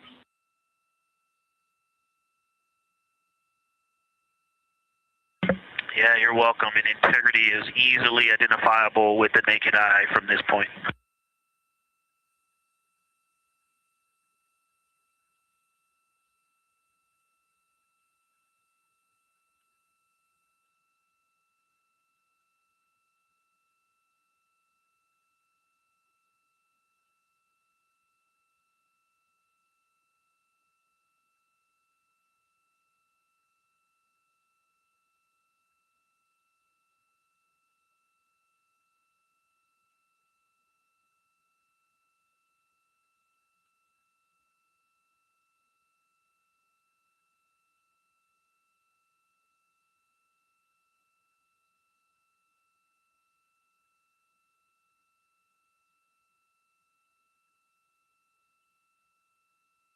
We've been hearing some great situation reports from Victor Glover, the pilot of the Artemis II mission, calling down to the science team, letting them know what he is seeing. And one of those things is Hertzsprung Basin. If you look just to the right of the Terminator, that is the difference between light and darkness on the moon. You can see what he's describing when he says Hertzsprung Basin and how it looks a little bit paved in the middle there.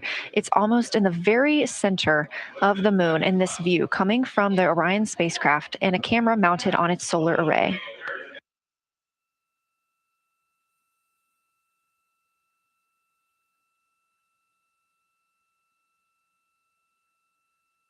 We are now 4 days, 23 hours, and 23 minutes into the flight of Artemis II, and we are standing by for their lunar loss of signal in about 43 minutes. Again, the spacecraft will fly behind the moon, and during that time, we won't have communication with them.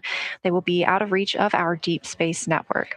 However, we will regain communication with them approximately 40 minutes later when they come around the other side of the moon.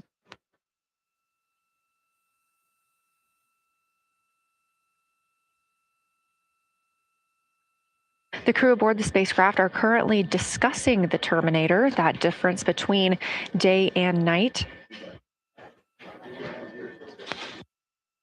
The science team is interested in learning about the topography and the color of the lunar surface. And it's already been very interesting to hear that they have seen colors like greens and browns while looking at the moon.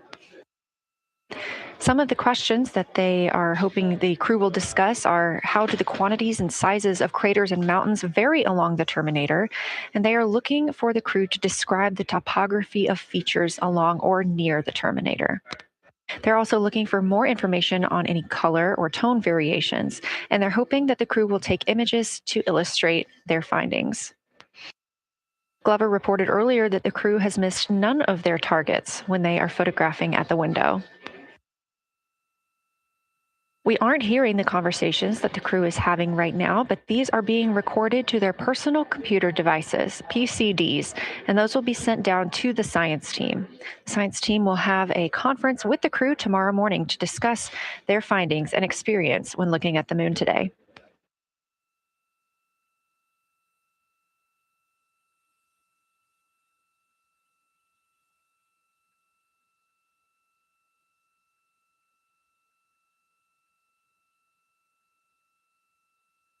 We have a few minutes left while the crew is discussing the terminator. And if you're just joining us, you're looking at a live view of the moon, our moon, from the Orion spacecraft and a camera on its solar array. Inside that spacecraft, 4 astronauts: Reed Wiseman, Victor Glover, Christina Cook, and Jeremy Hansen, the first 4 people to fly around the moon in over 50 years.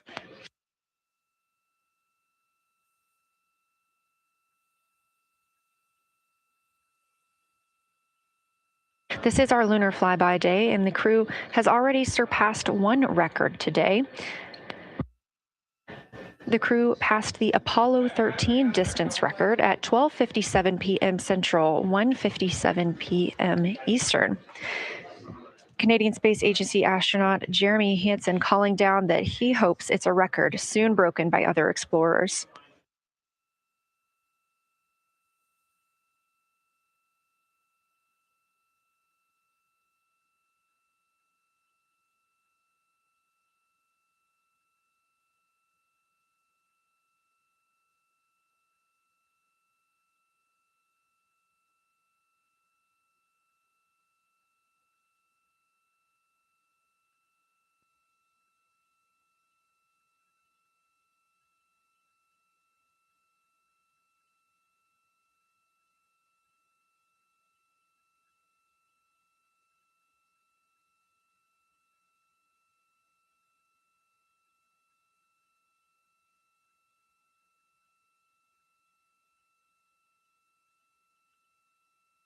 We are live in Artemis Mission Control in Houston, Texas, monitoring the flight of Artemis 2.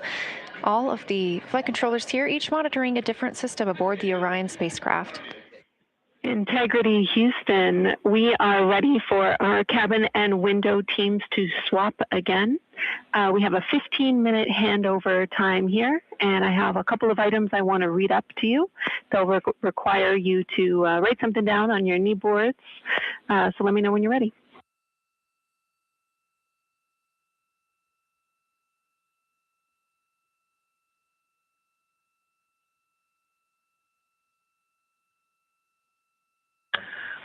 Okay, Houston, we are ready. Copy, Integrity.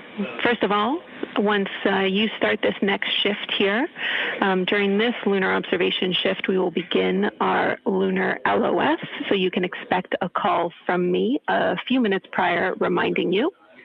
And second of all, FIDO just sent us updated altitudes and METs for lunar closest approach and max Earth altitude.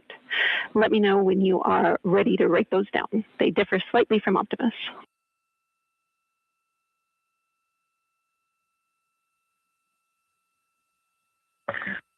Thanks, Jenny. We are ready to copy. Lunar closest approach will be at MET 5 days, 0 hours, 25 minutes, 34 seconds. And the altitude will be 4,067 statute miles. Maximum Earth altitude will be at MET 5 days, 0 hours, 27 minutes, 39 seconds, with an altitude of 252,756 statute miles.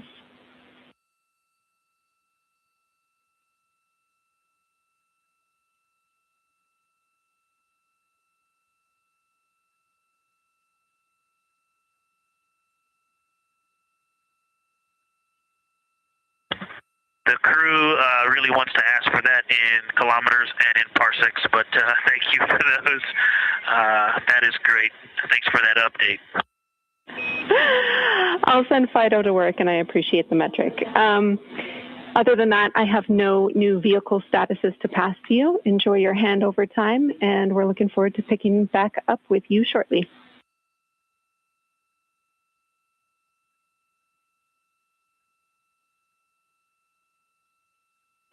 All right, we'll talk to you shortly.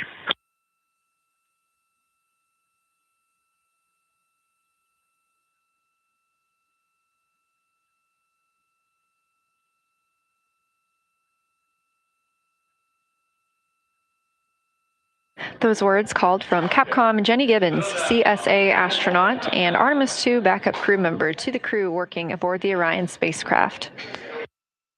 Had a little bit of a view inside the cabin. As you can see, it is very dark. The crew has turned off the lights, and the light that you were able to see is coming through the window, a reflection of Earthshine and from the moon.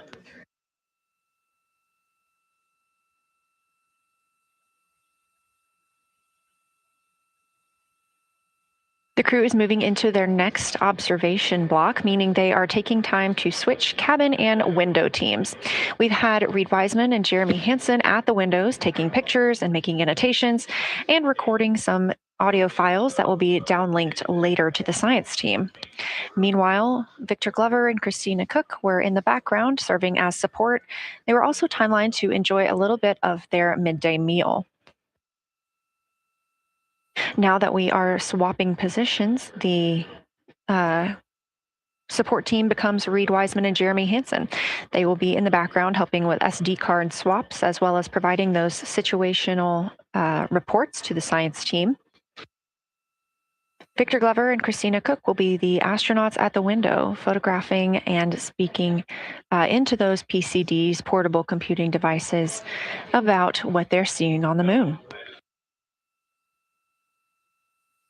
As you heard Capcom Jenny Gibbons call to the crew, this block is also when we will lose communications with the crew. That LOS, or loss of signal, scheduled to be less than 35 minutes from now. We anticipate to be out of signal with them for about 40 minutes, and will regain that communication once they've flown around the other side of the moon.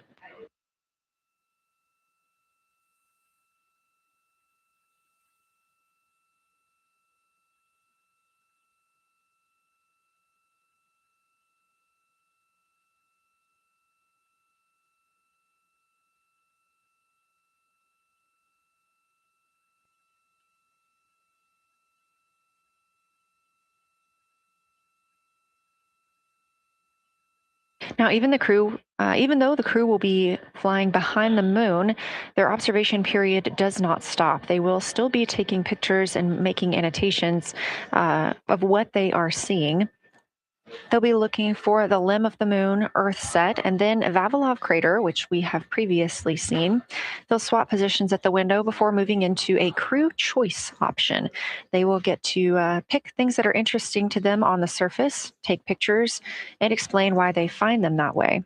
They'll also be looking for any impact flashes. These are short-lived flashes on the lunar surface caused by impact bombardment.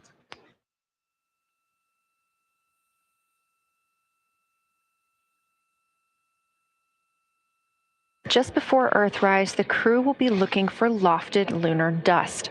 This may be lofted just above the lunar surface, and we could only see it just before Earthrise along the dark western limb. Any Earthshine would illuminate potential lofted dust. But once the crew is all the way around the Earth, the brightness of the Earth will wash out any of that dust they might be able to see. These were based on observations from Apollo missions and orbital spacecraft. And so we're very interested to see if the crew might be able to capture some of that lunar dust today.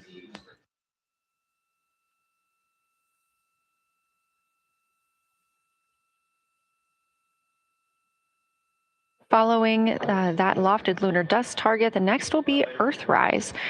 We will regain communications with the crew shortly after Earthrise.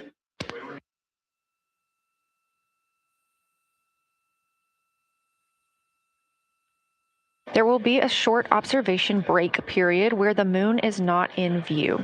That's because we are also anticipating the crew seeing an eclipse today. The moon won't be in view because the team here in Mission Control Houston will need to change the attitude of the spacecraft and ensure that its solar arrays are gathering light from the sun heading into that eclipse period. So we will have communication with the crew, we just won't be able to see the moon. However, we will have views during that eclipse time frame. During that time, the science team is looking to know it will only be illuminated by Earthshine at that point. So they want to know what the whole moon looks like overall, but they also want the crew to look into deep space and potentially see if they can spot any planets.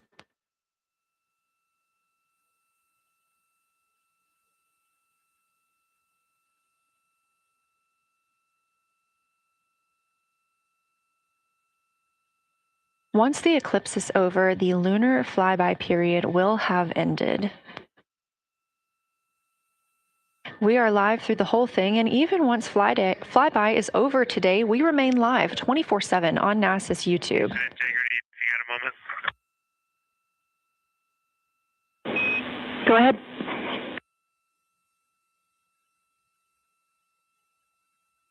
I don't know if Catherine and Devin are still there, but if they are, just wanted to just let them know how much fun we're having out here. It's extraordinary to be on the far side of the moon right now, just see it hanging out there and looking back at the Earth. And Ashley and Kaylin, I know you're back in Canada, but if you happen to be watching too, just wanted to say hi to all you guys. Love you guys, and we'll be heading back your way shortly. Thanks, Jeremy. I hear they are watching and your family is still here. So thanks for passing that along.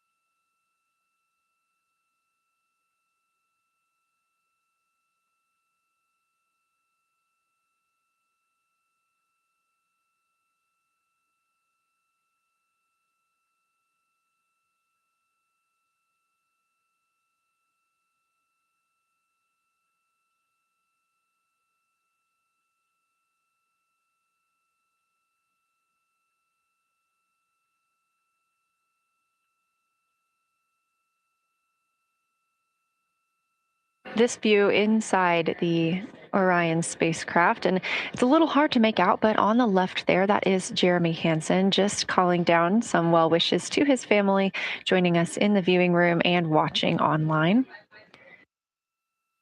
Currently in the window are Victor Glover and Christina Cook. They are taking pictures outside of the window as they are now in their flyby observation block. At this time, Reed Wiseman and Jeremy Hansen are serving as support crew members, and they are also going to have an opportunity to enjoy their midday meal at this time.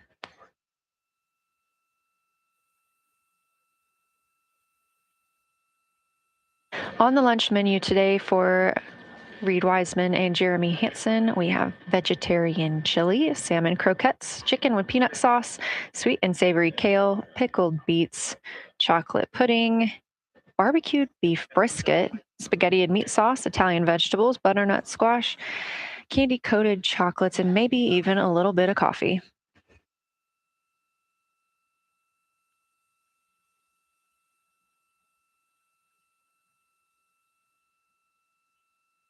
And if you look closely, you can see it looks like they are getting into some of their food for the midday meal.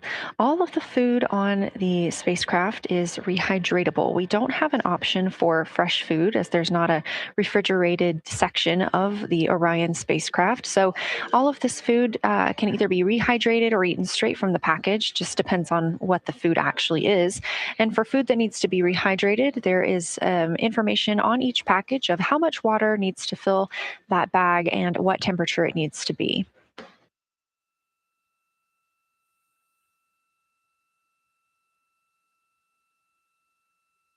We are now 4 days, 23 hours, and 39 minutes, 40 minutes actually, into the flight of Artemis 2, the spacecraft now under 4,500 miles from the moon.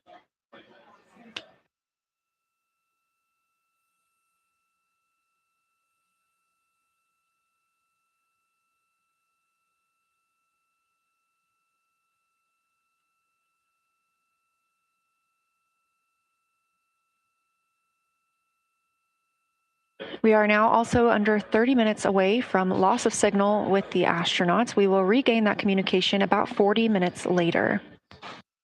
They will still be photographing the moon and documenting what they're seeing while they're behind the moon. And we especially look forward to potential Earthset and Earthrise views.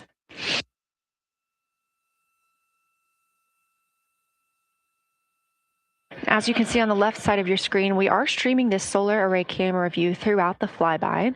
And the science team also plans to capture an occasional still photo with the solar array intermittently, perhaps one every 8 to 10 minutes. Still photos represent the highest resolution imagery from those GoPro cameras. So starting 5 minutes before Earthset and loss of signal, the science team will capture a series of photos, one every 30 seconds, to include Earthset, all the way through 5 minutes after Earthrise and acquisition of signal. In order to capture these frequent photos, the solar array camera that we were streaming will need to switch to time-lapse photo mode. So during this time, the streaming video quality won't be as sharp as you have it right now, but we want to ensure that the science team captures the data that they need during these time frames. And we really look forward to seeing those higher resolution images once they're available. But with the view you are seeing right now, we are sharing bandwidth on the Orion spacecraft with every system that is keeping the spacecraft powered and the crew alive, especially the environmental control and life support system. As this is the first flight with crew, this is also the first flight of a life support system, keeping the crew healthy and safe on the way to the moon and the way home.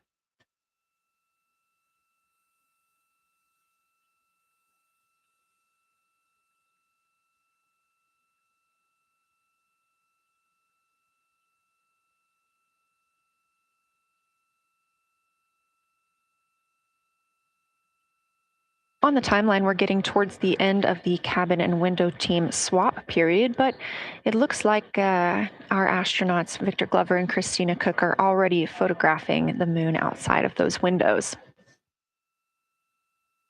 The next target is Ohm Crater, and this is something that they have photographed previously during the flyby. This is a small, complex crater with a prominent ray system, and as referenced earlier, it's the size of the Eye of the Sahara.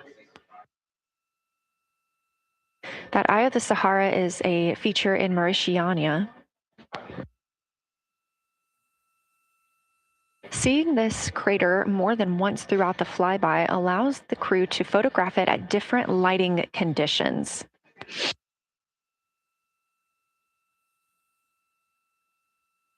Those different lighting conditions help expose different portions of the target and can help the science team learn a little bit more about how it formed and what it is today.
Again, this view inside the spacecraft as the crew continues photographing the moon outside their windows.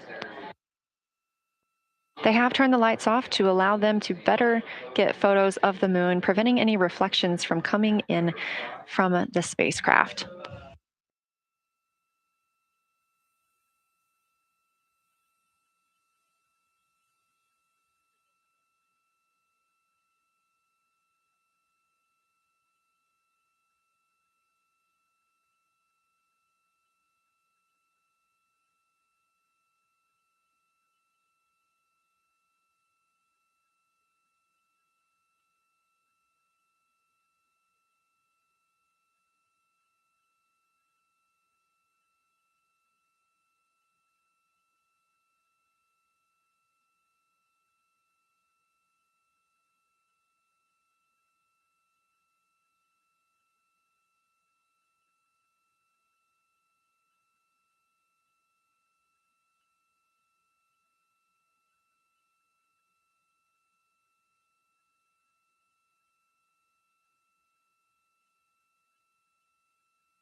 We expect the crew to be targeting Ohm Crater for another 6 minutes or so before they move into a discussion of the limb. Now, the science team has asked for a science sit rep or situation report during that time, so we hope to hear calls from the crew on what they are observing.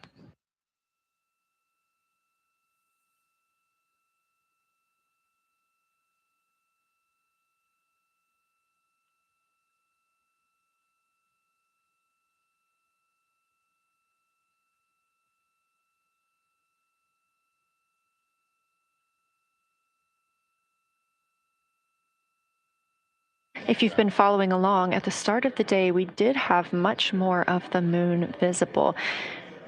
And even just an hour or so ago, we could see about half of the moon. We are now continuing to see more of the far side and that darkness where the moon is not reflecting light from the sun.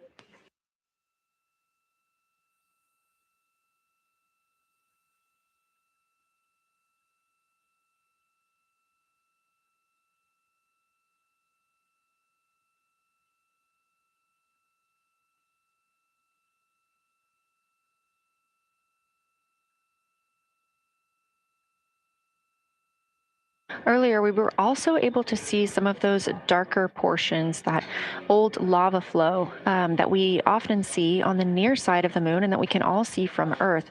That has mostly gone away. We are now just seeing very little of Oriental. That's down to the bottom right of the moon. You can see just a small dark portion near the limb.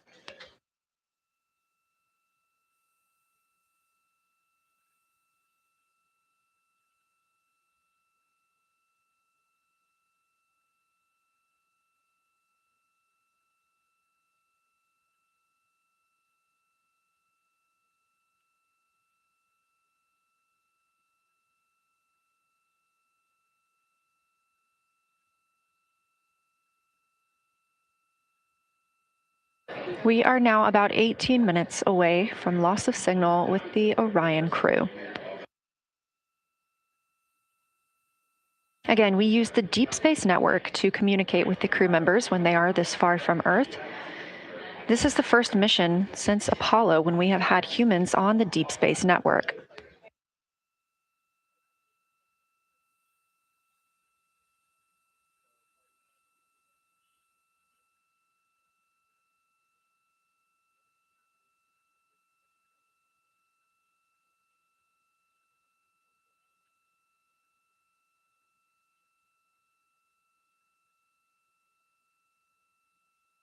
As you recently heard Capcom Jenny Gibbons call to the crew, we expect their closest approach to the moon to be at MET, or mission elapsed time, of 5 days, 25 minutes, and 34 seconds.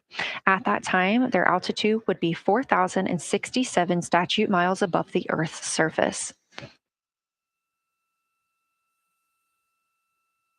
Just over 2 minutes later, they will reach their maximum distance from Earth at mission elapsed time 5 minutes, 5 days, 27 minutes, and 39 seconds. The altitude at that time would be 252,756 statute miles. These are our latest numbers, and we'll make sure to verify and confirm those once those milestones have been achieved. Obviously, we will be without communication to the spacecraft at that time. So once we regain communication, we will make sure to find out those numbers and report those to you.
Checking in on the lunar targeting package, the crew is now in their discussion of the limb. See, the limb of the moon, that illuminated part.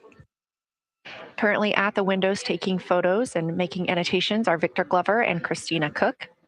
We are expecting loss of signal in about 13 minutes. We will regain that signal with the crew about 40 minutes later.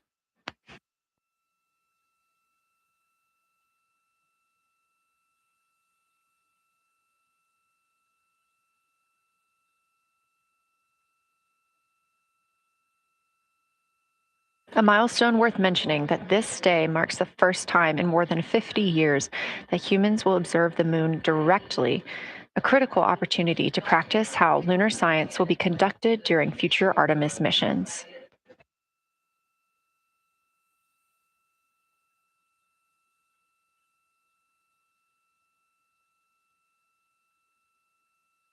I've continued to reference the lunar targeting package throughout this broadcast, which is the primary tool guiding the crew observations, and that consists of two key components. The first of those is the Lunar Geography Review, which helped the astronauts study major lunar features in advance. That also helped them learn to orient themselves during the flyby. The Lunar Targeting Plan provides a detailed timeline of observation targets, background science context, and specific instructions for the picture the crew should take, and verbal descriptions of what will be helpful to the science team reviewing those pictures later. That's what we've been tracking real time and what the crew is using right now to keep up with their next milestones.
Integrity Houston, 10 minutes till the LOS. We'll take a snappy sit rep from the cabin if you have one.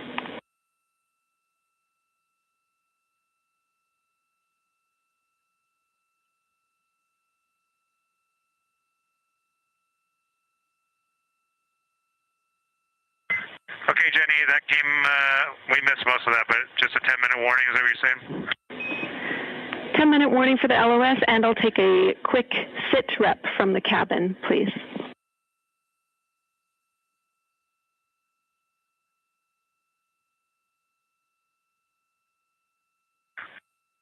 All right, cabin is still full of excitement. We've got Christina in window 2, Ike in Victor in window 3.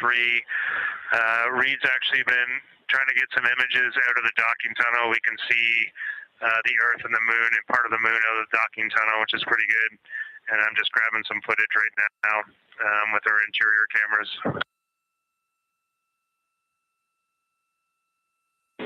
Copy, Jeremy. We'd like to know what camera Reed is using and also the status of window 1. Looks like there might be a shroud removed.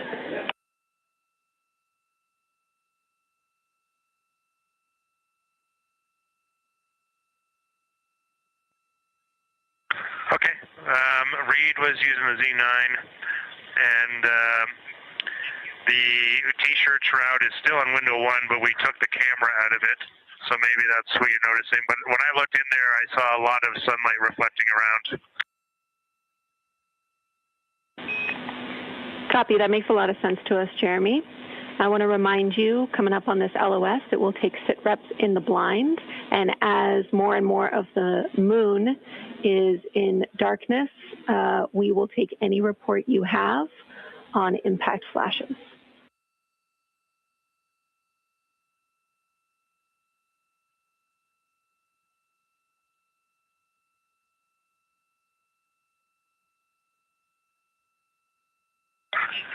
All right, Jenny, you have to say again your last. There's a lot of conversation here, and I was on the other side of the cabin, so I missed all of it. Look out for impact flashes, and we'll take sit reps in the blind.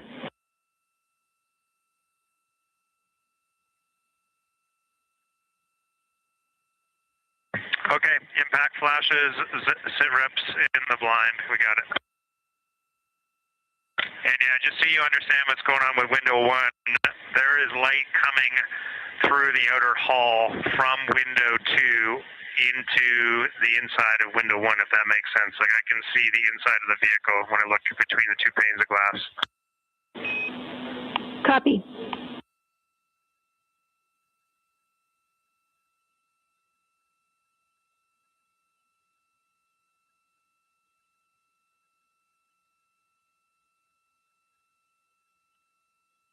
You're getting your first live look at Orion, the moon, and the Earth.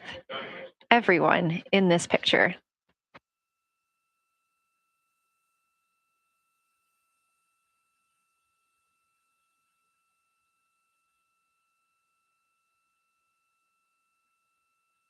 This is a live view from the Orion spacecraft.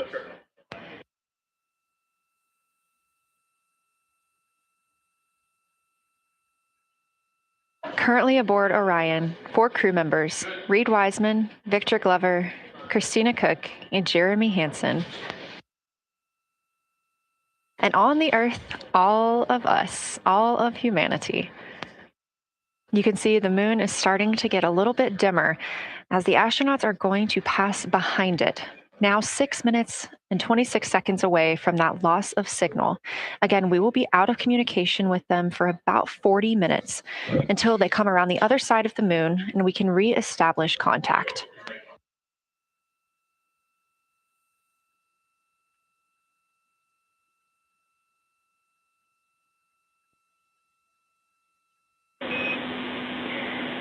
Integrity Houston, you are 6 minutes from your 40-minute lunar flyby LOS. From all of us, it's a privilege to witness you carrying the fire past our farthest reach. Thank you. Godspeed.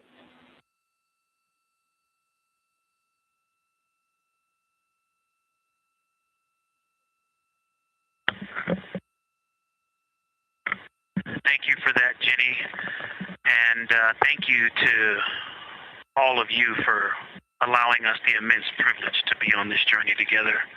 It's quite amazing. And as we go on this journey, thinking about the NASA mission to explore the unknown in air and space, to innovate for the benefit of humanity, and to inspire the world through discovery.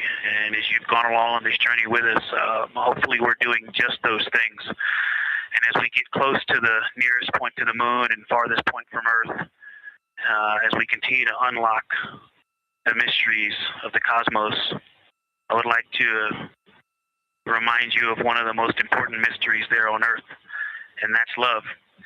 Christ said in response to what was the greatest command, that it was to love God with all that you are. And he also, being a great teacher, said the second is equal to it, and that is to love your neighbor as yourself.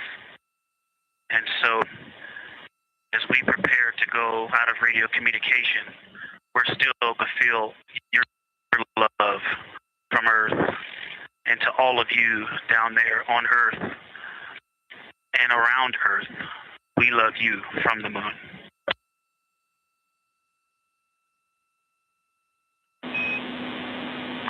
Houston copies. We'll see you on the other side.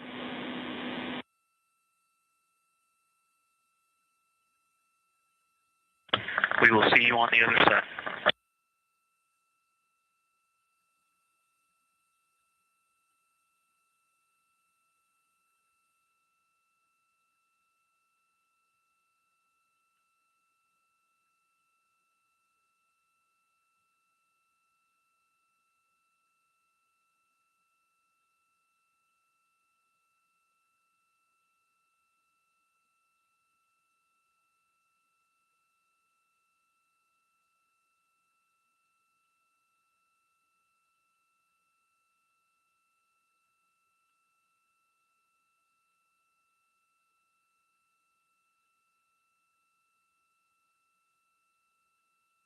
Poignant words from NASA astronaut Victor Glover, and a little bit of a love letter from the other side of the moon all the way to Earth. Glover touching on the teachings of Jesus, including to love your neighbor as yourself. We are now less than 3 minutes away from loss of signal with the Orion astronauts. The Artemis 2 crew will be out of signal for about 40 minutes as they are on the other side of the moon, continuing their work photographing the lunar surface. And they will reemerge, and we will also get this view on the other side.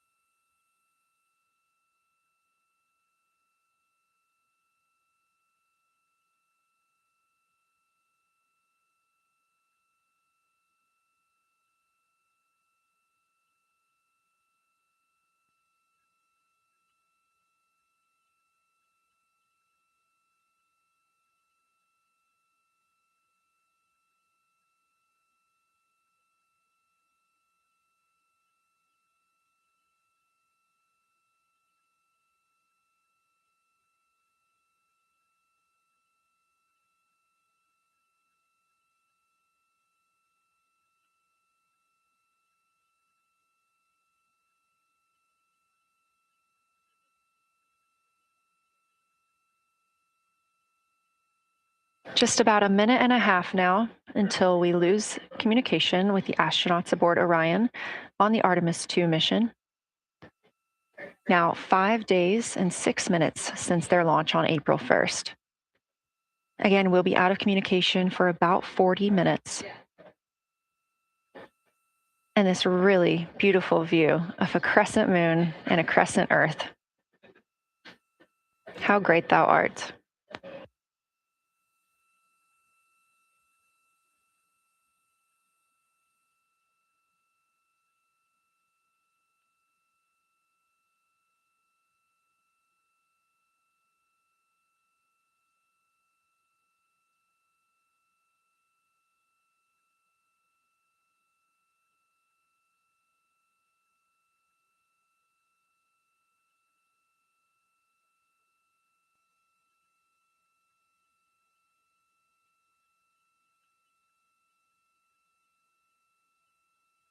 "30 seconds now until we expect loss of signal.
And we have confirmation of loss of signal of the Orion spacecraft as it flies behind the moon. We expect to regain communications with them in another approximately 40 minutes. This was expected as their spacecraft is now out of direct line of sight with Earth and behind the moon. And this is a poignant moment as it's the first time in over 50 years that we have humans completely unreachable by anyone else on Earth. No matter how distant or secluded, we could reach anyone living on Earth. But while the crew flies behind the moon, it's simply impossible to make contact with them. This is a live view inside the science evaluation room here at Johnson Space Center and just down the hall from Mission Control. This team has been monitoring the flyby all day as the team has continued capturing targets on the lunar surface.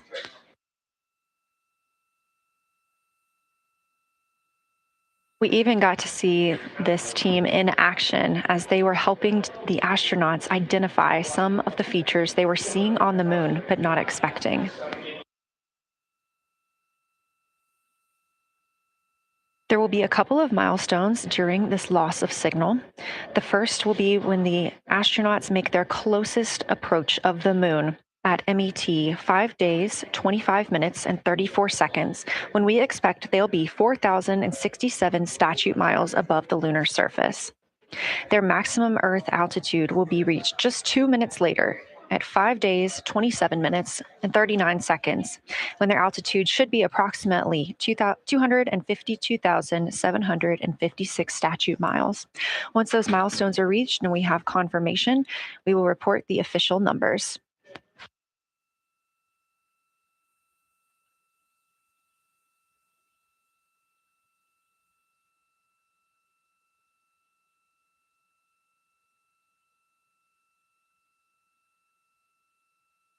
Throughout the Artemis II mission, astronaut voice, images, video, and vital mission data must traverse thousands of miles, carried on signals from NASA's powerful communications systems, the Near Space Network and the Deep Space Network. Let's learn a little bit more.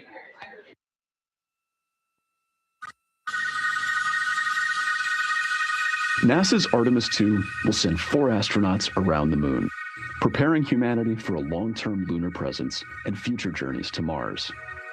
Enabling communication and navigation for this test flight are NASA's Near Space Network and Deep Space Network. With antennas around the world and a fleet of relay satellites, the networks will deliver vital data to and from Earth through all phases of the mission. The networks are seamlessly integrated at NASA's Johnson Space Center in Houston, Texas, where Mission Control coordinates the network handovers. These transfers represent a delicate dance between the 2 networks, exchanging support as the mission shoots toward the moon.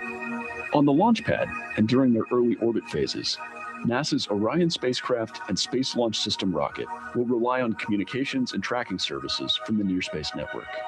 After its translunar injection burn, the Deep Space Network's global array of antennas will serve as Orion's primary communication support during lunar orbit. As the mission journeys farther into space and away from Earth, signal strength weakens and bandwidth is conserved for crew communications. The astronauts will have a near constant connection to Earth, ensuring their safety on a journey farther into space than ever before. We say near constant because as Orion goes behind the moon, a planned loss in communications will occur. The Deep Space Network will be standing by to reacquire the signal as Orion reappears. The Artemis II mission also provides an opportunity to test new capabilities. Using laser links, NASA will periodically transmit Orion data to showcase the benefits laser communications could have for future human spaceflight missions. The data from Orion, sent by radio signals or laser links, is massive. The mission is gathering images, data, and video, while also generating details about mission health and crew voice files. All of that data gets processed here on Earth, where systems compress it for efficiency. In the future, we'll upgrade these systems on Earth so that image and video clarity improve with each moon mission. With the Artemis II test flight, we're evaluating the communications infrastructure that will help carry us into the future as we explore the moon and journey forward to Mars.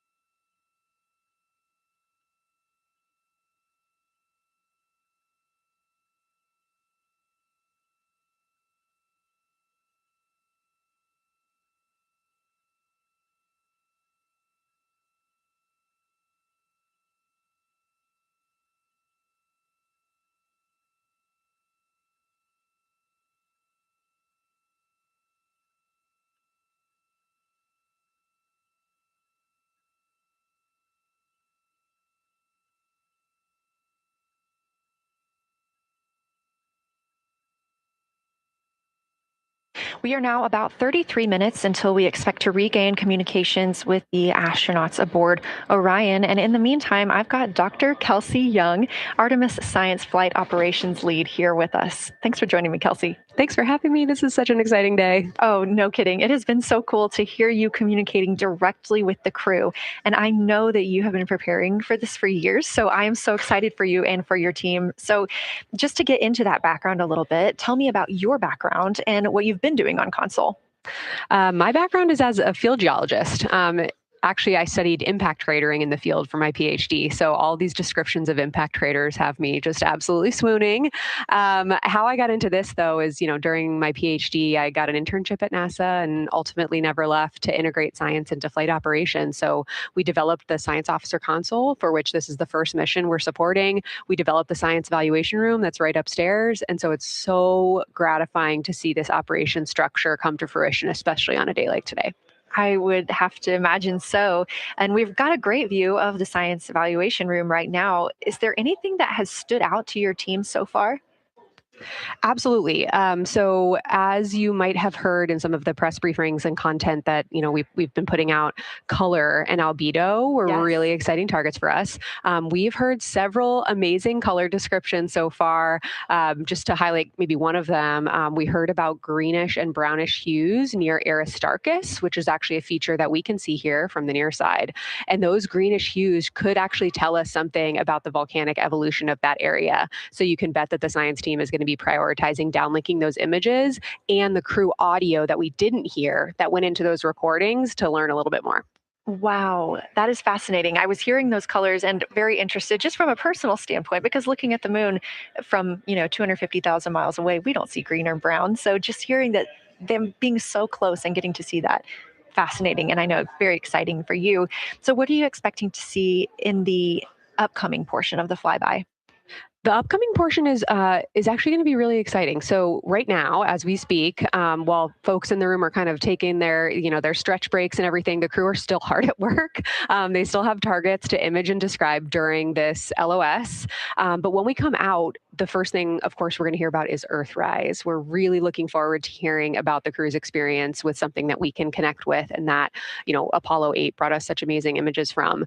But then we start to get into describing the Terminator, as well as looking for things like lofted dust, which tell us about the modern lunar environment. Then the vehicle's going to orient away from the moon for an hour and then pivot back for the eclipse observations, which is a whole different set of science observations that we're really looking forward to. It's kind of nice that the crew will get a little break in there, because they have been hitting it hard today with photos and videos and annotations. What are you hoping that the crew sees coming up? Is it that lunar dust?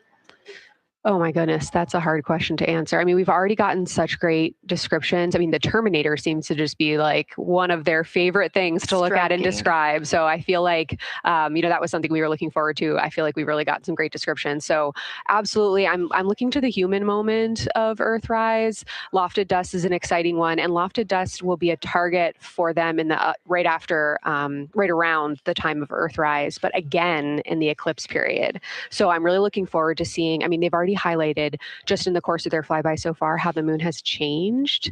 And this is going to be even more dramatic change to go from their end of this kind of lunar illuminated piece of the flyby into the eclipse time frame. And I can tell you they're going to be experiencing a very different moon during that time. And I can't wait to hear what their observations are. Yeah, that's absolutely fascinating. And what an privilege that we get to do that on this mission, because that's not always the case. If we had launched on a different day other than April 1st or 2nd, we wouldn't have gotten to see that eclipse. Is that right?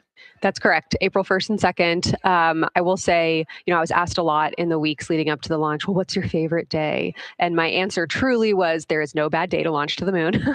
We were going to get great science out of it no matter what. But it's a really neat opportunity to, bring the sun into the picture, bring different planetary bodies into the picture while still literally keeping the moon in center stage.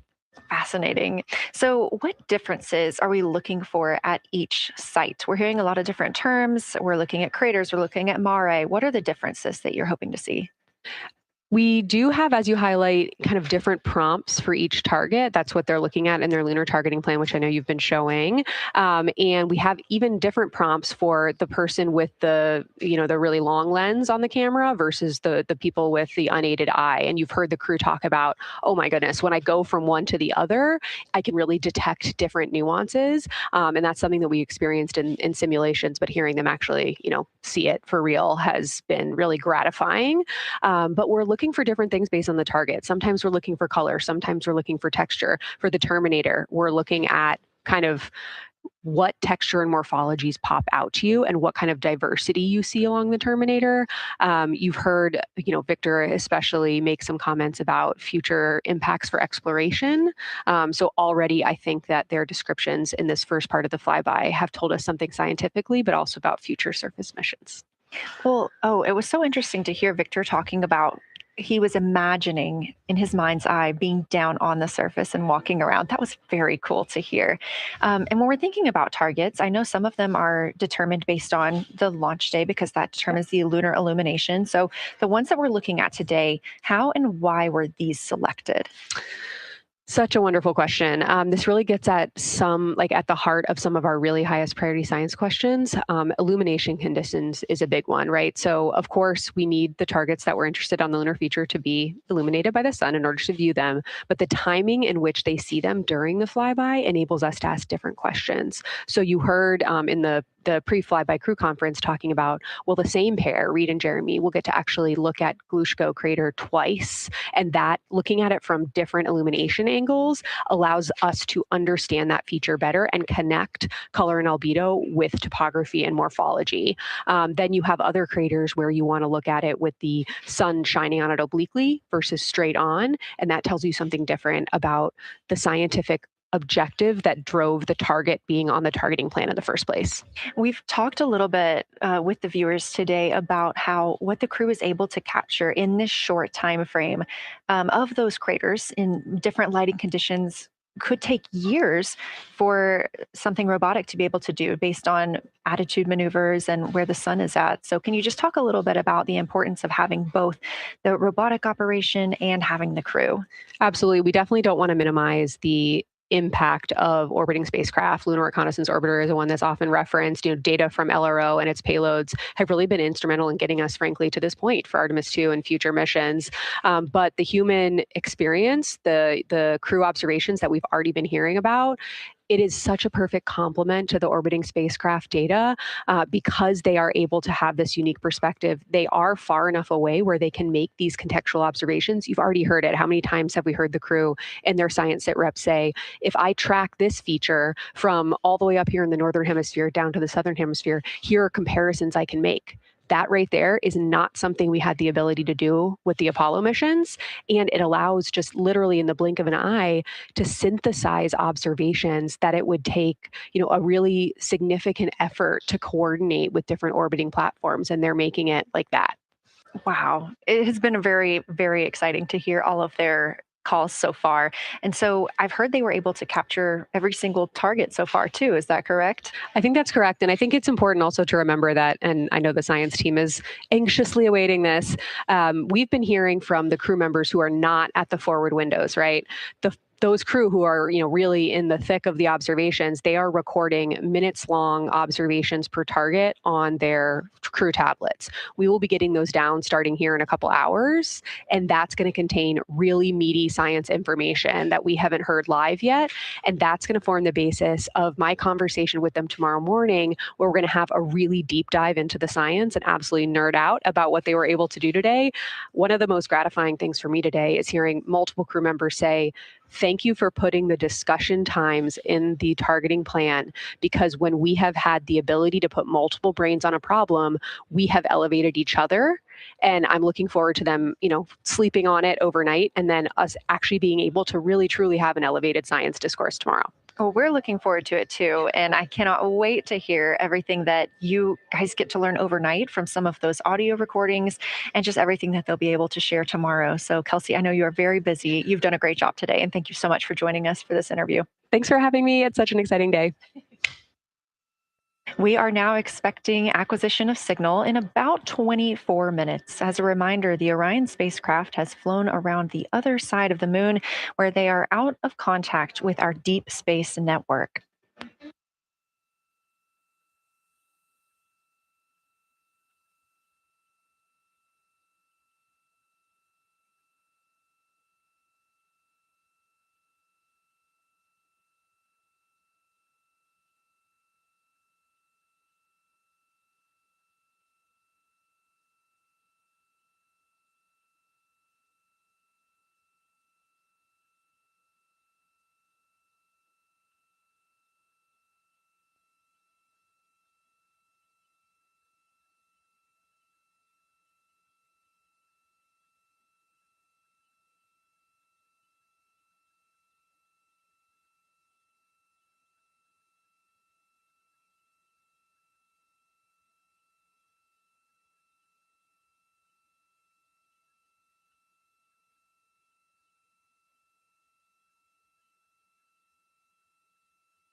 And we just heard confirmation here in Mission Control Houston that we have reached the closest point of our destination to the moon at MET 5 days, 25 minutes, and 34 seconds. And we anticipate the spacecraft's altitude is approximately 4,067 statute miles above the moon.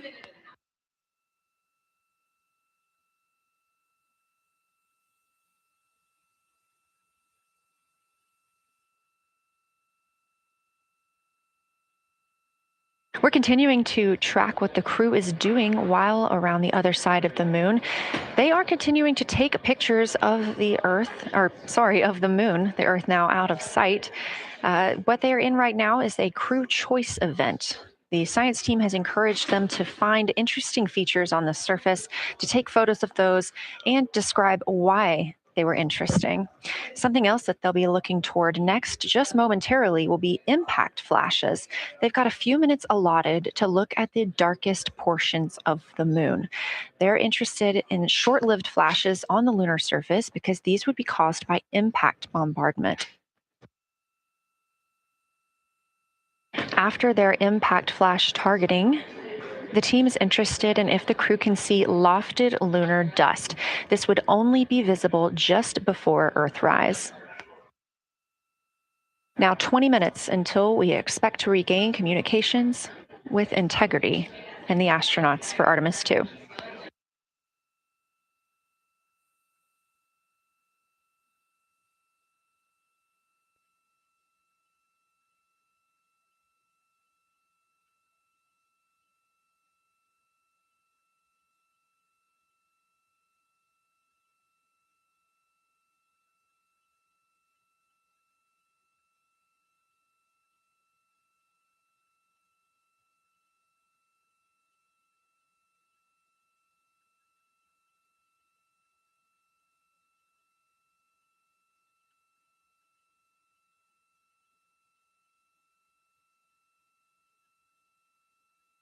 We're live in Mission Control Houston at NASA's Johnson Space Center, but there's a team over 750 miles away also monitoring today's operations. And of course, just like us, they are in LOS, or loss of signal, with the spacecraft.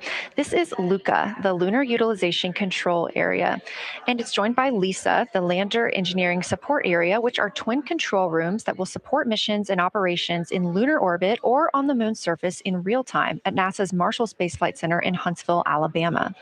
The Luca and Lisa are right next to each other and just a short walk away from the SLS Engineering Support Center, which is used during launch, and the POIC, where science on the International Space Station is monitored. Luca primarily supports Artemis science operations, while Lisa will provide engineering support for landing astronauts on the moon. During this mission, Artemis 2, teams in the Luca will use the facility to support first-of-its-kind science operations to better understand the deep space effects of microgravity and radiation on the crew's physiology, immune systems, and ability to complete various tasks. The data from these science operations will inform future crewed flights to the moon. For future crewed missions to the moon, members of the NASA Human Landing System Mission Insights Support Team, a group of engineers, safety leads, flight operations experts, and technical authorities, will work in the LISA. There, they will monitor lander systems in real time and be involved in key decision-making processes throughout the mission. Teams are using the LISA during Artemis 2 to observe mission operations and using the opportunity to inform and prepare for future crewed landings to the moon's surface.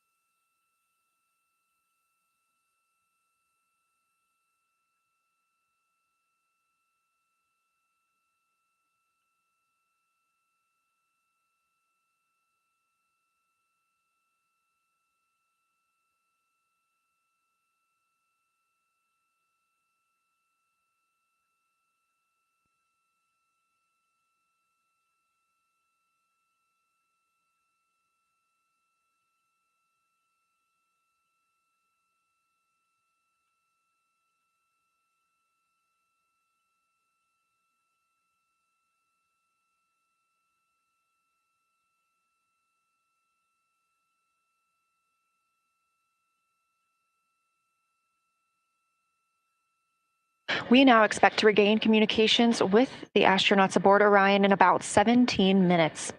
In the meantime, a little overview of how our crew members flying by the lunar far side at an altitude of between 4,000 and 9,000 miles are testing the capabilities of the Orion capsule. Artemis II visualization lead Ernie Wright has simulated views of the flyby using detailed topographic maps of the lunar terrain and photorealistic lighting scenarios. The Artemis II crew members have been using these visualizations to prepare for this historic mission, which is paving the way for future exploration of the moon's surface and beyond. So the most exciting thing to me about Artemis II is just the return to the moon. We haven't been there in 50 years. Human eyes are going to see parts of the moon that haven't been seen by anyone before. It also recommits us to exploring the solar system in a way that we haven't in a long time. And I think it provides an opportunity for younger generations to understand the excitement of doing that kind of exploration. Artemis is our return to the moon after 50 years. The emphasis of Artemis is going to be, first of all, science, but second of all, learning to sustain a presence on another world, first on the moon, but we're hoping that that's a stepping stone to Mars and other destinations in the solar system eventually. Artemis II will be a flyby mission. It's not going to land. We're testing all of the technology that we've created for flying to the moon since Apollo. A lot of systems have been modernized, and we need to make sure that all of those work. The astronauts will be looking out the window at parts of the moon that have never been seen by human eyes before.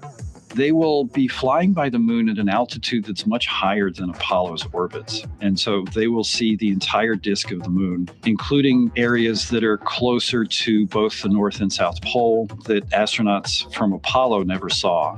All of that depends on the lighting, which we really won't know until launch day, but we can practice with different lighting scenarios. It's hard for people to sort of picture that in their mind. If you can make a visualization of it, show them a movie, that helps everybody choose the targets and also practice aiming at those targets. The astronauts have actually been looking at these visualizations through the lens of the camera and practicing aiming at the various targets. This is a map of the surface of the moon, obviously, but it shows what the Apollo astronauts could see in sunlight while they were in orbit. The brighter parts are the parts that they could see. The darker parts, like this entire area here and places that are farther north and south, are places that they couldn't see in sunlight, either because it was nighttime there or because it was beyond the horizon of the astronauts.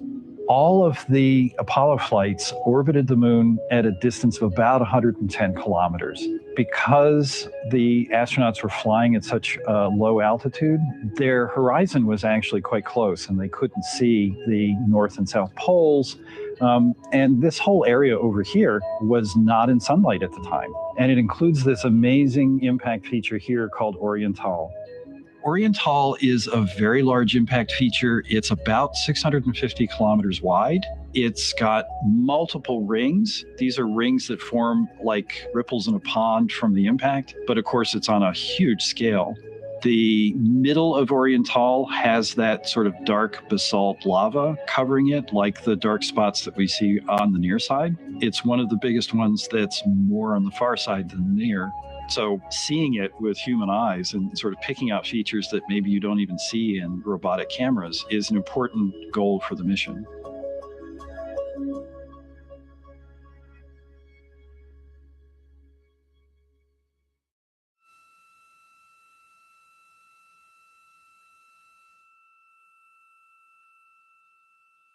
This live view in the Science Evaluation Room, or the SIR, here at Johnson Space Center in Houston, Texas, just down the hall from where we're at in the Artemis Mission Control Room. Teams continuing to monitor the flyby.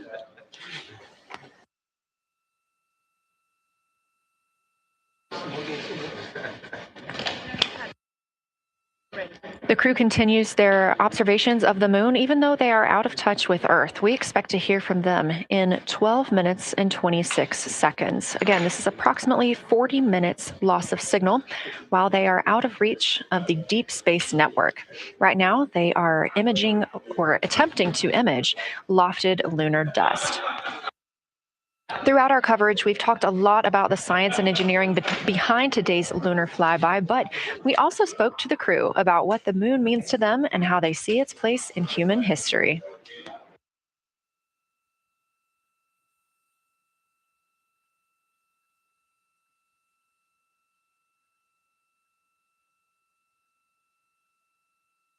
I remember being a little kid lying in bed at night and just looking out at the moon and whatever phase it was in, I was thinking, man, my friends that live like 20 miles away, they can probably look out and see that same exact moon. And then when I was in the Navy and I would look out at the moon and I'd be halfway around the planet, I would think, man, my brother can see that moon where he is and he's halfway around the planet from where I am. And it's a connection of life on Earth. We can all look up and see that moon. It represents history. It is a witness plate. Everything that's ever happened to the moon is still written on the moon. There's no processes of wind or change in the earth, geologic processes like we have here that change it. And something that's been telling and can read out the story of its own evolution, there's something beautiful about that.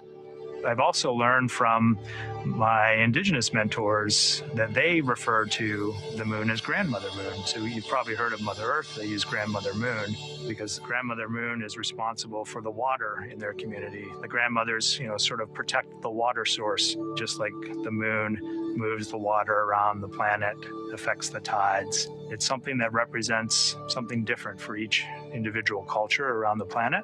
And that's really neat because we all share that same moon in the night sky. We all have seen the same side of the moon in different lighting conditions our whole lives. And so it seems very familiar to us, but it's also kind of unknown. When we get up close, some of the imagery that we'll get to describe and to share with people will be very unique.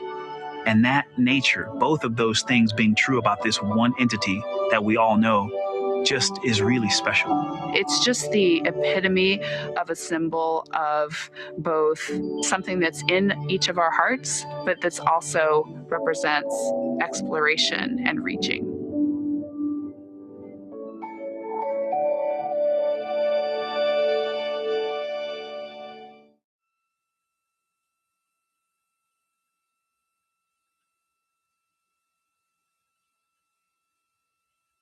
You're looking at a live view inside Artemis Mission Control here at Johnson Space Center in Houston, Texas. We are currently out of contact with the Artemis 2 crew. This was a planned, or not really a planned, but a tracked loss of signal that occurs when the crew flies behind the moon. We use the Deep Space Network to communicate with the crew, and when they are behind the moon, they are out of reach of that Deep Space Network. And when you consider our nonstop communications during the time in which we live, this is even more striking. For the Artemis 2 crew, they're only currently communicating with each other. Now, we expect to regain those communications in under 9 minutes from now, and we also are hopeful for a view of Earthrise. Despite being out of communication, the crew is continuously capturing imagery of their predetermined lunar targets.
Now about 7 minutes, 25 seconds until we anticipate regaining communications with the Artemis 2 crew aboard Orion. In the meantime, Artemis 2 Lunar Science Deputy Lead Marie Henderson is training trained these astronauts to capture and document their views of the lunar surface for all of us to enjoy back here on Earth. I cannot wait to hear their voices when they get to the far side of the moon and I can hear them talk about seeing the moon out their window. I try to imagine it now and just like tear up thinking about it. Ooh, now I gotta hold on a second. We have human eyeballs connected to wonderfully smart brains our astronaut friends have. They are going to be able to observe the moon in multiple different ways. They can use their eyes, they'll look through their camera and snap pictures, and just looking out the window, getting that human experience. But during Apollo, the astronauts were so much closer to the lunar surface. Our astronauts are going to be doing a flyby at a higher altitude, so they're going to be able to see the whole moon as a lunar disk on the lunar far side. That's a brand new, unique perspective that humans haven't been able to look at before. We are doing a lot of lunar geography training with them. They have study sessions and quizzes they can do that are assigned to them. You know, even if you're an astronaut, you still get homework. We actually get in the mock-up. In that enclosed physical space, we have to think through the hardware that they have, the cameras, the computers, their microphones to make these observations. There's 4 windows up front. Through one of those windows, one of our astronauts will be using a Nikon D5 camera with an 80 to 400 millimeter lens. So something that allows them to zoom in really far and actually take more detailed observations of the surface. It's almost like looking through a pair of binoculars as well. It's just like being a geologist out in the field. They're telling us what they're seeing, looking for colors, textures, different morphologies, and comparing the region that we're having them look at to the regions that are around them. We have a science team that is planning the targets that are going to be observed, putting them all on the timeline of how they're going to be observed, and then taking the first look at the data when it comes down. The Apollo astronauts were only on the moon for 300 hours total, and they only went to the equator. That's like going to places that were safer landing sites, and they only saw so little, 300 hours total. And so we have so much more to explore and so much more to learn, and we are the beginning of the next generation that gets to start being a part of these discoveries.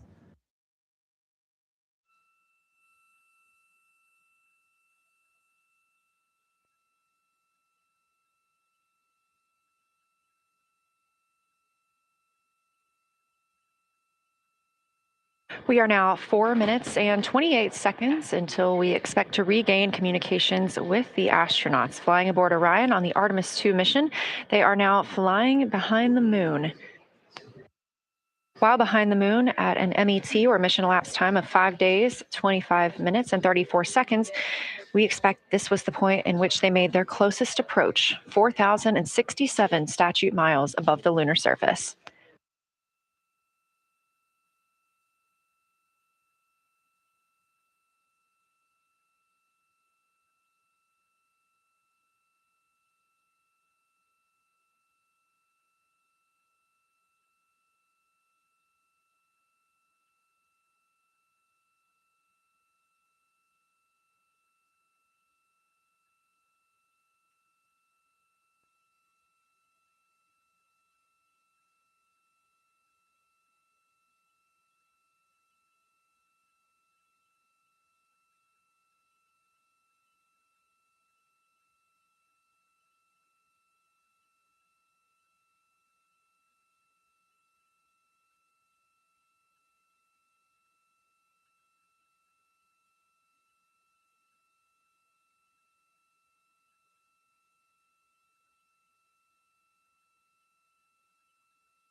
We're live in the Artemis Mission Control Room in Houston, but we are not the only room monitoring today's flyby. As you can see, this is the SIR, the Science Evaluation Room. It's in the same building and just down the hall. It's a multidisciplinary science team supporting the Artemis II crew in real time, including experts in lunar geology, impact cratering, volcanism, polar science, imaging, and visualization. You can see the SIR here. That's the Science Evaluation Room. It's embedded within Mission Control to provide science input during live operations like what we see today. But additionally, the Science Mission Operations Room is a back room that processes data, evaluates imagery, and supports rapid analysis. We also have our science officer, Kelsey Young, here on console today. She's serving as the primary interface between the science team and the flight controllers, ensuring science priorities are represented during mission execution.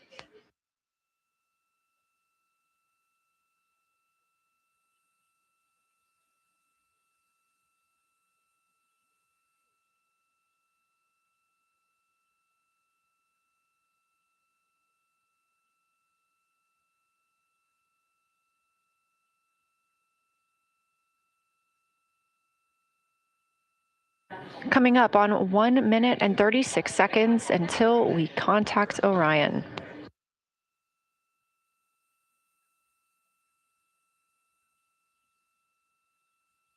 Meanwhile, aboard the spacecraft, the crew has continued executing their lunar flyby tasks.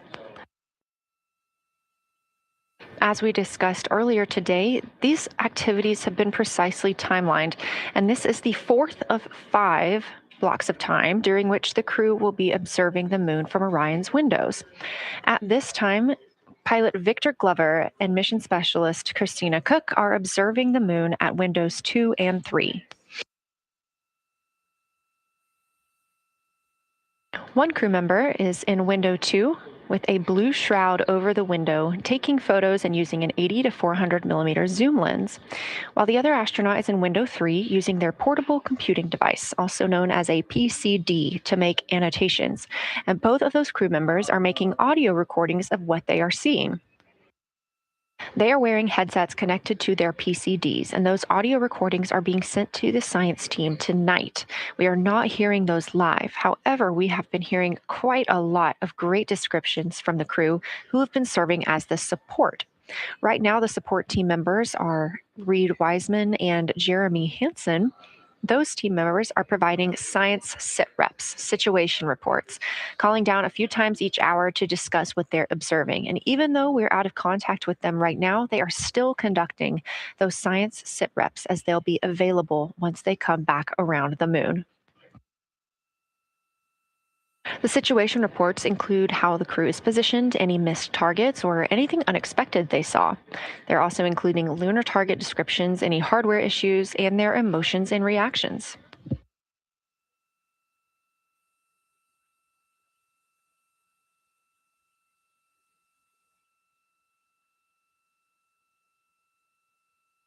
Again, we are standing by to acquire signal from the Orion spacecraft.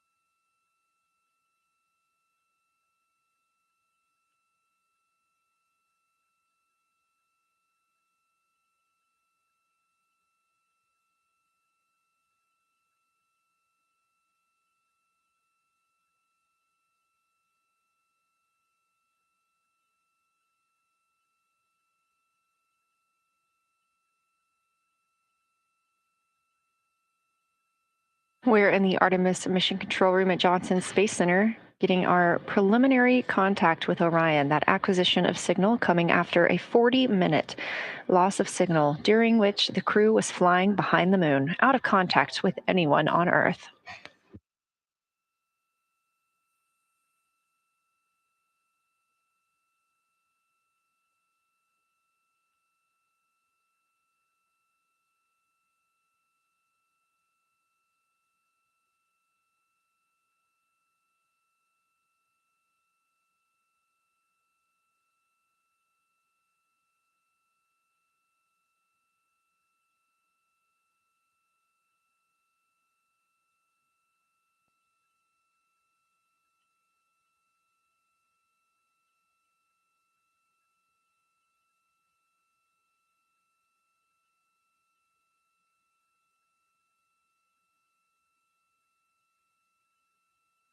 We are getting our first views from Orion after the loss of signal.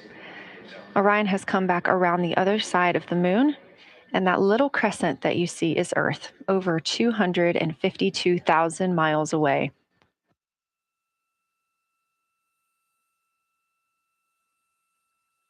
With this transit complete, lunar flyby continues, but Orion has also technically begun its journey home.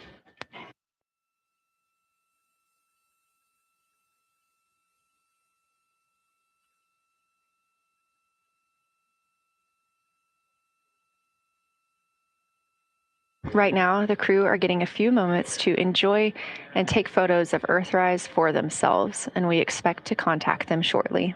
But we do have good signal coming from Orion.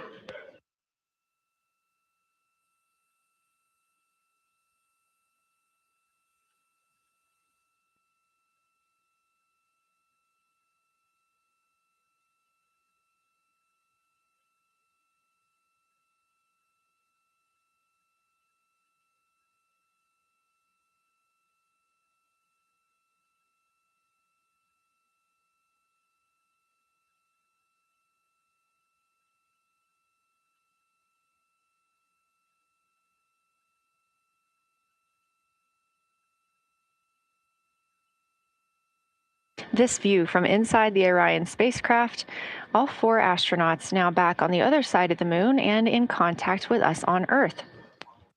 Their tasks for lunar flyby did not stop as they went behind the moon and out of contact with us.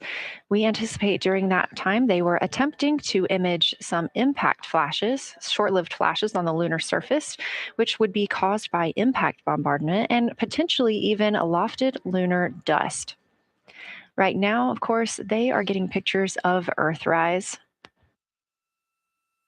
After this target, they will get a short observation break.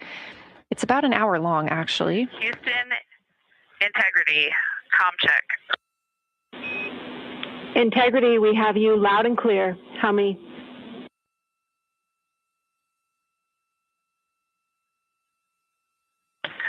Houston, we have you the same, and it is so great to hear from Earth again.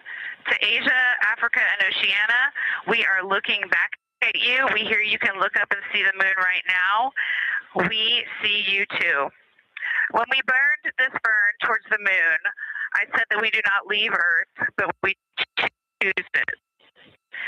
And that is true. We will explore, we will build ships, we will visit again.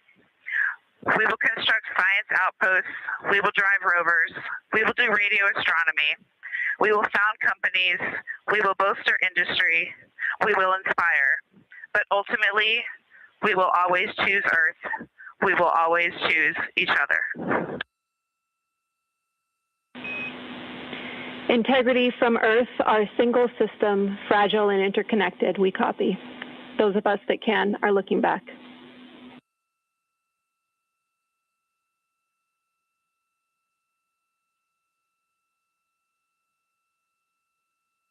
We are happy to say we copy.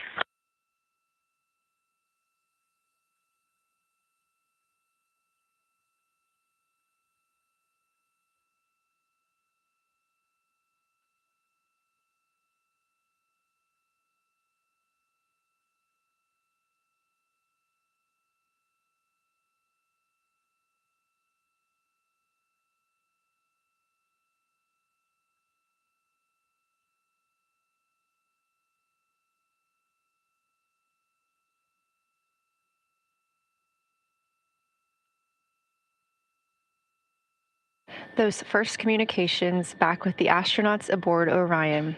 Christina Cook calling back to what she said just before translunar injection burn, that with this burn, we do not leave Earth, we choose it.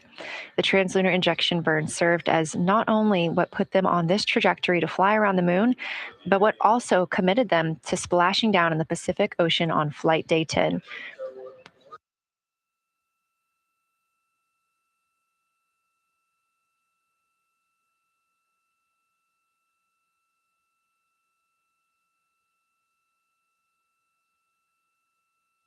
At this time, the crew is entering an observation break.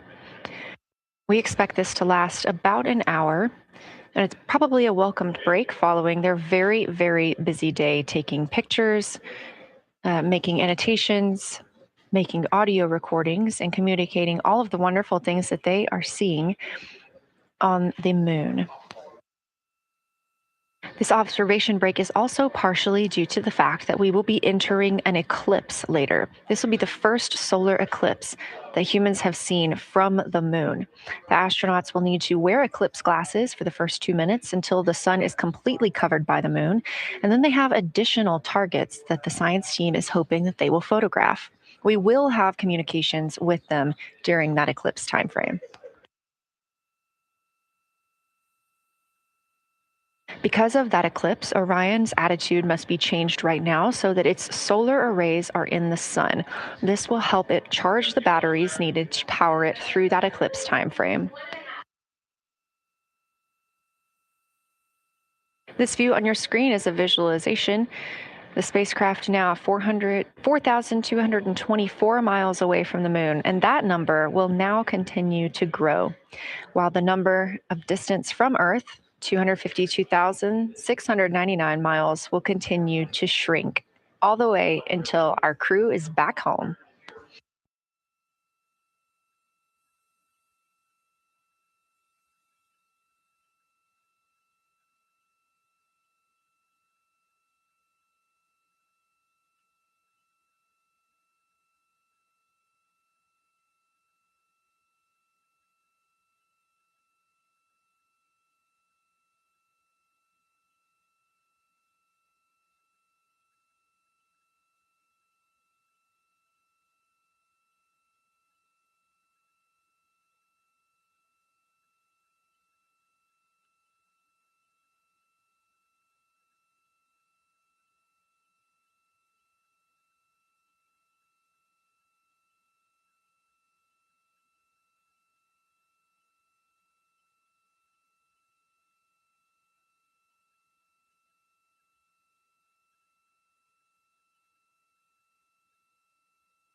Again, we are MET, mission elapsed time, 5 days and 58 minutes since the launch of Artemis II.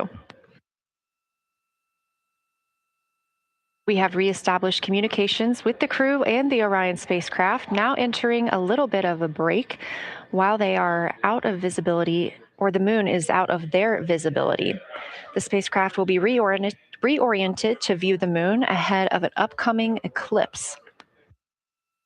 This current attitude maneuver helps charge the solar arrays and batteries aboard Orion that will power them through the eclipse.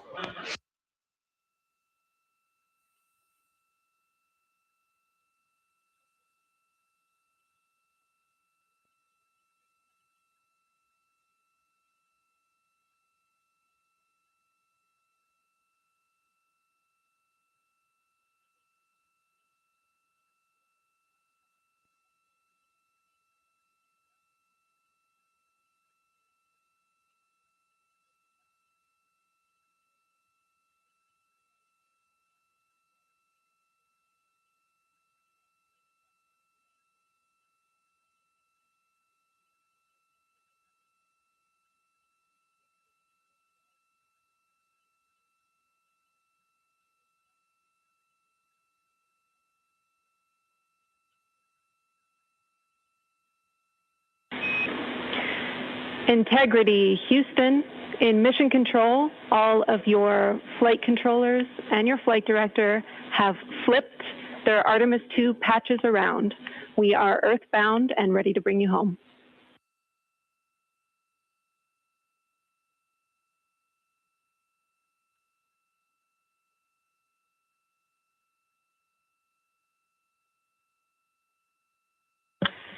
That's great. Great to see the light of day as we head back to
A very special moment just now in mission control ahead of the crew's flight to Kennedy Space Center, and during one of their last sims or simulations here, they visited the mission control team in Artemis Mission Control in Houston and brought us each a patch. Everyone in the flight control room has had these on their signifiers at their console. On one side of the patch that you've probably seen is the moon with the Earth behind it. Now that we've passed behind the moon and we are returning home, the flight control team has instructed everyone in the room to switch their patch around so that the Earth is closer and the moon is behind us. We are really looking forward to seeing the Artemis II crew. And the Capcom, Jenny Gibbons, did call that update up to the crew that the flight control team here has turned their patches around, as was instructed by the crew during that last sim. And we are counting down the days until they get home. They are now 5 days, 1 hour, and 3 minutes mission elapsed time into the Artemis II mission.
Joining me here in the room, Artemis Mission Control, I have Angela Garcia, Artemis II Science Officer. Thanks for being here, Angela.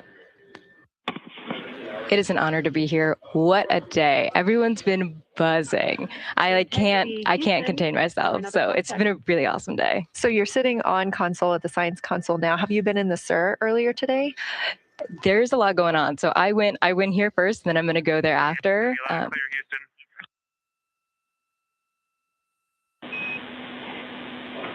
All right, Integrity, we hear you. That was a little clipped, but I think we have a better link now. We experienced some blockage from a solar array. We moved it, and we are in bias tail to sun.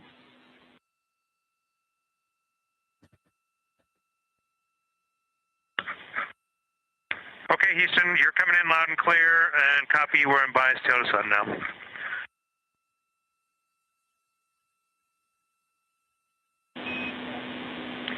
Affirm and Integrity, just so you know, we did not hear your response once we flipped our patches. Jeremy, we heard you call down, but you were clipped, and then we briefly lost comm. Glad we're back.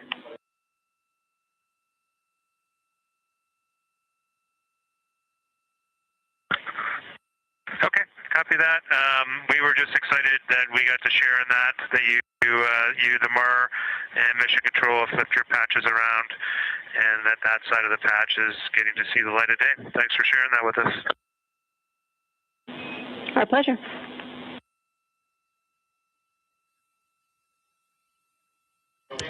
Okay, Angela. So, can you tell me a little bit about your role supporting Artemis 2 and the science preparation for the mission?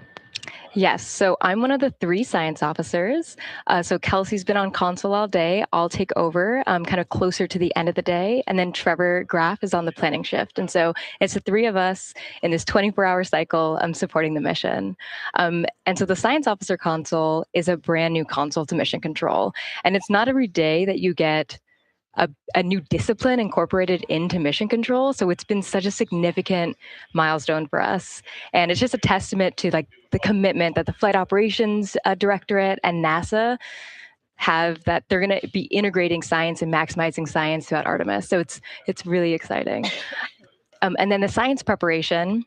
So I'm on the operations team, but I'm also on the training team. So all the incredible training and shout outs that you've gotten today, it warms my heart. It warms everybody's heart in the science evaluation worm. I promise you that.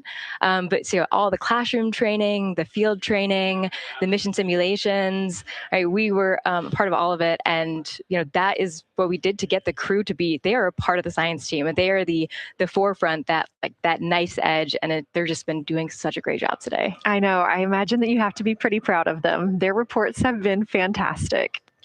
So I would like to know a little bit about how you have developed procedures for this crew. What kind of science activities are they carrying out inside the spacecraft? Yeah, so the procedure development has been a unique challenge. I would say the exploration science that we're doing is inherently pretty flexible, and operations is, I'd say, inherently has more structure and rigidity. And so to marry the two and to operationalize the science that we want to get done has been a challenge. But I think we've been able to go through these processes and create good products at the end and have a good plan.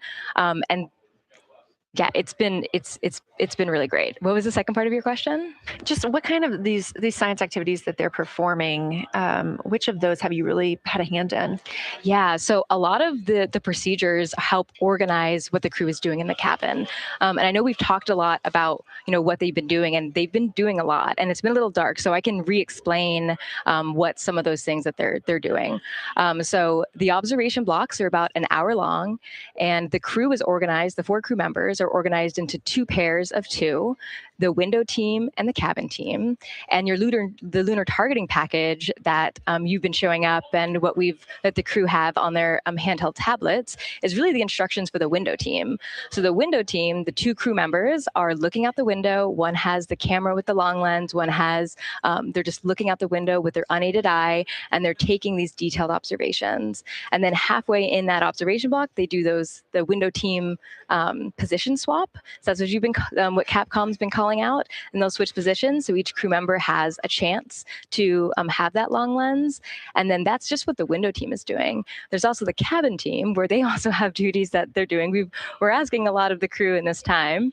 And then the cabin team, they have the interior camera, and they're taking images inside the cabin.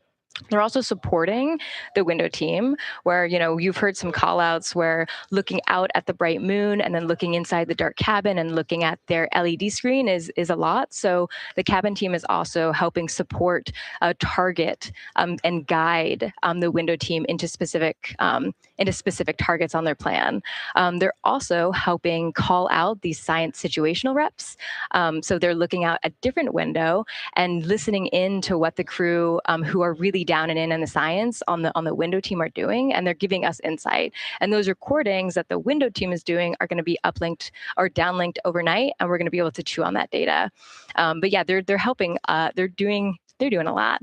And so making sure we have a plan that's flexible, but also make sure that we check off all those boxes was really important. So tell me a little bit more. You talked earlier about the analogs that the crew has done. What kind of analogs or environments were really useful for this? Yeah, so for procedure development, right, you have so many different environments that you can do. You have classroom, like we said, you have the Orion mock-up, you have simulations, and at least for developing the plan, we kind of did it in a tiered approach, because each of those different analog environments helps us answer a slightly different question and has a little bit of a higher fidelity. So we would start with the classroom. So we would get we would just get into a classroom, we would put all the hardware on the table, and then we'd almost role play of like, you be Victor, you be Reed, you be Jeremy, and I'll be Christina, and like, let's just do the plan how we think we should do it. Write that down, and then just keep iterating on that, and then Integrity Houston for a tag up pre-forward link LOS in place of the flight director conference.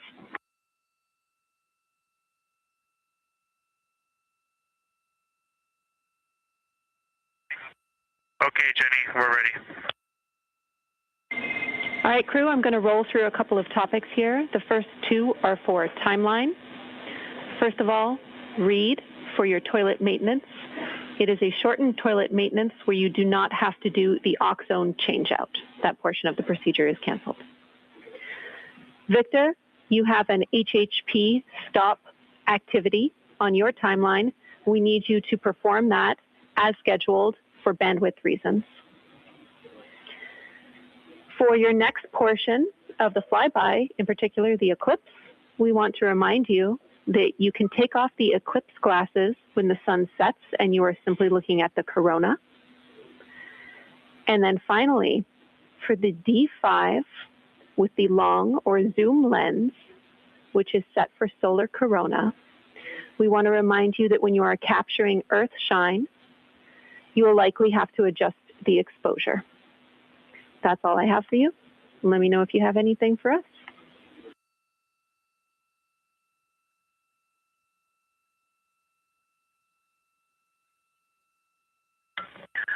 Okay, Houston, we copy all. Thanks for those words, Jenny.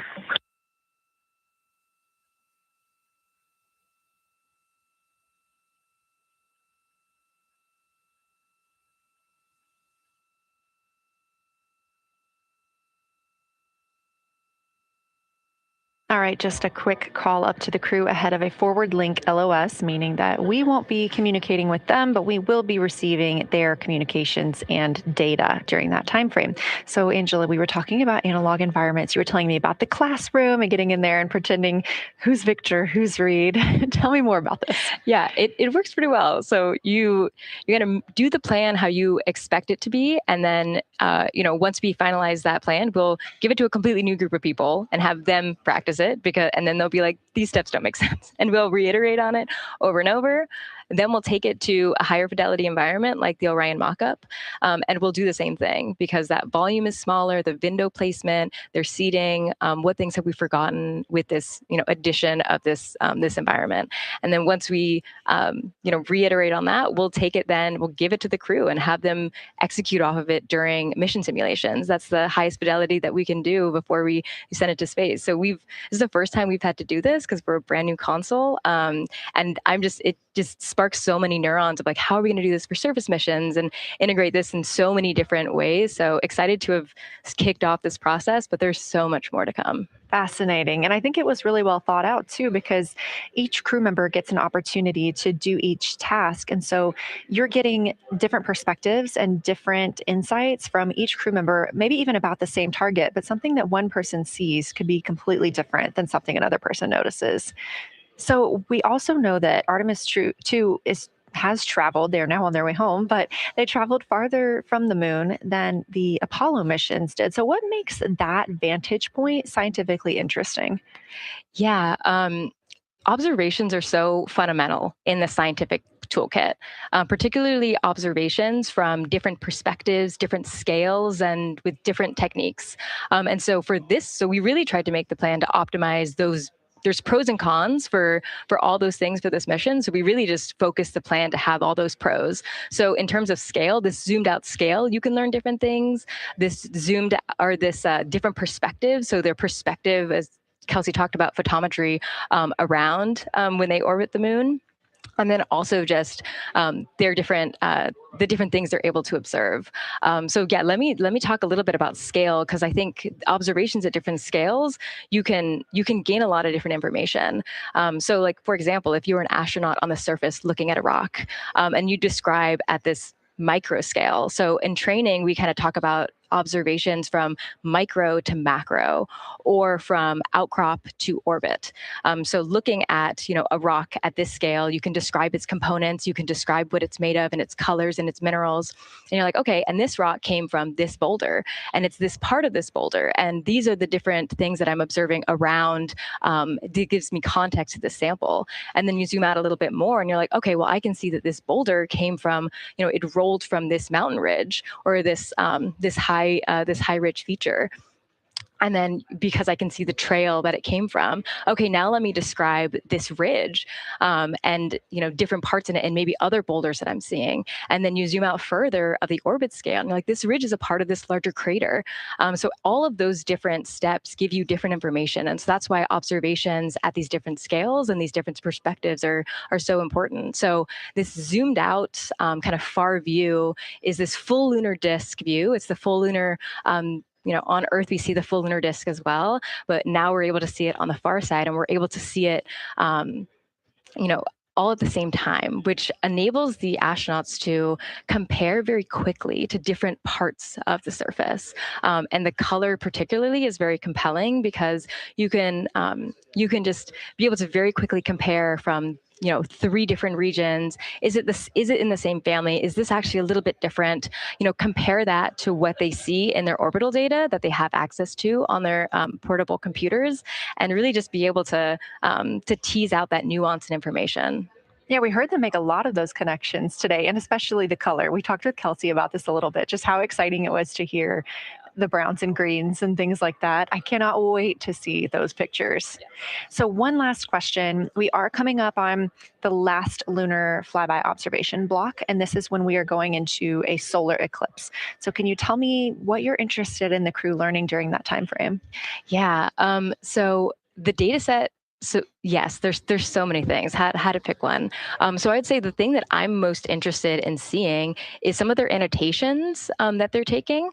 So in this opportunity, it's a very dynamic type of experience in that we don't normally see this activity, and so being able to have crew observe the solar corona and then also annotate it in their on their portable computing device is just such a unique thing that humans can give to missions, and also particularly being able to annotate what they're observing while they're talking about it is also unique to being able to have astronauts in orbit as well, because we won't be able to have annotations on the lunar surface because the astronauts will be in suits. They're going to be collecting samples, they're going to be deploying instruments. And so personally, I'm really excited to see some of these annotations and to see how that develops over time, because you've heard a lot of descriptions. And I think, when people are describing something that's unique and different, you can interpret it differently. But if you're drawing and you're marking, particularly just going back to like the color provinces, for example, and those boundaries, you know exactly what they meant. And really, I'm just very excited about those annotations. There's been some famous annotations that the Apollo crew have made, particularly about solar coronas and the structures that have, and lofted dust that have given a lot of debate within the scientific community of they're observing this phenomenon, and now it's our job to hypothesize of like, why are they observing this? Like, what is going on? So I think that's just a really cool part of exploration and science, and this beautiful thing that we're about to do. Well, now you've got me excited about the annotations too. I mean, I've been excited about the pictures and the audio, but now don't sleep on the annotations. I am very excited to see these little sketches that they're able to draw out, and we have pictures that they can just draw right on. It's like, this particular thing is different than what we've seen. So I'm excited about that. I'm excited too. Angela Garcia, thank you so much for joining us today, and have a great time tonight on Console. Thank you. And you've been doing a great job, and so excited to see where we go from here. Thank you so much.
Integrity Houston, you have 3 minutes until we go into a forward link LOS.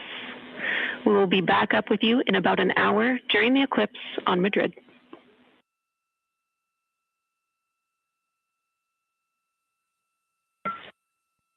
Thanks for the heads up. Look forward to seeing you on the other side.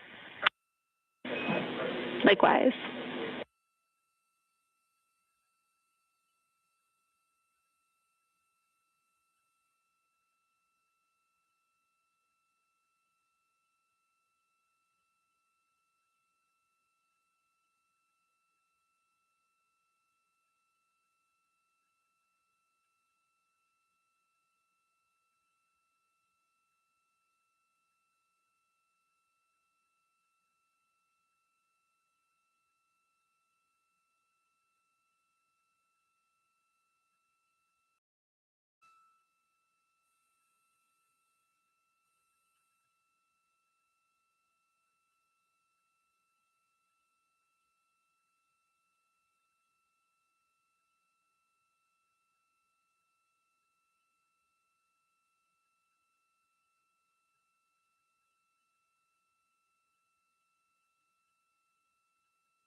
We're live in Artemis Mission Control at Johnson Space Center in Houston, Texas. This a live view from the Orion spacecraft with our Artemis 2 crew inside.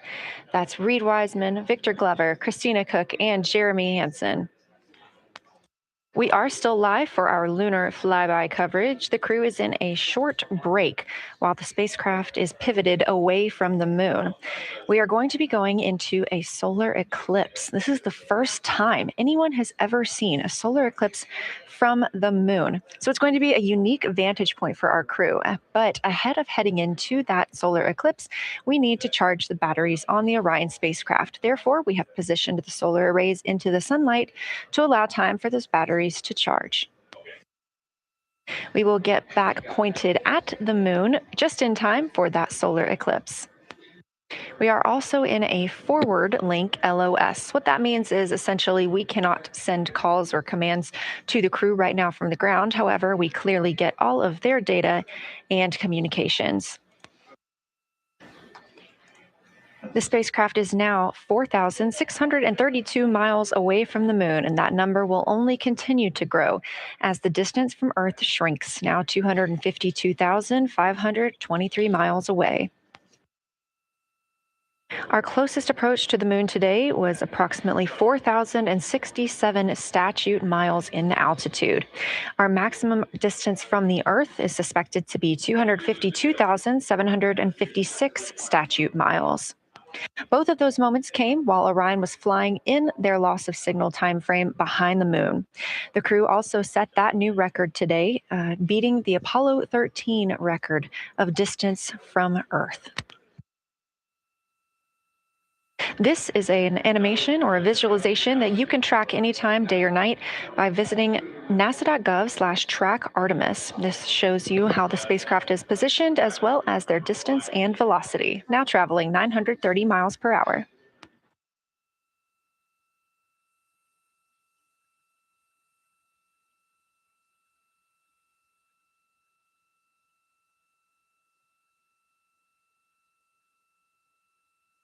During this break in their time today, the crew is working on a couple of other tasks. Some of those include their National Geographic timeline test. National Geographic was selected through a competitive process by NASA to help tell the story of Artemis II. So you've seen the crew with some GoPros inside the cabin, taking videos and pictures, and with other cameras as well. National Geographic plans to leverage its portfolio of media assets, including magazines, social and digital content, and television programming for engagement opportunities. Throughout the flight, the crew has been timelined a little bit each day to film from a shot list provided by National Geographic, and that includes their morning routine, talking with their families, exercising, and just their overall thoughts about the mission. And I cannot wait to see that footage.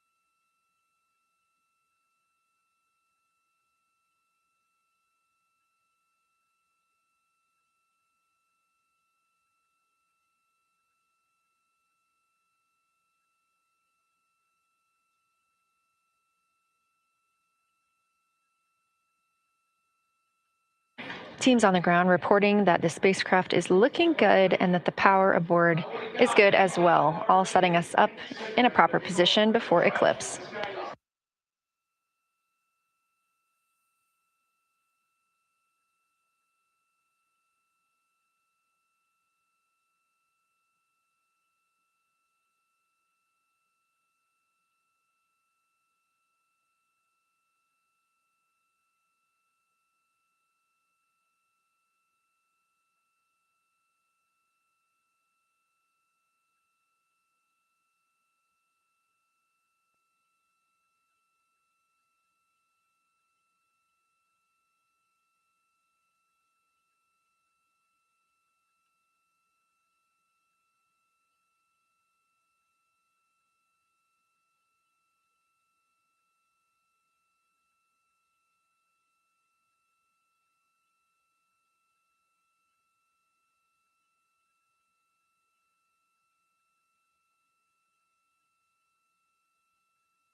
The crew is in a little break during our flyby coverage for today. They will resume their flyby momentarily in about 30 minutes once they get into their observations during that solar eclipse. Now, the moon is our nearest celestial neighbor, orbiting Earth at less than 250,000 miles on average. When our astronauts venture there for future Artemis missions, they'll target landing sites near the lunar South Pole. There, ancient rocks, minerals, and trapped water ice will not only provide resources for human explorers, but they may also contain clues to the formation and evolution of our planet and the solar system. Let's learn more about the lunar South Pole with this video featuring Dr. Kelsey Young, Artemis Science Flight Operations Lead. We learned a lot from the Apollo samples, but we still have a lot left to learn about the moon. The Apollo missions visited only a pretty narrow swath of the moon. All the missions were concentrated near the near side equator. Really interesting and really critical insights were unlocked with the Apollo samples, but we have so many questions still to answer about the moon and the evolution of the moon. And liftoff of Artemis 1. We rise together back to the moon and beyond. NASA's Artemis missions are NASA's plan to send people to the surface of the moon. We'll be sending people and roving assets and scientific equipment to, among other things, answer a lot of really compelling science questions.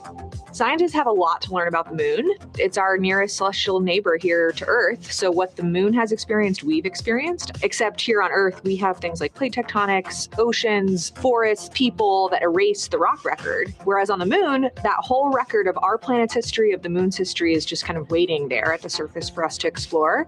The South Pole, which is where Artemis missions are going to target, is specifically interesting for a couple key reasons. We think there are volatiles at the South Pole of the moon that are not present near the equator. Things like water and water ice that are trapped in the lunar regolith, which basically just means lunar soil, that can easily become untrapped from that lunar regolith, and scientists can scoop up and study for return to Earth. The lunar South Pole is a really exciting scientific target, and it also comes with some challenges for operating. For example, the lighting environment will change drastically within the course of one mission, and even over sometimes the course of one spacewalk. So preparing the crew members, preparing the hardware that we're sending to the moon, and preparing the mission control teams is really, really important.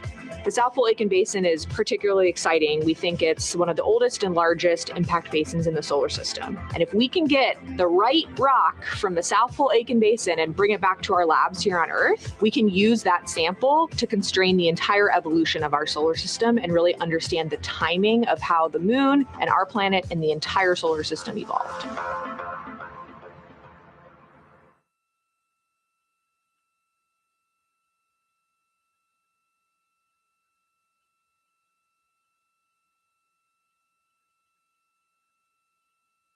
You're looking at a live view aboard the Orion spacecraft of the Artemis II crew, working in the middle of one of their breaks, or really their only break today, during this lunar flyby period. Coming up next will be that solar eclipse.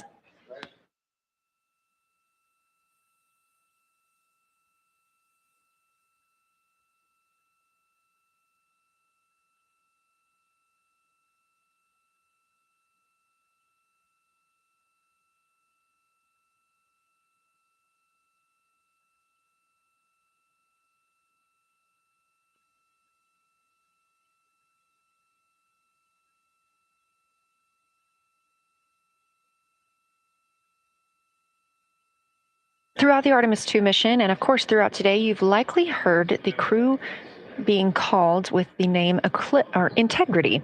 The Artemis II crew members named their Orion spacecraft Integrity during a news conference, September 24th, 2025.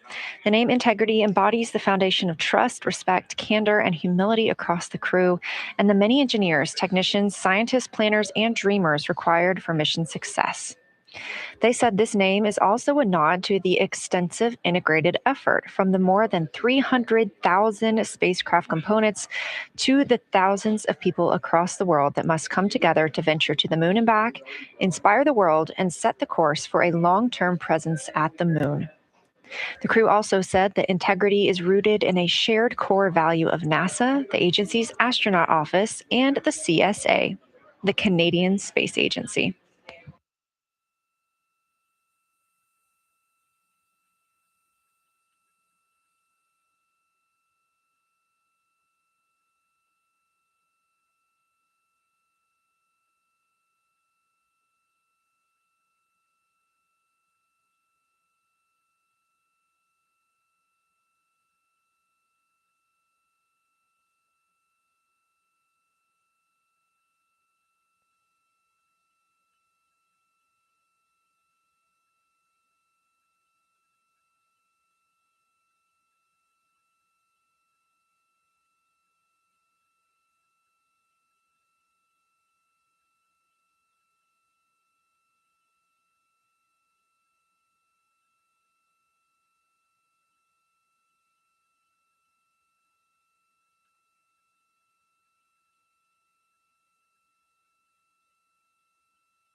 We are 5 days, 1 hour, and 38 minutes mission elapsed time into Artemis 2. In this view on the screen, you can see the crew starting to even look through some photos that they may have captured today. We really look forward to sharing these photos with you as soon as we possibly can. And the best way to keep up with those is to follow NASA on social media. You can do so at NASA, and for this mission specifically, at NASA Artemis.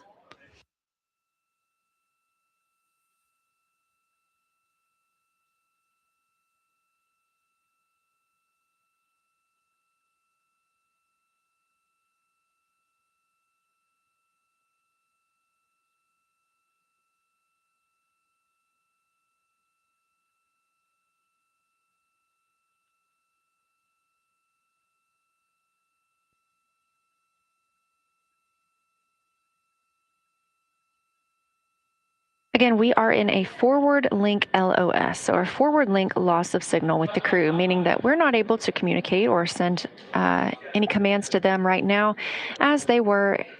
This is a tracked event that occurs at times, but they could still provide communications down here to us. And we are obviously still receiving their video and their data.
Houston integrity in the blind. High priority PAO activities on Reed's timeline are on PCD1 in a folder imagery for downlink, and then high priority standby imagery for downlink, and then lunar flyby for PAO, and then high priority PAO. Thank you.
This is Artemis Mission Control. You heard Reed Wiseman, commander of the Artemis II mission aboard Orion, make a call in the blind. This means he knows we cannot call back and that he knows we may not receive his call. However, we have good communications with the spacecraft. They just cannot hear from us right now due to a forward link loss of signal.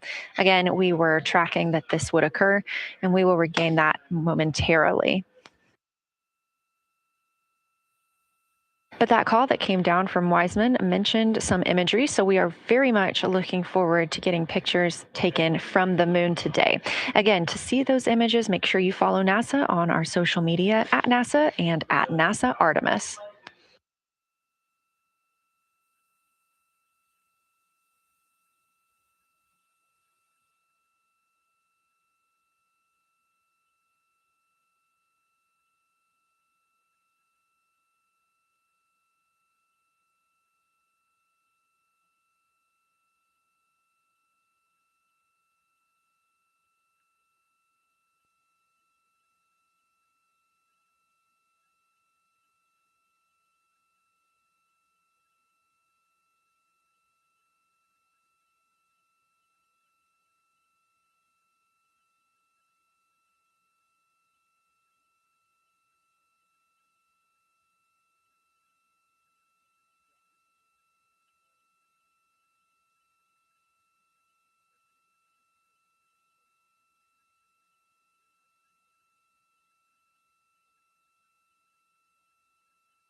The view on your screen right now is an animation. This is called Arrow, or Artemis Real-Time Orbit website. You can visit this for yourself at nasa.gov/trackartemis, and you can watch as we continue to grow closer to Earth and farther away from the moon. It's all seemed to happen so fast so far, and we're coming up on splashdown now in 3 days, 23 hours and 31 minutes.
This is Artemis Mission Control. We are in a forward link LOS with the spacecraft. We're not able to send commands or communications to them right now. However, they could send them to us, and we do get spacecraft data.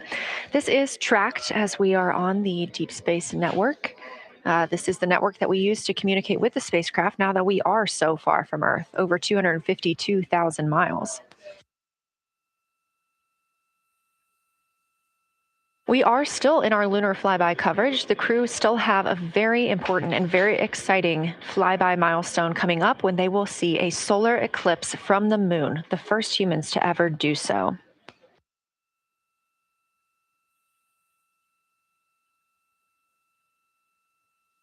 Something that we also have to consider when it comes to our missions and launches is space weather.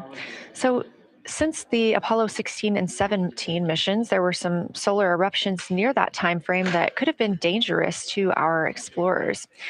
Over those 50 years since those storms, the data, technology, and resources available to NASA have improved, enabling advancements towards space weather forecasts and astronaut protection, which is key to NASA's Artemis program to return astronauts to the moon.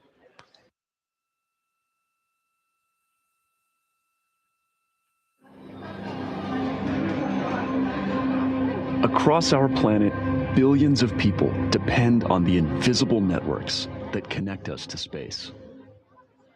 Every day, those networks are at the mercy of our temperamental sun and the space weather that it unleashes across our solar system.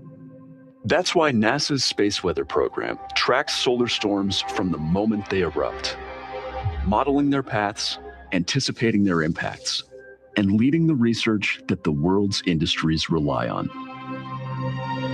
NASA's space weather research and modeling is driven by the needs of society and enables critical decision-making that equips pilots to reroute around high radiation areas, farmers to adjust GPS-based precision planting and harvesting plans, and power grid operators to mitigate the impacts of potential surges.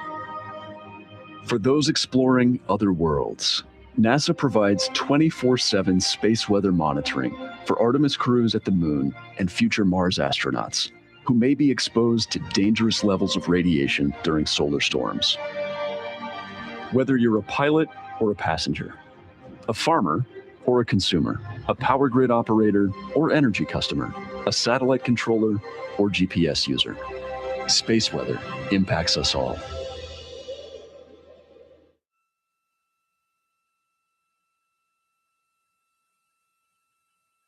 This is a live view from the Orion spacecraft on the Artemis 2 mission. It's now been 5 days, 1 hour, and 54 minutes since we launched.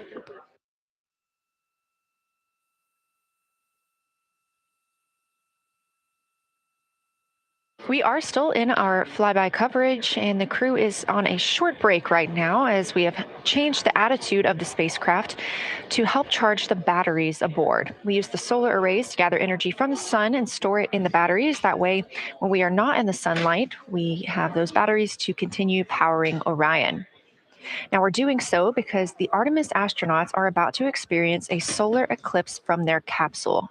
And this is a solar eclipse that no one else on Earth will experience. This eclipse is about 54 minutes, and to the astronauts, it'll look a lot like a total solar eclipse on Earth, except the moon is going to be huge compared to the sun, unlike when you watch one on Earth and the moon and the sun appear about the same size in the sky. We're interested to learn if they see the outer corona when the sun is fully obscured by the moon. And because of how big the moon will be from their perspective, the total phase of the eclipse will last nearly an hour. The astronauts will see a partial solar eclipse as the moon covers and uncovers the sun, which is before and after totality. So, much like us on Earth, they will have eclipse glasses so they can safely view that portion. The astronauts will also be using cameras to capture images of the corona during the eclipse.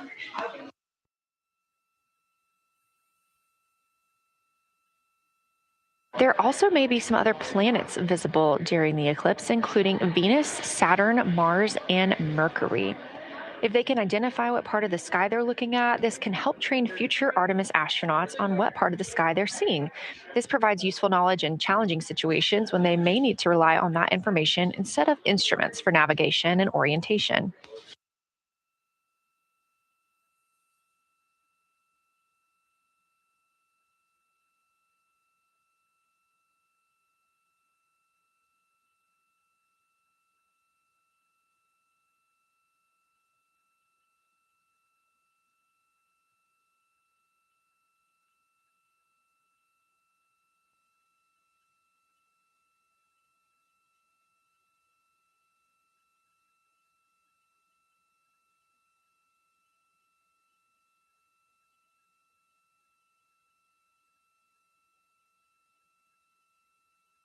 Confirmation from teams here in the ground that we have reached the eclipse attitude, meaning Orion is in the proper position to observe it.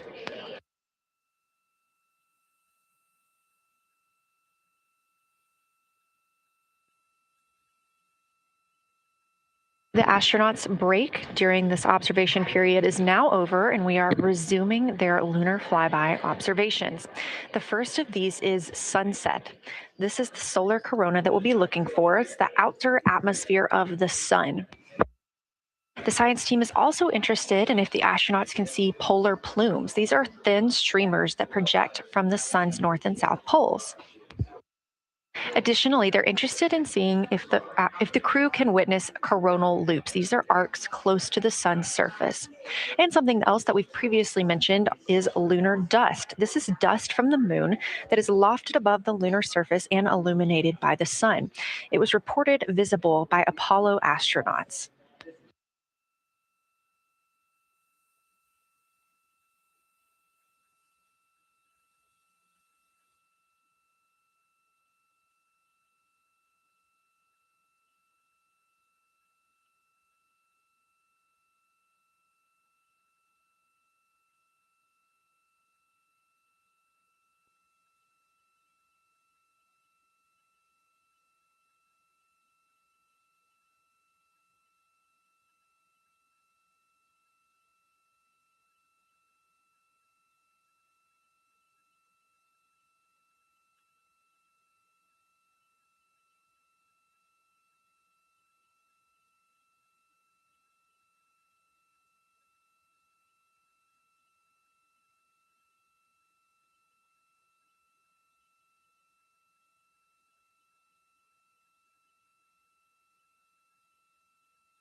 You're getting a live look from Orion as the crew observes a solar eclipse from the moon.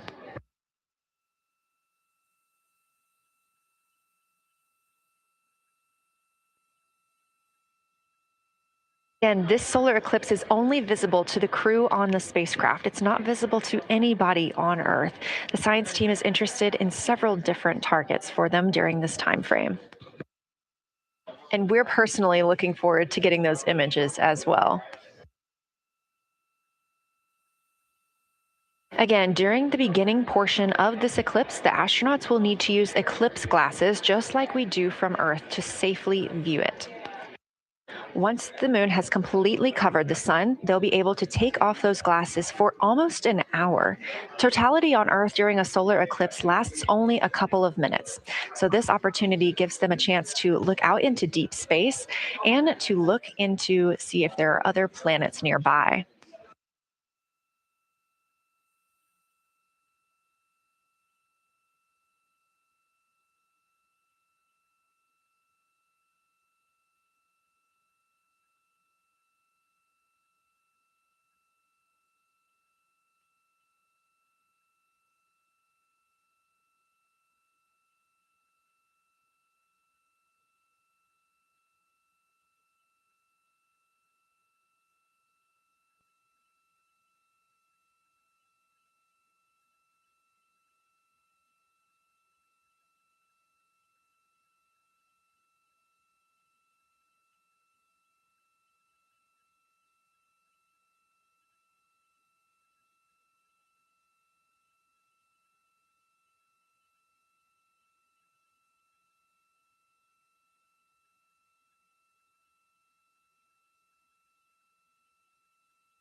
What you're seeing right now is the solar corona. That's the outer atmosphere of the sun. And the science team is very interested in any images that the crew can capture of this. They're hoping that they'll take pictures and describe the visibility, color, and shape of the solar corona as a whole and its substructures, those plumes and streamers.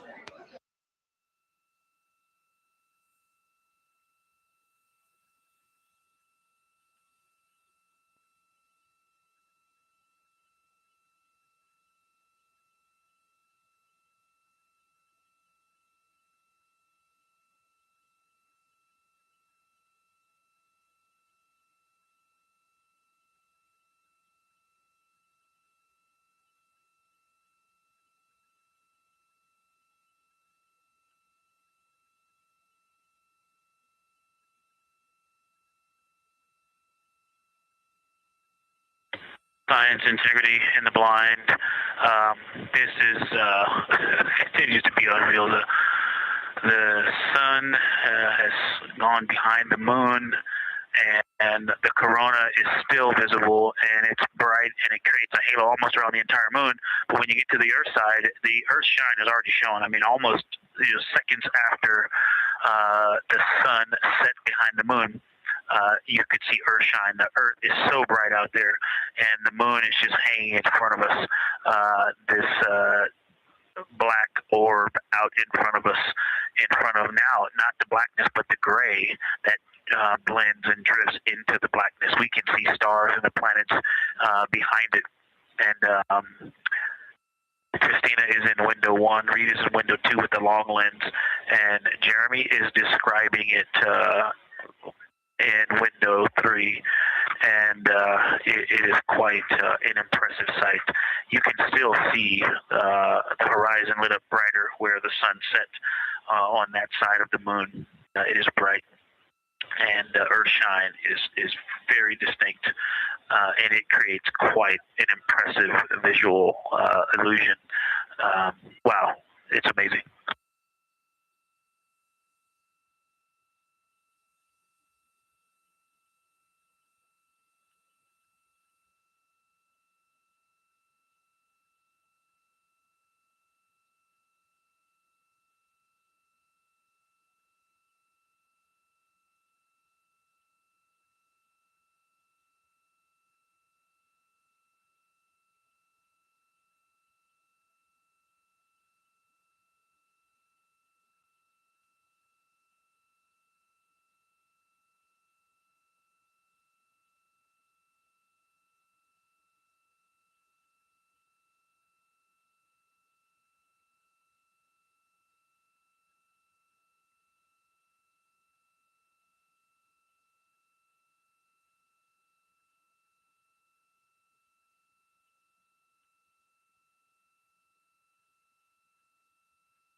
Again, you're looking at a live view from the Orion spacecraft on the Artemis II mission.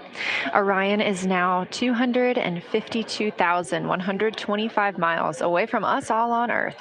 We're here in the Artemis Mission Control Room in Houston, Texas. And what you had just before we lost that view quickly was the corona of the sun peaking around the moon as the astronauts are entering a solar eclipse for this portion of the lunar flyby. We're now over 5,500 statute miles from the moon. That closest approach today was just about 4,067 statute miles away. And teams in the room beginning to get a little busier and filter in and out as we are stepping through a handover. The Orbit 1 team is handing over to Orbit 2, who will continue monitoring lunar flyby and all of the systems aboard the Orion spacecraft.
You're getting your last few views of the solar corona as the moon begins to take center stage and completely cover the sun. If you see that bright dot up near the top left of your screen, we think right now that that may be a part of the spacecraft, but we'll be sure to correct that if we end up figuring out later that it is something else entirely.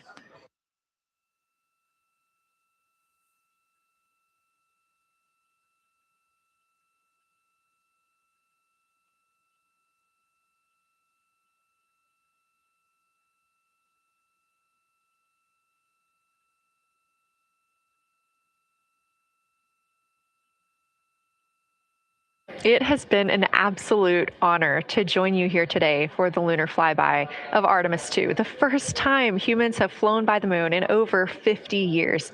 I'm Leah Cheshire Mustachio, and I'm excited now to hand over the team is shifting around in the windows, and we are transferring settings on the camera to pick up Earth shine, and it is amazing. The brightness where the corona, where the sunset is still bright.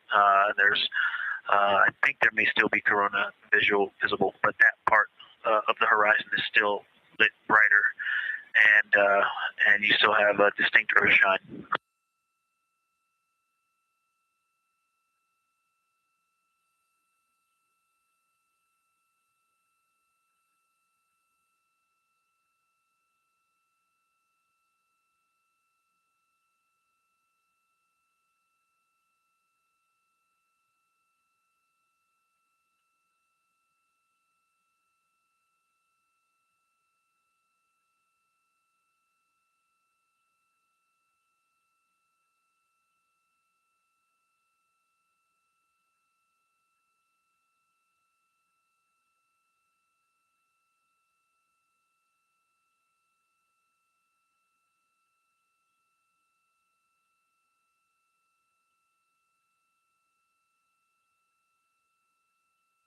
You know our rules that we don't talk when the crew is talking, so wanted to give Victor Glover a moment there to call down what he was seeing now that the moon is covering the sun. A really amazing time during today's lunar flyby. Again, thank you so much for letting us help tell this story today. I am Leah Cheshire Mustachio, handing it over to my friend Anna Schneider at the PAO console as the Orbit 2 team comes to join us. So thank you so much, and I hope you all enjoy tonight. Anna, you can take it away.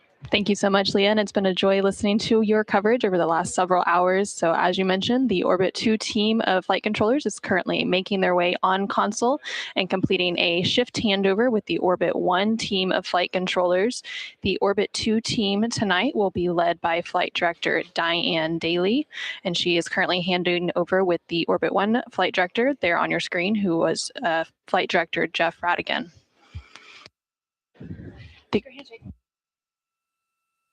The Artemis 2 crew currently on board the Orion spacecraft. It continues to observe the eclipse that they are witnessing. There's about 43 minutes remaining in that eclipse period.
This is Artemis Mission Control.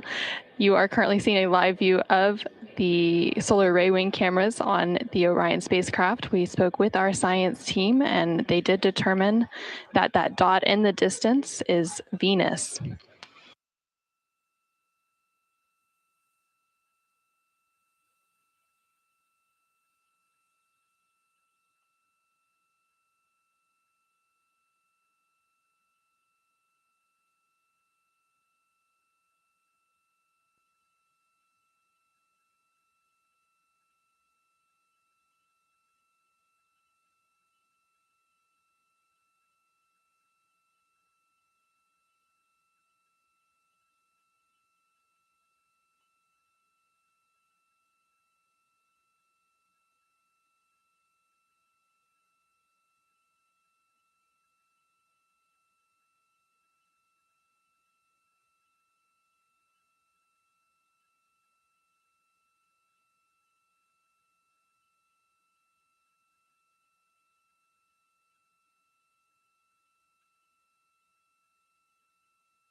science integrity.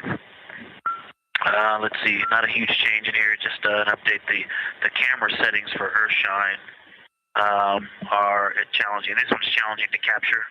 What we're seeing, we're just not picking up on the cameras. And after all of the amazing sights that we saw earlier,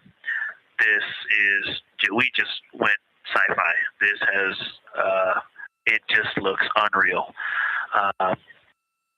You can see the surface of the moon between, I guess, the Earthshine.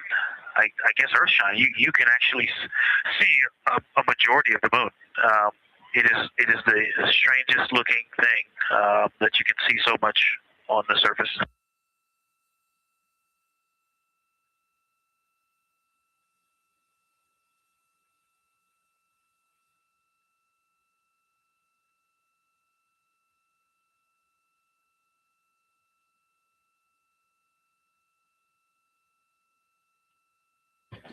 This is Artemis Mission Control. You were just hearing some communications called down from NASA astronaut Victor Glover, currently on board the Orion spacecraft. They are currently observing an eclipse. There's about 39 minutes remaining in that eclipse period. Currently, we are in a forward link LOS, or loss of signal, so the crew can communicate down with... He's seen 2 meteors, science.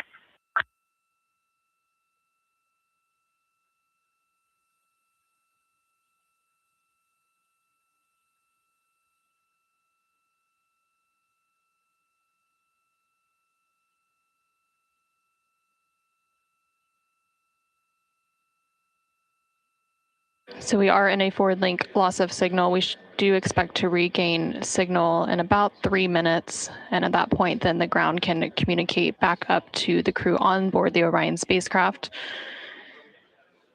In the meantime, the crew can continue to communicate down to the ground. The ground is just unable to respond. So they are continuing to provide some science observations during this eclipse period. They've made some comments about Earthshine, which is the sunlight reflected from Earth when they come around towards the moon's near side late in this flyby window.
Science, Integrity, and the Blind. The glow around the moon is beginning to become a little bit more even. It's not so much distinct just where the sun set on the moon's horizon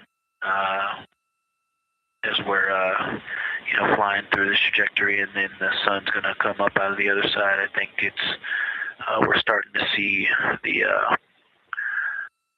glow around the moon get balanced out. I still see Earthshine, and the Earth is very bright out there. Still quite an unreal sight.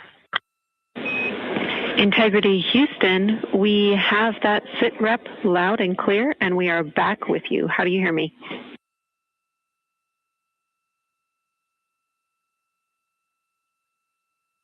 Hey, Jenny, we have you loud and clear. Thanks. Copy. Victor, we're handing you over to Science for some critical questions. Thanks for your report.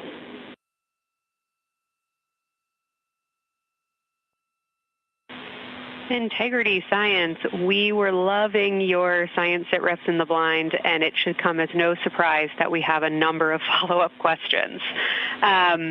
First, you mentioned Reed observing meteors. Can you speak to that? Were you referring to comets or impact flashes or something else?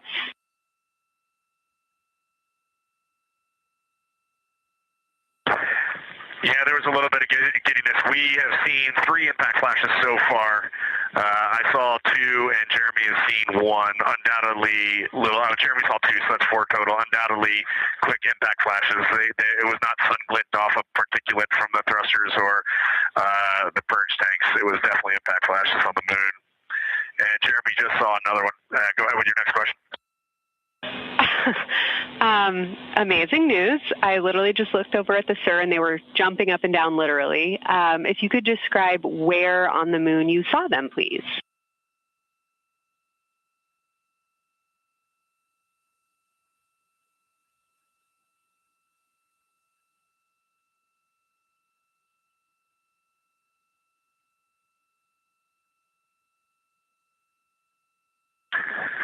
So they've all been either on or a bit south of the equator and on the Earth side of the moon.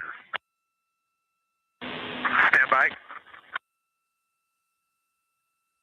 All right, so Jeremy has seen them kind of on and south of the equator, kind of spread across the moon, and mine were both south of the equator and just a little bit left of center of the moon. Incredible news, Reed, and reminder, we have citizen scientists here on Earth looking for impact flashes, so hearing you saw them on the near side means that people saw them too.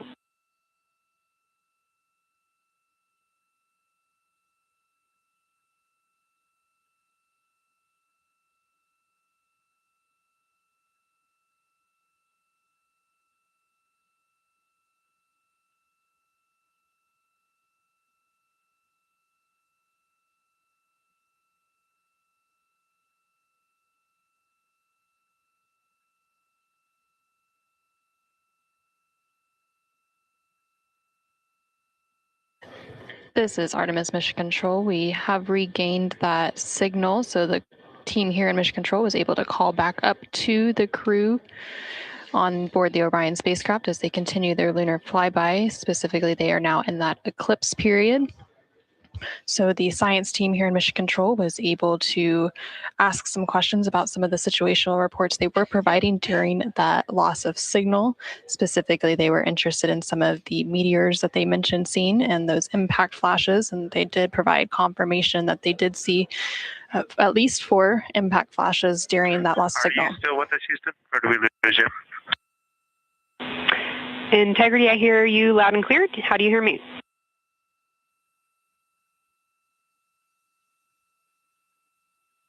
Okay, we got you loud and clear. One of the other things I wanted to describe, which was surprising to me, but the entire moon is lit up. It's glowing behind the entire moon. I thought it would look, dark against the black sky or deep space, but the sun is lighting up the entire limb of the moon. You can see the entire perimeter of it, and even now with the sun far behind the moon, you can still make out little bits of topography around the entire limb, just bumps as you go around it. And there's about the glow around the moon, once your eyes adjust, is easily 10 widths or diameters of the sun around the entire moon.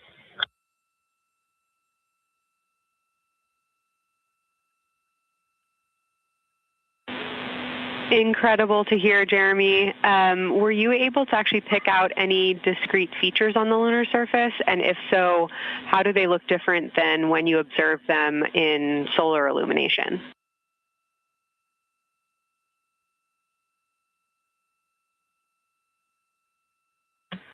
No, we really haven't been able to identify features on the lunar surface yet. We just see, the topography on the limb. For the Earth glow, we're about a quarter moon, waxing quarter moon, if you will, from the Earth glow perspective, and it's just at a very, just the sight angle. I'm just not able to tell what I'm looking at yet in the Earth glow. Understood. Thanks, Jeremy. One other question for you on the solar corona. Were you actually able to see any structure or color in the corona before most of it disappeared behind the moon?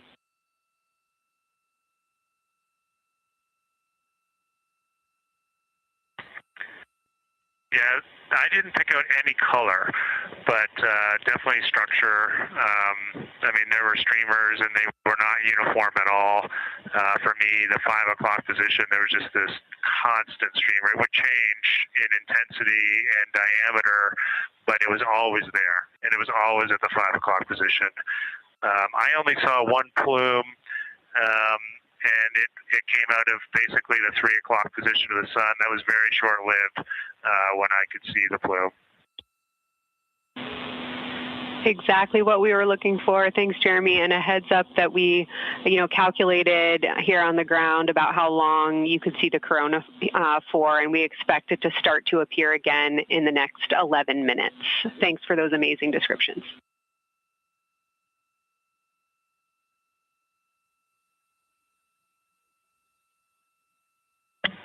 Okay, we're excited to see it all again.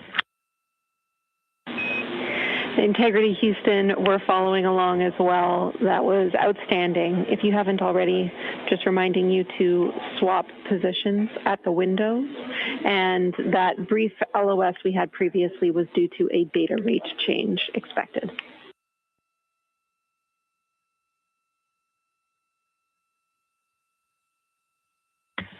Okay, we copy that, Jenny.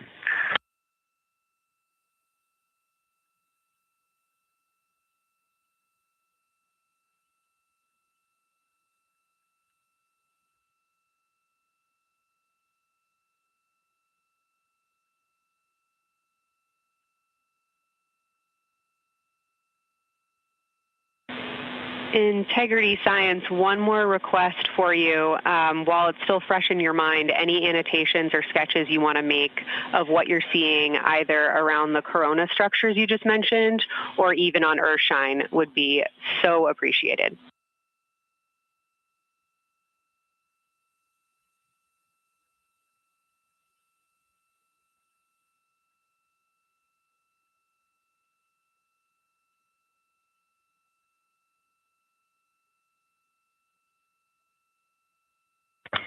Okay, Kelsey, it's going to be pretty hard to go look at a PCD right now, but we'll definitely try and annotate what we saw.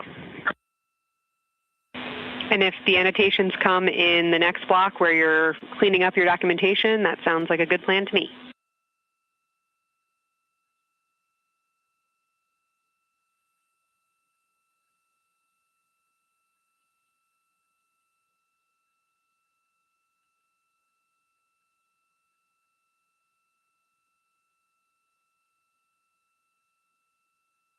This is Artemis Mission Control.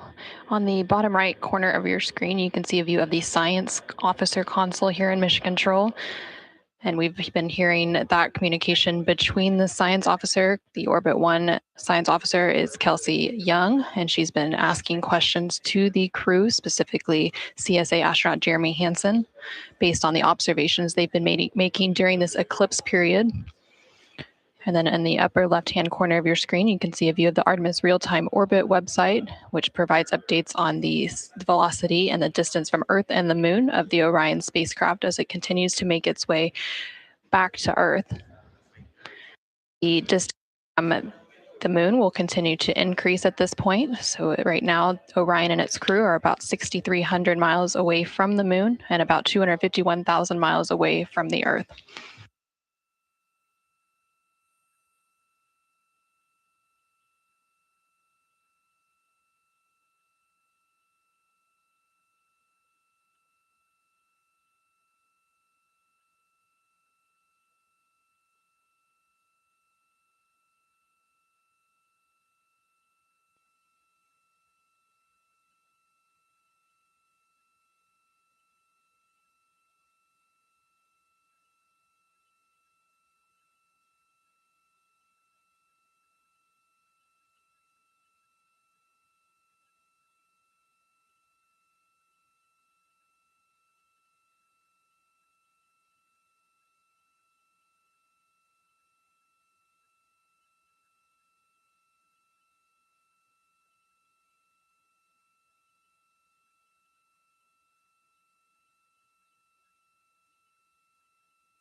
Okay, science, we're getting set up for sunrise.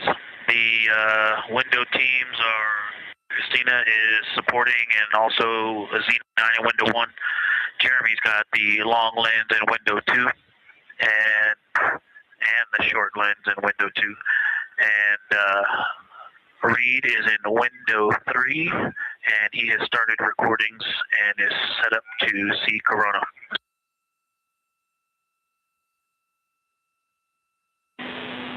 Great sit rep, Victor. That sounds like a good config, and we're showing coronal effects start to appear on your video camera. So in the next few minutes, we should start to hear your observations.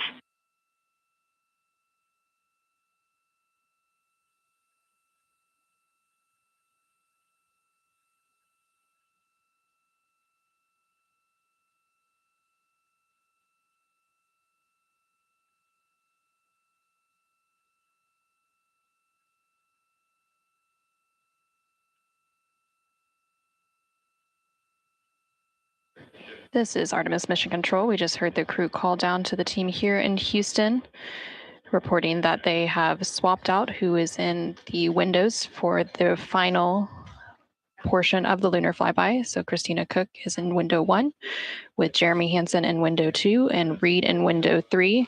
Reed is focusing on observing corona, which is the solar corona, which is the sun's outermost atmosphere. There is about 18 minutes remaining in the eclipse period. Science and Houston integrity. I know this observation won't be of any scientific value, but I'm really glad we launched on April 1st because humans probably have not evolved to see what we're seeing. It is truly hard to describe. It is amazing.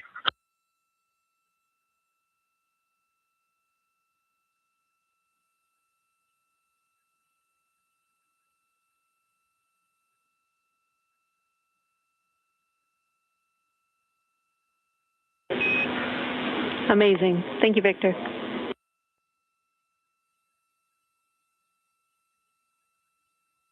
And just one more logistics note, we have gone as dark as we can in the cabin. We have turned the DUs all the way as dim as they can go, so you can't see anything on the screens. Every bit of light in the cabin affects the view. You're definitely seeing the brightness go closer. It's definitely brighter on the Earthshine side, and so we're expecting to see some corona here soon.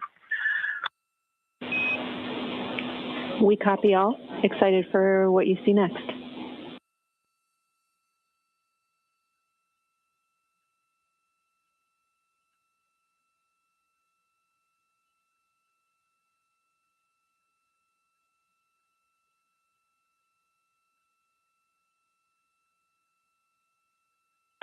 I'm not sure if we talked much about the star field, but we've got lots of stars.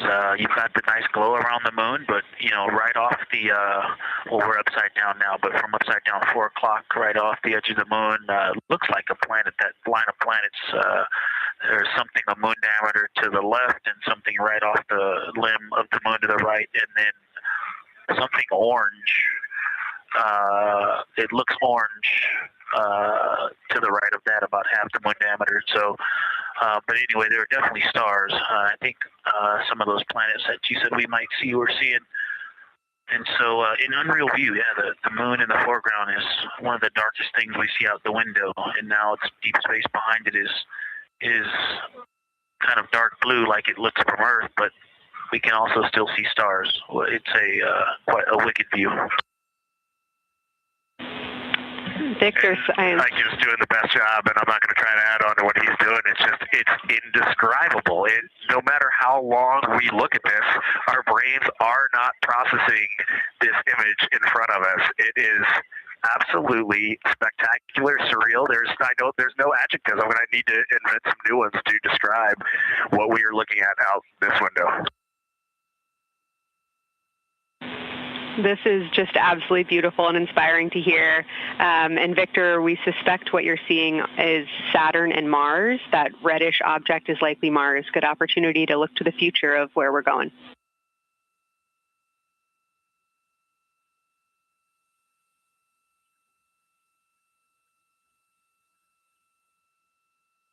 Yeah, we can absolutely see the color of Mars. That's awesome.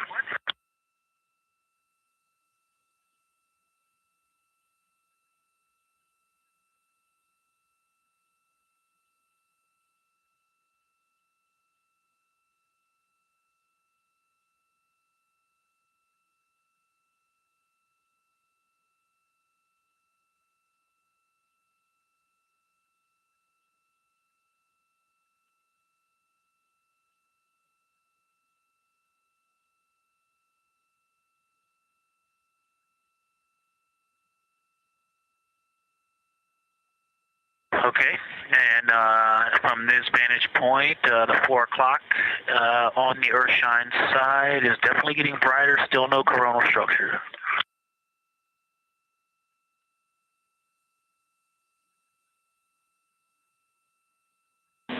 Houston copies.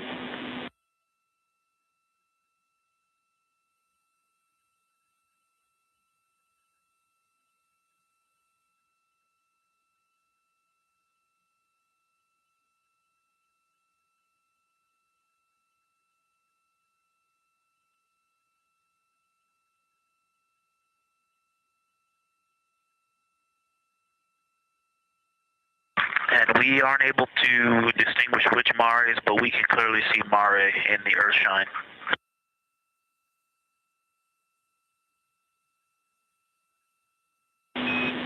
We copy.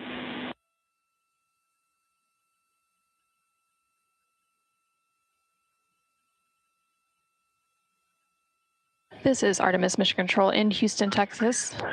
We have not seen an impact flash in the last 5 minutes.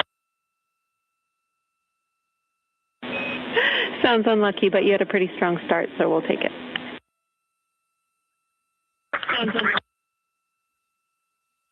And actually, right after I said that, right at the South Pole, near the South Pole on the Terminator, Reed just saw one. Amazing.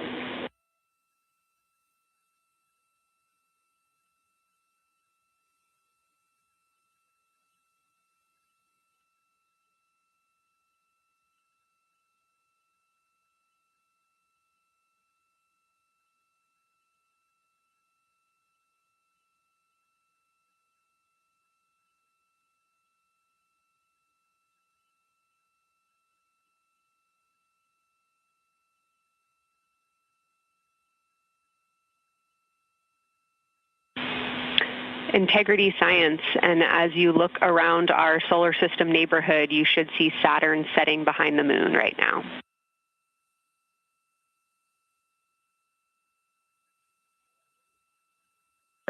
We do. We've been watching it track close to the horizon, and it's right tangential to the moon at this moment.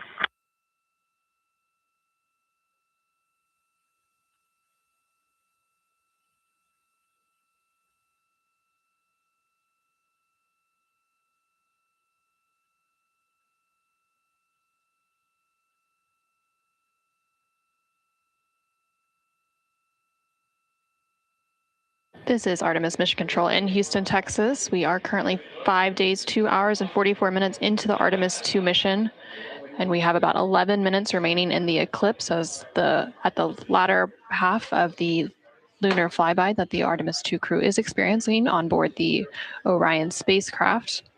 We've received several different call downs from the crew and questions up from the science officer here in Mission Control. One of the things that they said that they were able to see is Mars off in the distance, and then the science team also confirmed that they should be seeing Saturn setting behind the moon. They've also acknowledged seeing several different impact flashes, and these are flashes of lights from meteorites striking the surface of the moon. They've also mentioned the solar corona, which is the sun's outermost atmosphere. Here in Mission Control Houston, the Orbit 1 and Orbit 2 teams have officially completed their handover. So the Orbit 2 team is now leading here in Mission Control, and that is being led by Flight Director Diane Daly, and the Capcom here in Mission Control will be Tess Caswell. And you can see there on your screen on the right-hand side is the Flight Director console, and Diane Daly is in the far right of that screen, and Tess Caswell, the Capcom or capsule communicator, is in the far left hand of that screen.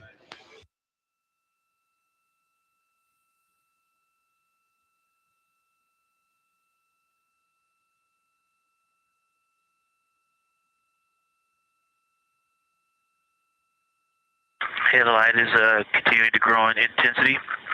At about the 4 o'clock position on the, about the 8 o'clock position on the Earthshine side. Saturn has set. Mars is tracking towards the moon's horizon.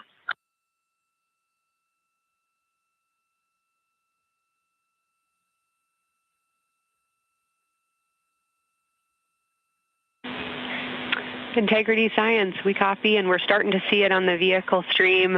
Looking forward to any coronal observations you can share with us.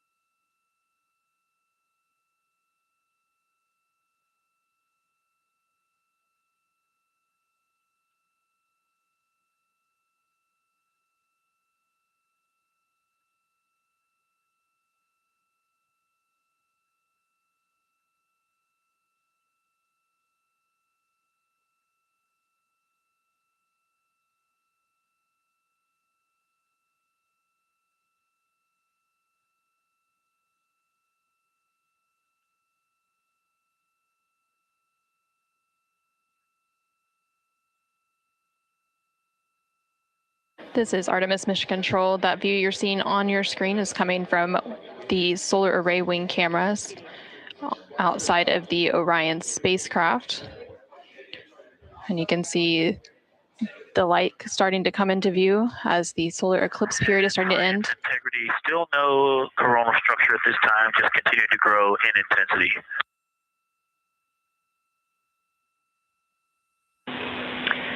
Copy, Victor. And reminder, you still should have several minutes before the eclipse classes need to go on. And we can send you up a reminder when you're getting close to take your eyes away from the D5 viewfinder, but you should be good for several more minutes.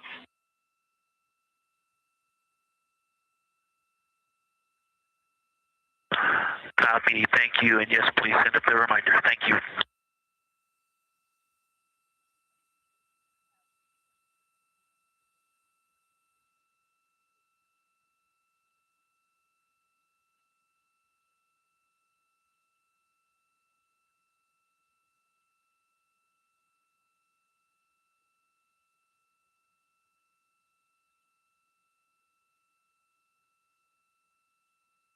Okay, we all think we're starting to see something. I believe the most popular term is baby hair. As the light grows in intensity and the horizon on this side becomes very distinct.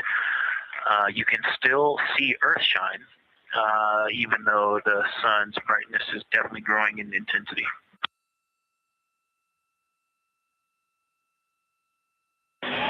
Love the description, Victor. I'm sure as the next couple minutes progress, more of those structures will continue to pop out.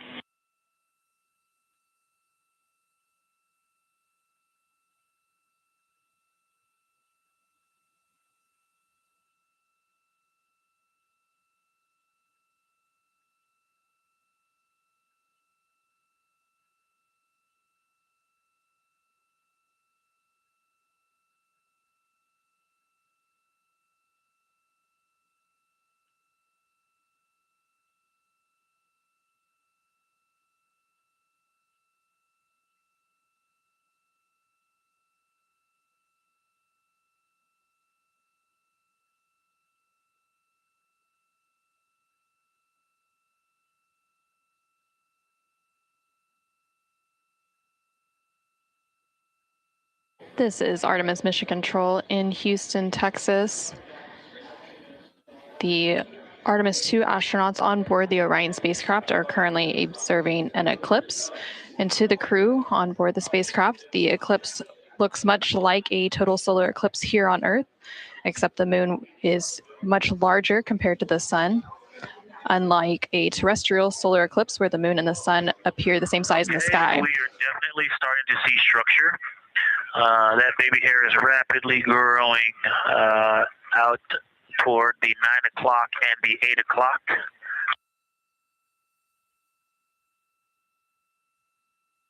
It's almost as if it were reaching out for Venus or for the Earth.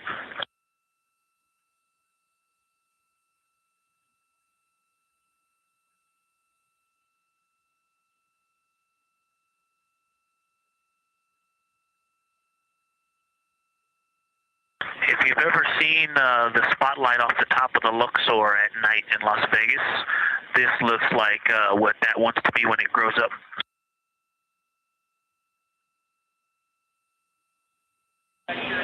Integrity Science, glad to hear you're following your training of tell it like you see it.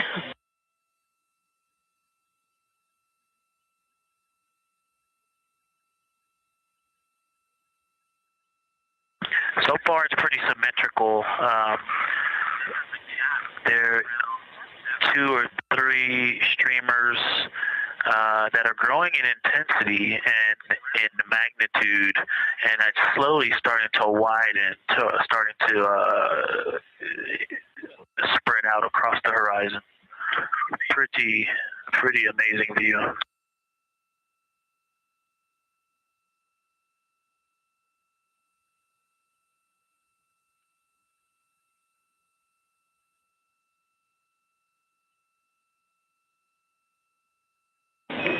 And Integrity Houston, great words. Reminder for you, we are approaching the brightness level at which You should no longer be using the viewfinder on the D5.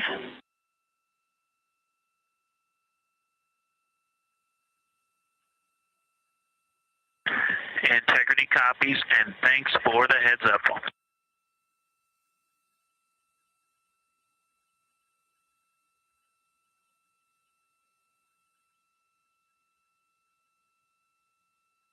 This is Artemis Mission Control. And I think we're seeing some directionality. Some of it is going in different directions because it appears to be moving and combining and recombining as it moves.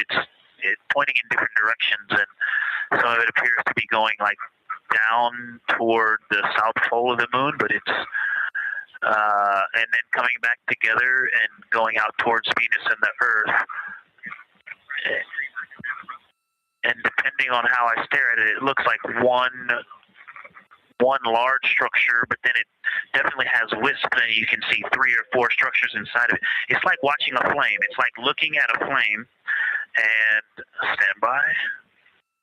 And so it has some inherent movement. Now there's a very bright spot. There's a very bright spot in the center of it.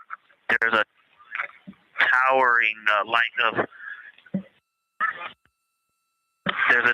light and then there were like 2 streamers that were going 30 degrees out from it, and now it is just extremely bright.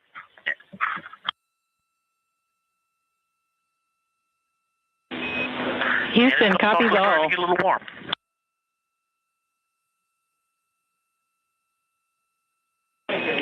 And we copied all. We wanted to remind you at this point on the eclipse glasses. Should be about time for those.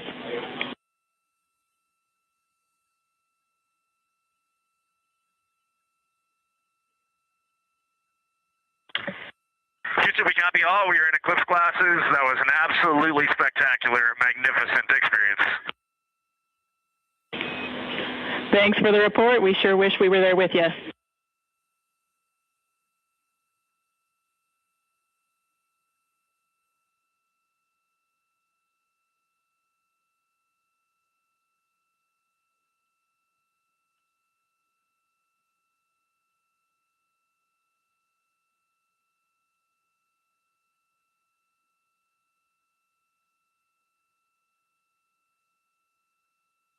This is Artemis Mission Control. The eclipse period is coming to an end, and we did hear that call up that the crew now has to put on those eclipse glasses to be able to protect their eyes for this final portion of the eclipse. And these views coming to you from the solar array wing cameras on the Orion spacecraft. And Houston, if you could give me about 20 new superlatives in the mission summary for tomorrow, that'll help my vocabulary out a bit. Thank you. We will solicit input from the team.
This is Artemis Mission Control. There on your screen, you can see a live look inside of the SIR, or the Science Evaluation Room, here in Mission Control Houston, just down the hallway from the Artemis Flight Control Room.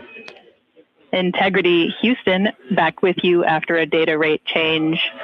Regarding the SAW-3 camera T low caution, no action for you. It just got a little cool during the eclipse.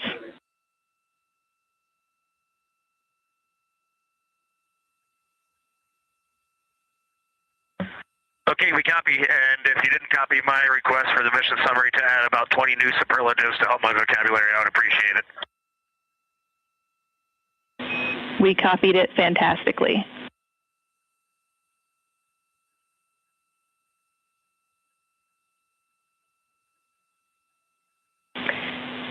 And Integrity Science, this is basically wrapping up your fly-by-day observations. I can't say enough how much science we've already learned and how much inspiration you've provided to our entire team, the lunar science community, and the entire world with what you were able to bring today.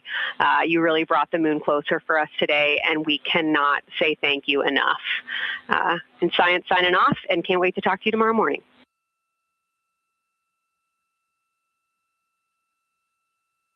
To your entire team, Kelsey, to the entire NASA science team, you all really turned to when we shifted launch dates to April 1st, and you got the most incredible package together for us to go do some great science and some great, truly human experience moments here.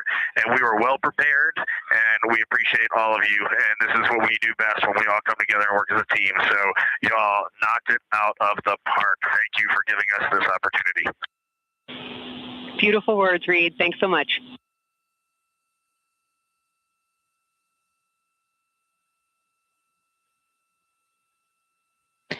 And this is Artemis Mission Control.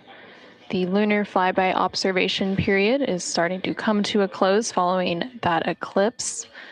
And there on your screen, you can see a look into the Science Evaluation Room, or the SIR, which is embedded within Mission Control to provide science input. And they provided that input throughout the live flyby operations today.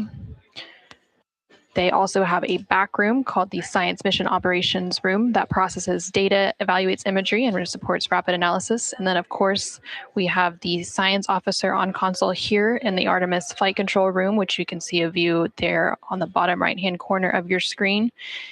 The science officer throughout the flyby operations today has been Kelsey Young, who is the Artemis Science Flight Operations Lead. And then to her left is Angela Garcia, who will be the science officer taking over for Orbit 2.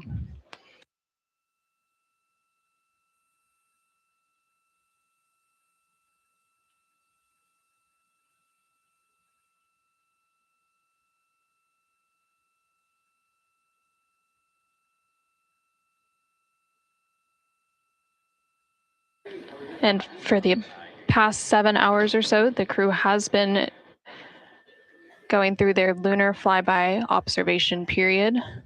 And now they will wrap up that period and complete some final tasks and begin downlinking some of the amazing imagery that they've captured throughout the day, as well as some of the observations that they've recorded.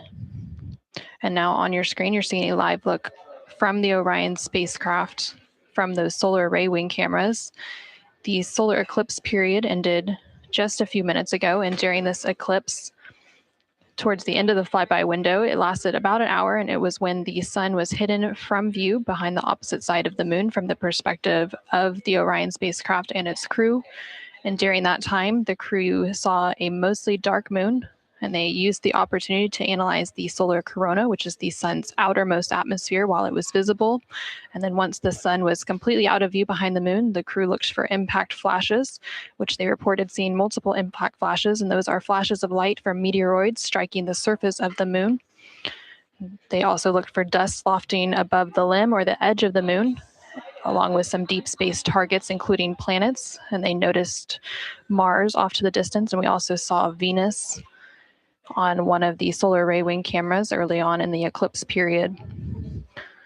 The crew also looked at parts of the moon illuminated by Earthshine, which is the sunlight reflected from the Earth when they come around toward the moon's near side at the very end of that flyby window.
Integrity Houston, understand that you are still reflecting upon and consolidating your lunar observations.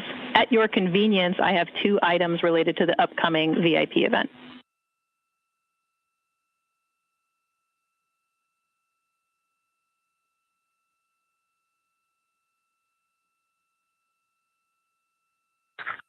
Go ahead.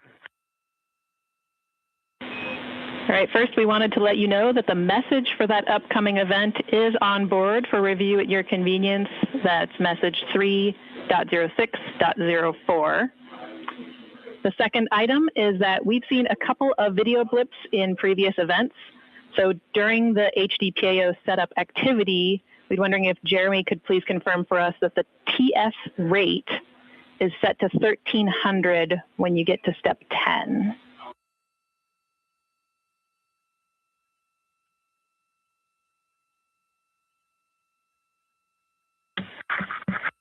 Okay, Jenny.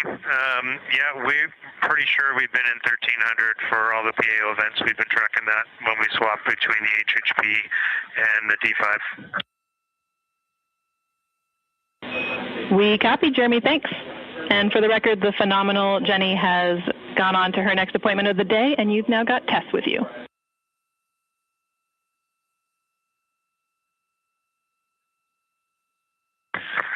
I'm sorry, Tess. Great to have you on board Integrity. No worries. Happy to be here.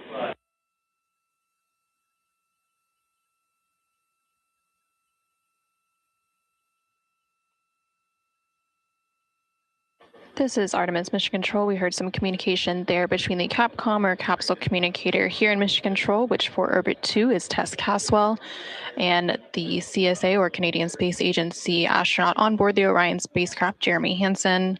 They were discussing an upcoming public affairs event. And Integrity, 3-minute warning for the maneuver back to bias tail to sun.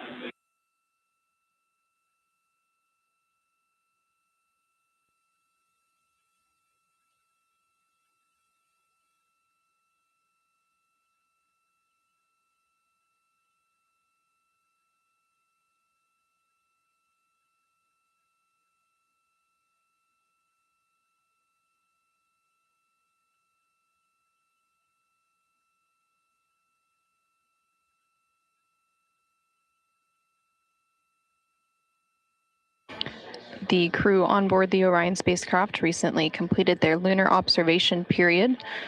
It was an approximately 7-hour period of time in which they were focused on several different targets identified by the science team here on the ground that they studied and prepared for ahead of time. And then they also were referencing a lunar targeting package that was uplinked about a day ago with those final targets.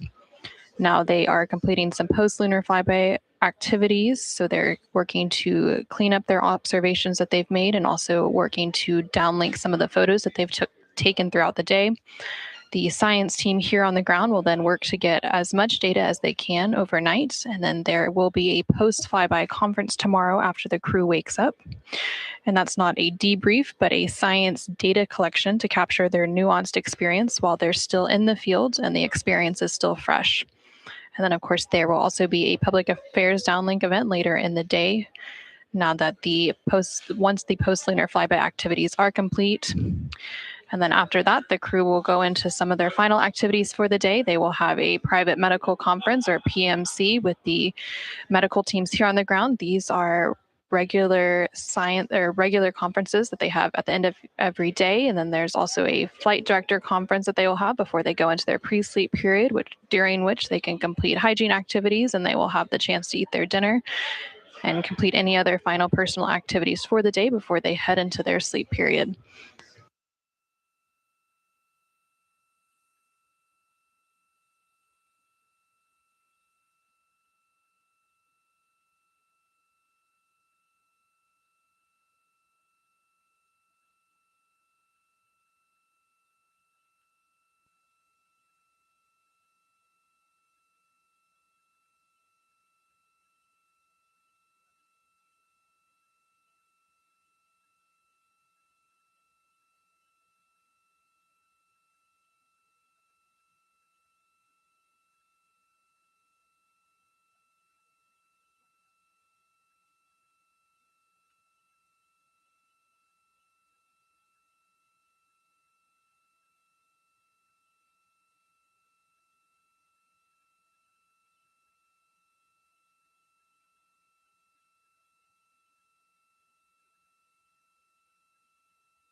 Houston Integrity, we're curious if you're ready for us to start the stream a bit early and to test scene and voice.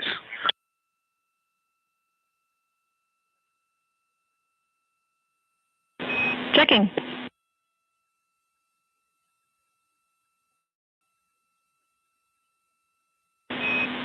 And Integrity, affirm. We are go to start the stream.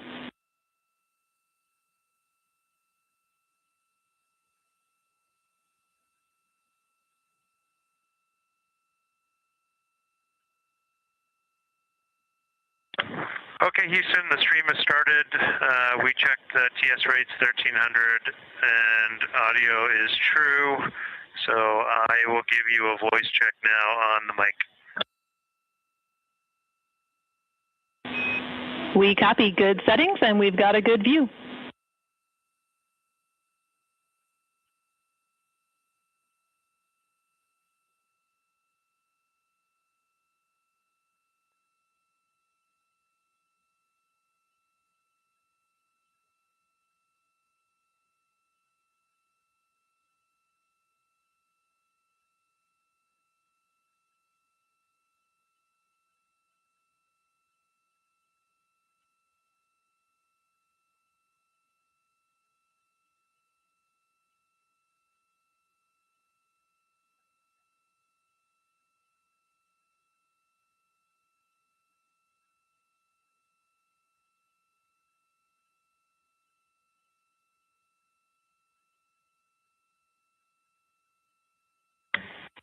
In test, I sent an audio check down on the handheld mic. Did you get it?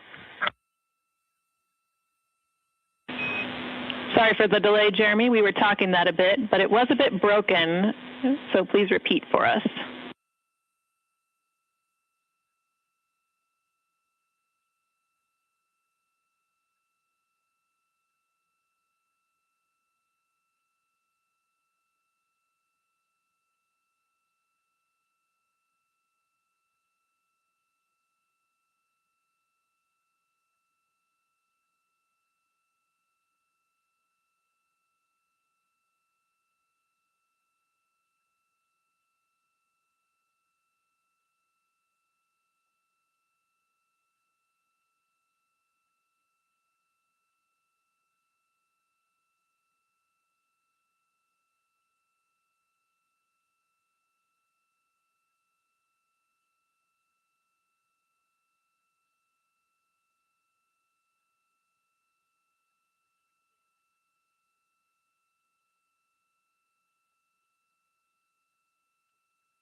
Integrity Houston, we like the scene. At your convenience, we'll take a 10 count with Jeremy in frame.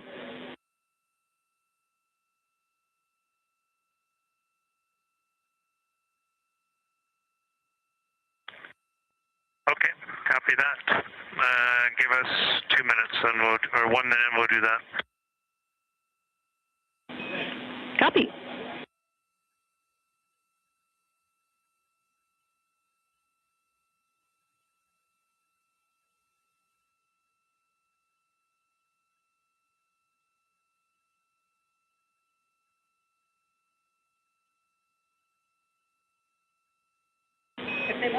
Great voice check and good words. We like the scene.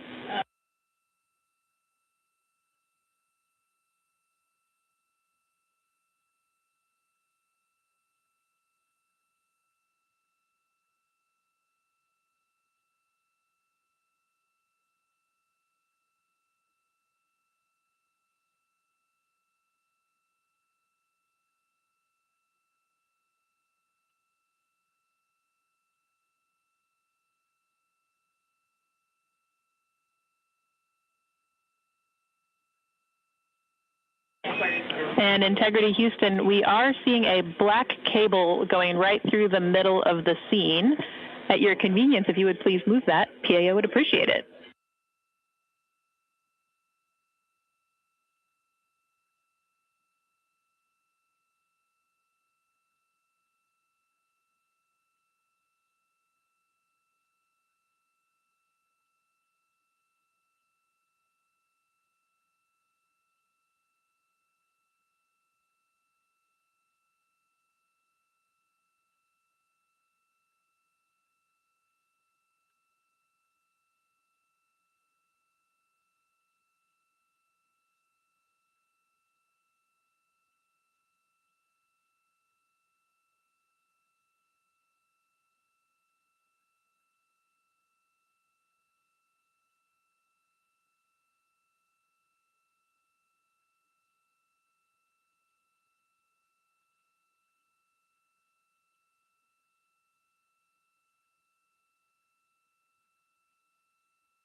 This is Artemis Mission Control. We're currently 5 days, 3 hours, and 21 minutes into the Artemis 2 mission following a liftoff from NASA's Kennedy Space Center in Florida on Wednesday, April 1st. The crew on board the Orion spacecraft is currently wrapping up their lunar flyby cleanup activities. They're making final... Houston Integrity, high priority PAO images from the eclipse are on PCD1 in a so-named folder. We copy, Christina. Thanks.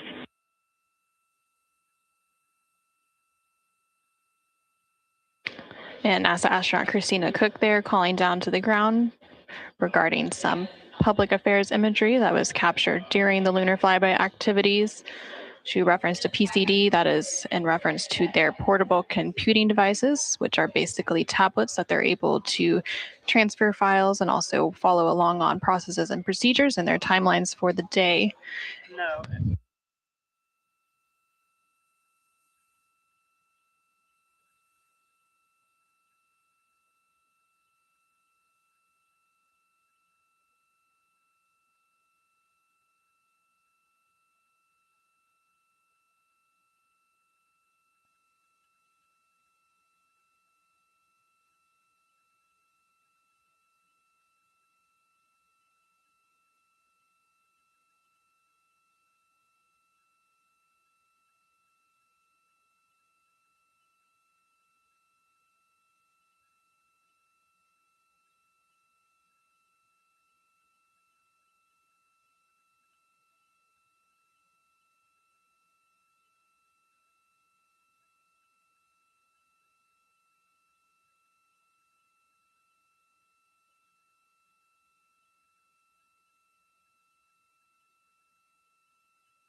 This is Artemis Mission Control in Houston, Texas. Currently on console here in Mission Control is the Orbit 2 team of flight controllers being led by Flight Director Diane Daly and the Capcom or Capsule Communicator, who serves as the single voice link up to the crew, is Tess Caswell.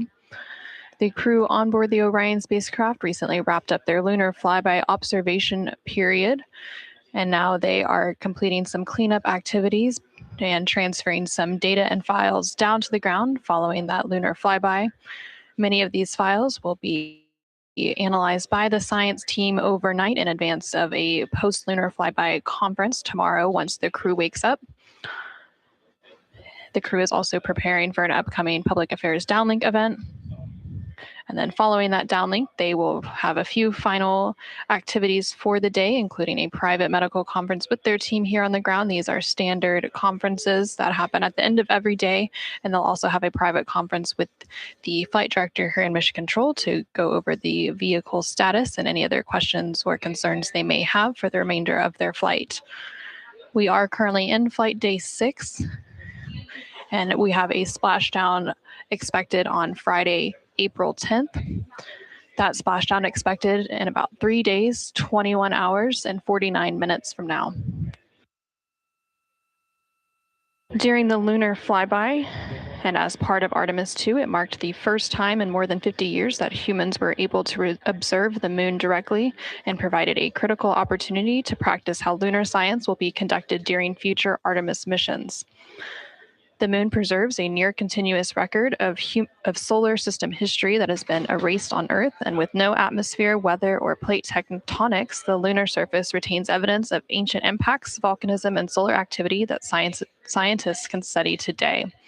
Studying the moon helps scientists understand how planets formed and evolved, how the moon influenced Earth's history, and how the early sun shaped conditions across the inner solar system.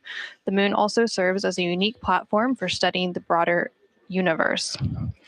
The science on Artemis is designed around questions best answered by humans working alongside robotic systems, combining decades of robotic lunar data with real-time human judgment, context, and adaptability.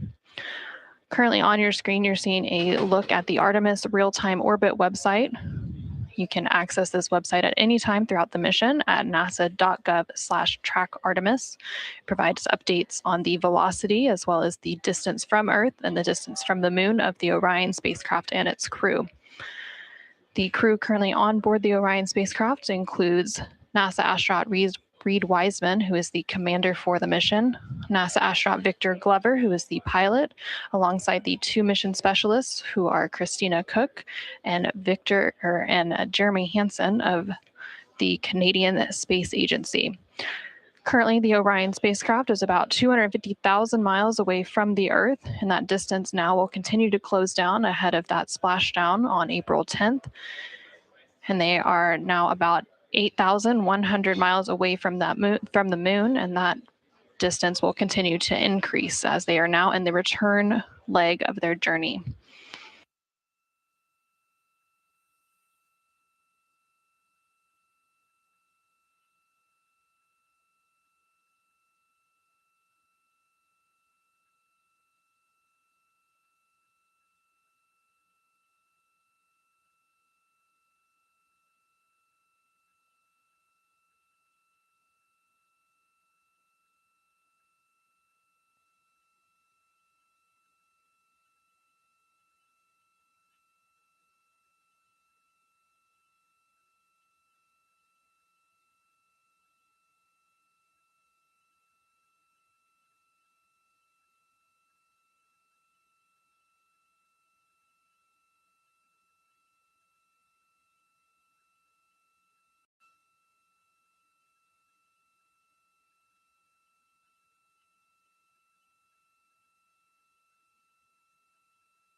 integrity for ARS.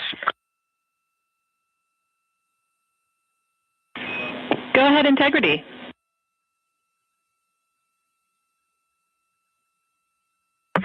Hey, Tess, great to talk to you. Any chance we could drop the fan speed down for this PAO event?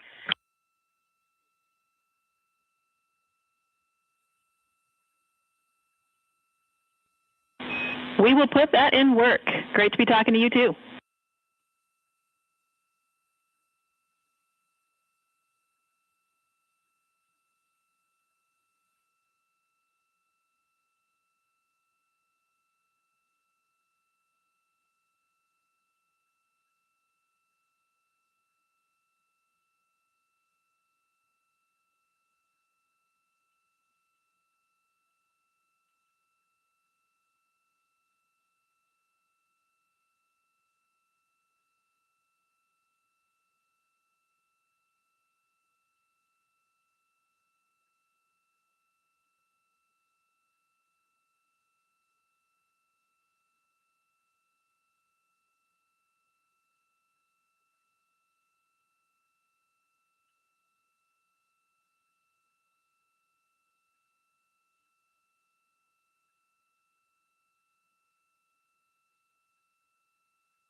This is Artemis Mission Control in Houston, Texas. We're currently 5 days, 3 hours, and 37 minutes into the Artemis II mission.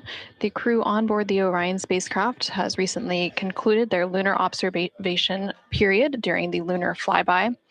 As part of that lunar flyby, the Orion spacecraft and its crew made the closest approach to the moon at a distance of 4,067 miles away from the surface at approximately 6 p.m. Central Time, 7 p.m. Eastern Time. Now, although the Artemis II mission is a new opportunity to study the moon, teams are also conducting other scientific experiments, including on the crew themselves. Here's a little bit more about the science of the mission. Artemis II is our return of humans to the moon, flying around the moon on board Orion. But along with that, we're doing a lot of great science. One of the exciting things about the Artemis missions to the moon is that science is actually a fundamental pillar of why we explore, why we're going, what we're doing in Artemis. I think it's incredibly exciting that not only are we testing the vehicle, but we're testing science on board. Science where the astronauts are conducting experiments, science riding along with the astronauts. We have astronauts looking outside the window and really observing the lunar surface. It will help us understand the deep space environment. It will help us understand how that environment affects our astronauts, our systems, and life in general. So deep space is a challenge for us because you have to leave Earth's protective magnetic field. Here in low Earth orbit, the crew members are protected from some of the harmful radiation. Going to the moon, they'll no longer be protected, so they'll have a higher radiation exposure. Much like Artemis I, we have so many radiation sensors and detectors that are inside the capsule so that we can fully understand and appreciate the radiation environment for protecting our astronauts. In my hand here, I'm holding a tissue chip model. This is the exact design that's going to be flying alongside the astronauts. We'll be collecting samples from each of the crew members, and we can make these organ chips out of the astronauts themselves. So every crew member will have their own avatar on board, and then upon return, we can evaluate that deep space radiation environment and what that compares to the astronaut themselves. Not only are they going to help change the course of medicine for the astronauts, but revolutionizing that on Earth as well. We're looking at sleep, we're looking at team dynamics, we're looking at how you interact with the environment. We're also looking at the immune system. So what are the biomarkers? We're using saliva as a method to study hormones and different things in your body that may change during a mission like this. And then finally, how do we function after microgravity, being close to the moon, then returning to Earth? Which will ultimately help us achieve our goal of getting humans to Mars. And then on top of that, we have an opportunity to look at the moon from deep space on the far side for the first time in over 50 years. Having human eyeballs and brains back around the moon is going to unlock a new generation of lunar science discovery. The human eyeball is capable of taking in so much data in just a split second. They'll be able to tackle impact history, volcanic history. They'll be able to look at how the albedo, or kind of the shade and hue of the moon and the color of the moon, can tell us something about how that terrain evolved over time.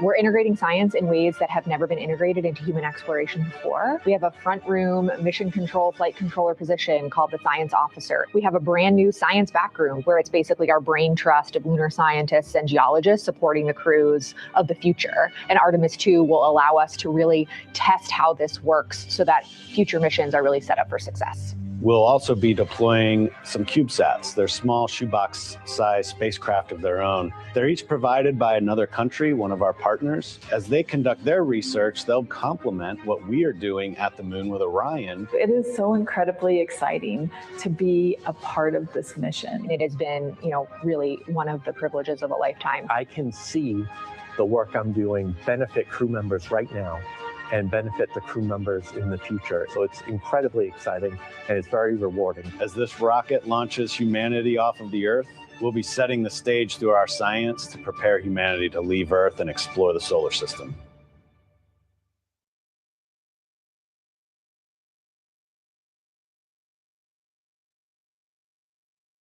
And as part of that, we are going to inhibit cabin leak detection. The edge key manual response is still available. Copy, thumbs up.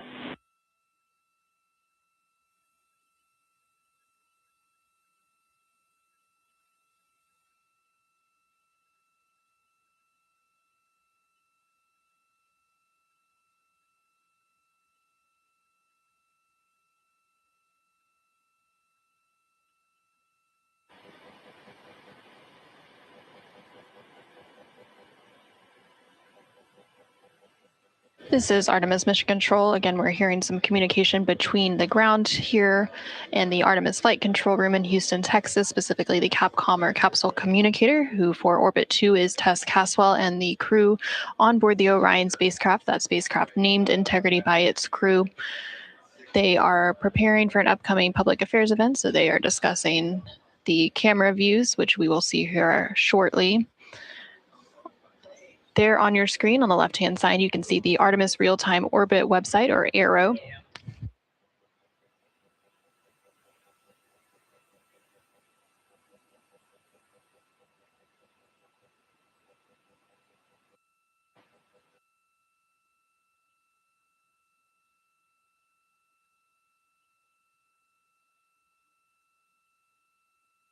The Artemis Real-Time Orbit website there on the left-hand side of your screen provides updates on the velocity of the Orion spacecraft during its journey around the moon. Following a lunar flyby earlier today, which concluded about an hour ago, the crew has been conducting some cleanup tasks, so they've been transferring some of their documentation, their photos and data that they captured during the flyby to the ground to be evaluated by the science team. And of course, some of that imagery will also be evaluated by the public affairs team here at NASA and then shared with the world once it's available. The crew will also have a post-lunar flyby conference with the science team tomorrow following their sleep period to go over some of their observations while it's still fresh and at the top of their mind. On the bottom right-hand corner of your screen, you can see a look into the Artemis Flight Control Room here in Mission Control Houston, specifically the Flight Director Console and the Capcom or Capsule Communicator Console. The flight director currently on console for Orbit 2 is Diane Daly. And throughout the Artemis 2 mission, there are 3 shifts or orbits of flight controllers who provide 24/7 coverage and support to the Artemis 2 crew and the Orion spacecraft and its systems during its journey around the moon. We are expecting a splashdown on Friday, April 10th. That splashdown will take place in about 3 days, 21 hours, and 33 minutes.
During the lunar flyby that took place earlier today, Orion, again, that spacecraft named Integrity by its crew, passed approximately 4,000 to 6,000 miles from the moon and provided the crew with a full disk view of the lunar surface. And from that higher vantage point, much farther than Apollo's lunar orbits on average, the astronauts were able to observe both poles and large-scale geological features in a single view.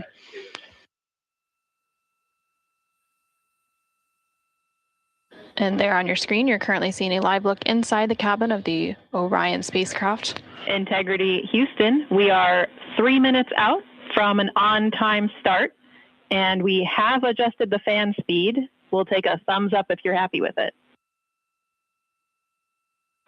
Copy, thumbs up.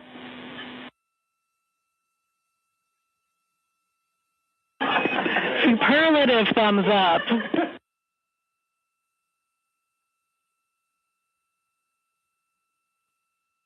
And there on your screen, you can see all of the Artemis 2 crew members. CSA astronaut Jeremy Hansen just floated out of view behind the camera, but you can still see NASA astronaut Reed Wiseman, NASA astronaut Christina Cook, and NASA astronaut Victor Glover as they prepare for an upcoming Public Affairs Downlink event, which is scheduled to take place in just a couple minutes from now. And there, floating back onto the screen, is CSA or Canadian Space Agency astronaut Jeremy Hansen. He is making himself comfy on some of the OX or Orion Crew Survival System suits that have been stowed for the outbound and now return journey.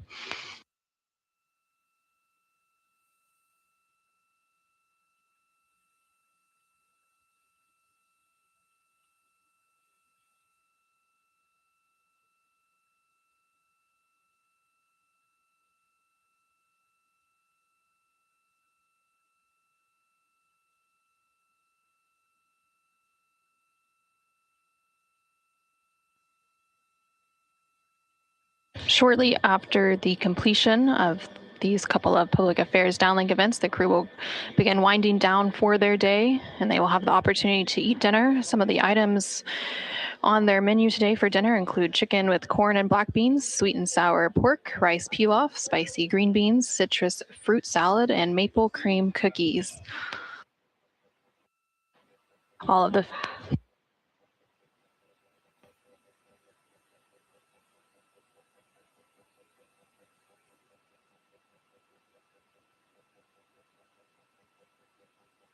And now we will go ahead and stand by for that public affairs event beginning in just about a minute.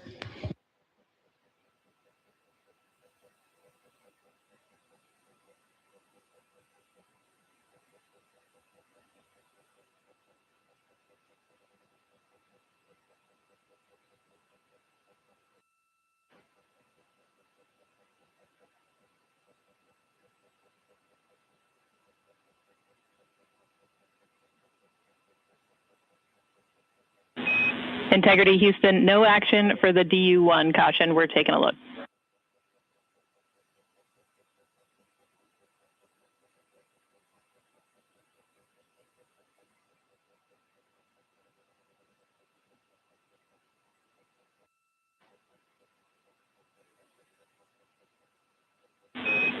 Integrity, this is Houston. Are you ready for the event?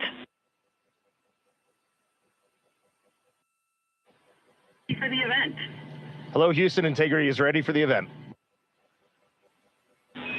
Administrator Isaacman, this is Mission Control Houston. Please call Integrity for a voice check. Integrity, Jared Isaacman, comm check.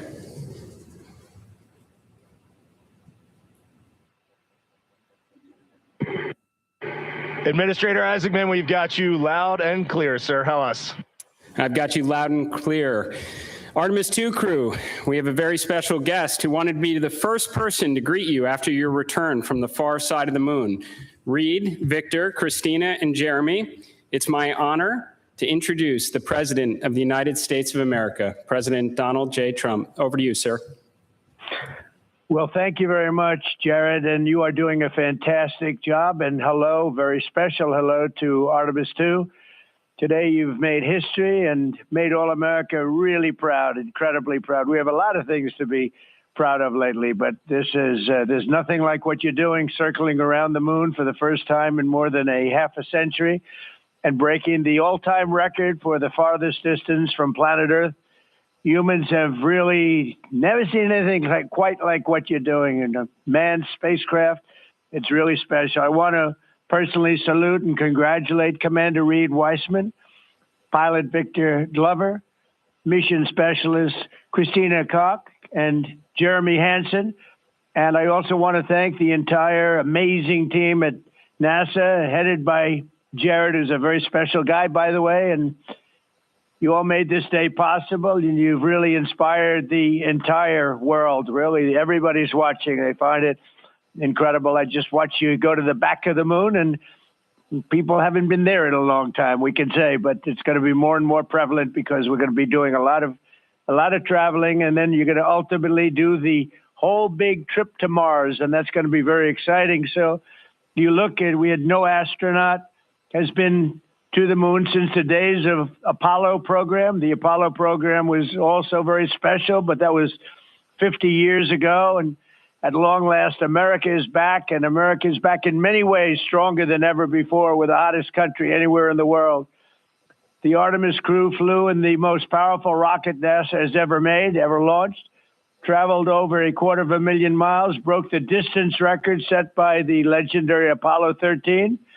And America is a frontier nation, and the 4 brave astronauts of Artemis 2 are a modern day, you really are modern day pioneers, all of you. And one of them happens to be a neighbor. You know who that is, right? You have a special person over there, a neighbor, and we like our neighbor. Your mission paves the way for America's return to the lunar surface very soon. We're going all out. We're doing everything we can, and it's headed up by Jared. We'll plant our flag once again, and this time we won't just leave footprints. We'll establish a permanent presence on the moon, and we'll push on to Mars. That'll be very exciting. I'm waiting for that so much. I'd love to be here, but maybe we won't quite make it in terms of timing, but we will be up in the moon, and that's going to happen soon. So America will be second to none in space and everything else that we're doing, and we will continue to lead the whole thing into the stars, this incredible journey into the stars. So I just wanted, it's an honor to speak to you, and I wanted to congratulate each and every one of you. And tell me, what is the most unforgettable part of this really historic day? The whole world is watching and listening. Please tell me.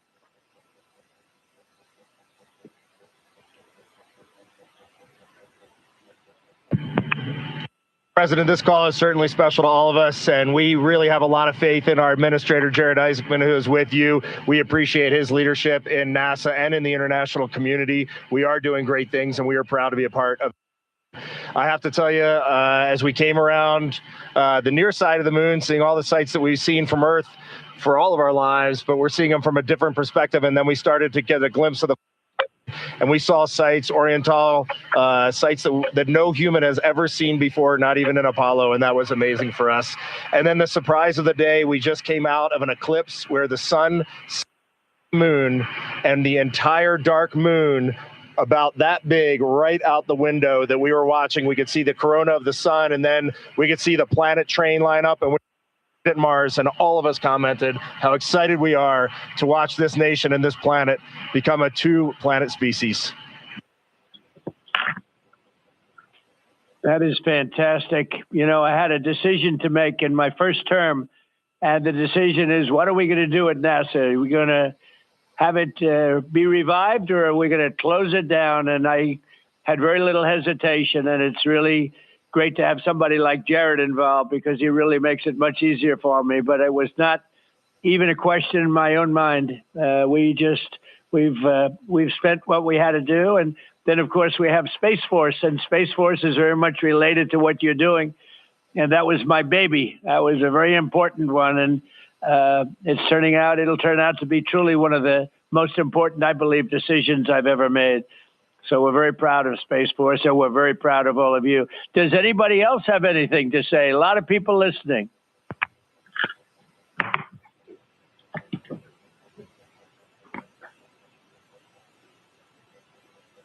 Mr. President, to be here with you speaking about our incredible day today. I think one of the biggest highlights was coming back from the far side of the moon and having the first glimpses of planet Earth again after being out of communication for about 45 minutes. It really just reminds you what a special place we have and how important it is for our nation to lead and not follow in exploring deep space. I'd like to ask, what was your feeling when you had no communication, zero communication? All of a sudden it was cut off by, obviously, your very special location. What was your feeling when you had no communication? A little bit different, perhaps.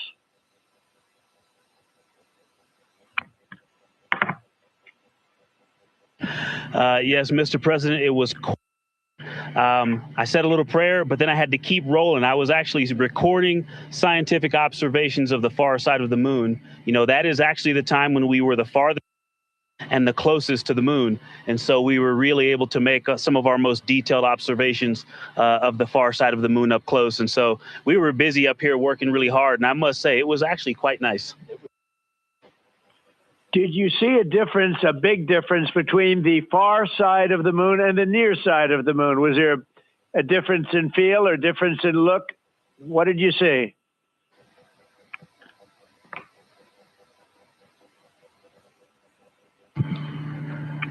Well, Mr. President, we certainly did, and our science team really set us up well to understand what they thought we might see. And the gravitational pull of the Earth has had a profound effect on the near side of the moon, changing all those dark mares, those dark patches of the moon you see from Earth. It's very different on the far side.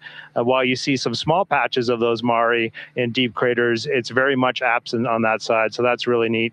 And while I have the microphone, sir, I just want to thank you on behalf of Canada. The space leadership you spoke of from America truly is extraordinary. I've said this many times before. A nation that leads like that and creates and sets big goals for humanity that brings other countries along with it is truly incredible. And I know that's a very intentional, not a necessary decision, intentional decision to lead by example and to allow other countries like Canada to share our gifts and help you achieve these mutually beneficial goals, like establishing a presence on the moon and eventually going to Mars. And Canadians are so proud to be a part of this program. Well, I have to say I spoke to a very special person, Wayne Gretzky, who I think you know, the great one. And I spoke to your prime minister and many other friends I have in Canada. They are so proud of you. And you have a lot of courage.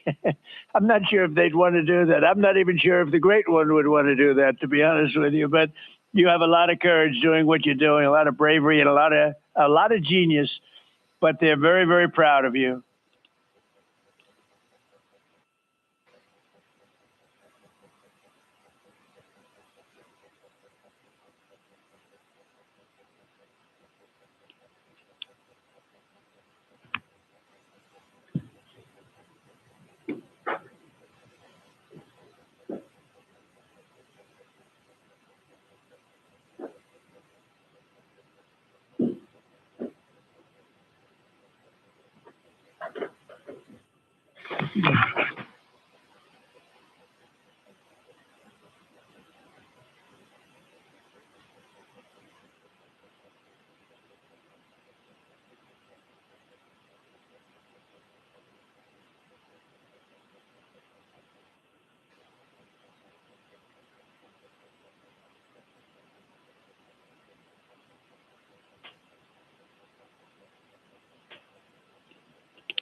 Administrator Alex, I'm going to just get a quick comm check, make sure you guys are still on the line and we didn't have a handover. I am. Yes, I am. And integrity, and back over to you, Mr. President. Yeah, I think we might have gotten cut off. It is a long distance. It's a long ways. The reception's been great. There's a little bit of about a 9-second delay, but no, I just had a statement for, I don't know what you heard, but I was just saying they're very proud of your brilliant person from Canada on the ship. And Wayne Gretzky is a great friend of mine, and he's very proud of him. And the Prime Minister I spoke to, they're very, very honored that you have a courageous person from Canada. You have a lot of courageous people from Canada. So it was very nice. I'm not sure if you heard me say that, but it was very nice.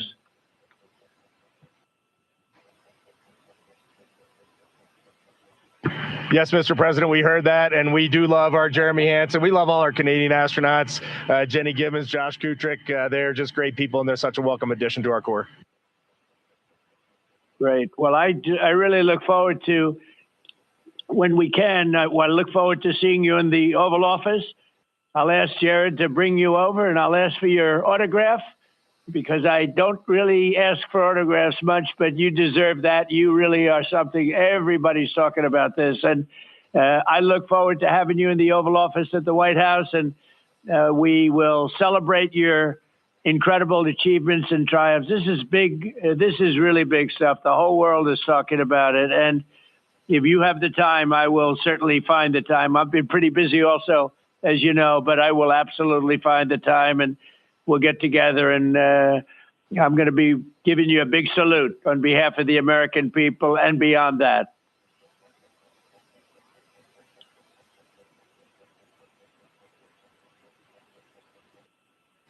Thank you for that, Mr. President. And when you want us, we will be there. And thank you for your leadership. Thank you to Jared for his leadership. Really, thank you for taking the time out today to visit NASA. It's really special for us, but it's really special for the team on the ground. A whole team of people all around the world pulled this off. And we just want to say thank you to all of you for this. It is the thrill and honor of a lifetime to have been on this journey. Today was amazing, but this 3-year journey has been amazing, and it was made possible by the American people and the Canadian people. And we're so grateful to you all. Thank you very much.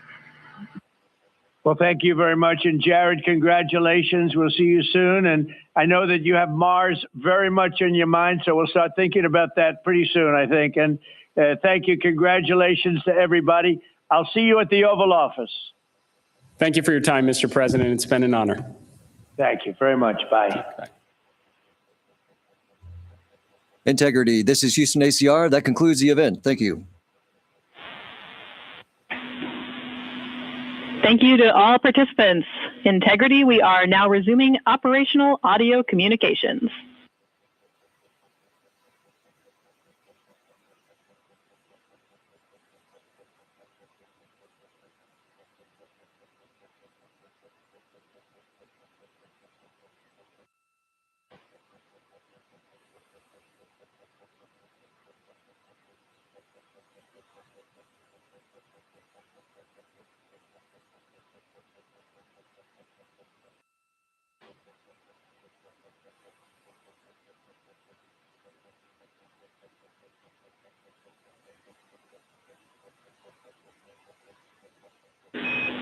Integrity Houston, great job on the event. Just a heads up, we are on track to start the next event on time at 4:15.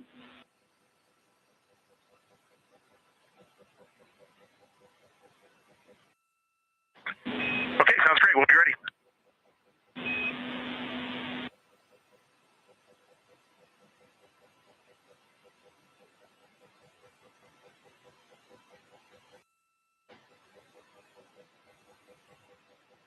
This is Artemis Mission Control in Houston, Texas. We just had that public affairs event with President Donald Trump and the crew on board the Orion spacecraft. And coming up in about 10 minutes, there will be another public affairs event. That event taking place at a mission elapsed time of 5 days, 4 hours, and 15 minutes. Currently on your screen, you're seeing a look at the Artemis Real-Time Orbit website, which provides updates on the velocity as well as the distance of the Orion spacecraft from both Earth and the Moon.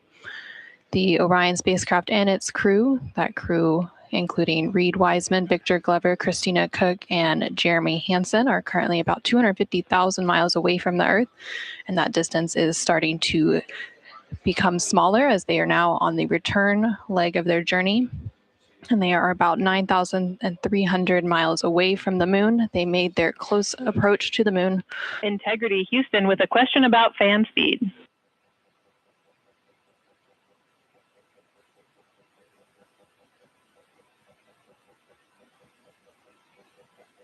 Go ahead.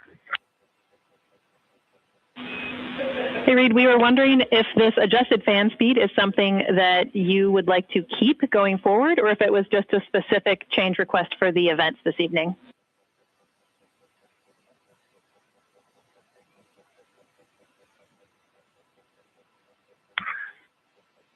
Certainly for PAO events, this is an ideal fan speed. If you're willing to give us this fan speed for routine habitability, I think we would take it and try it for a while.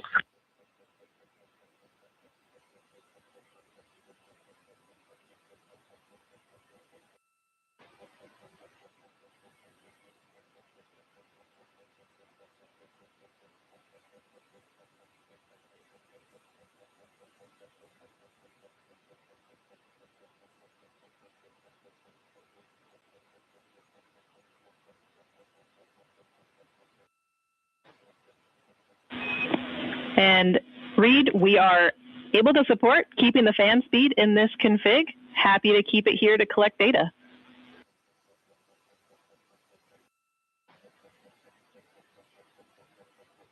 Okay, you got 4 happy astronauts up here. We'll take it. Obviously, when we go to exercise, we'll need to bump it up, but I think for quiescent living, this will be great. We copy, and we love seeing those smiles.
Houston, integrity for docking camera.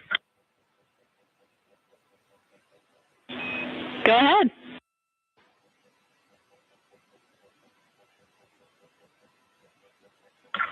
Just want to make sure we have the config you're expecting. I have the dual camera bracket is installed, the window shade is closed, and the docking camera is stowed in its Alpha 3 storage area.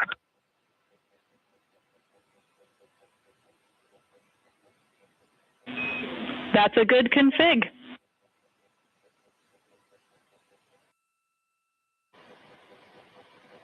Thank you. And while I've got you, we are 3 minutes out from an on-time start of the next event.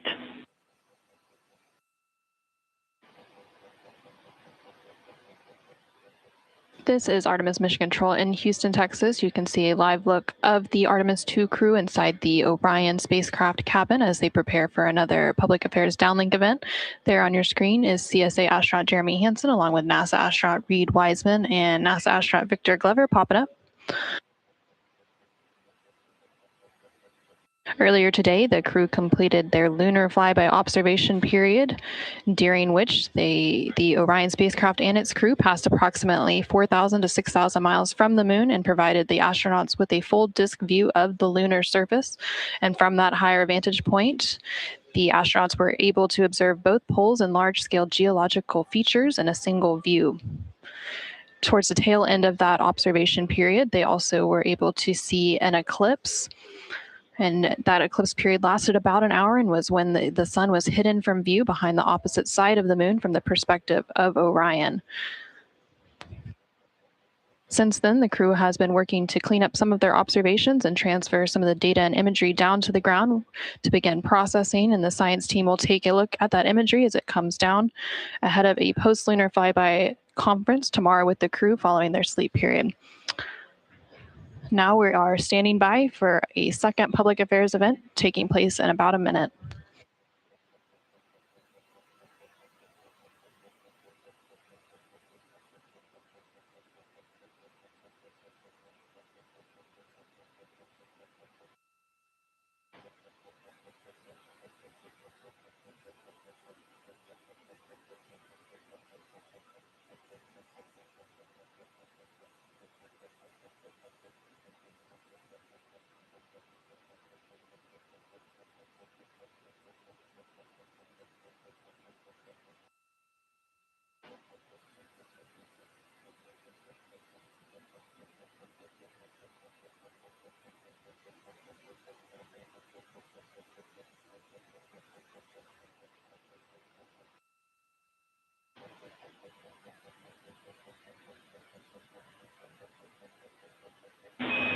Integrity, this is Houston. Are you ready for the event?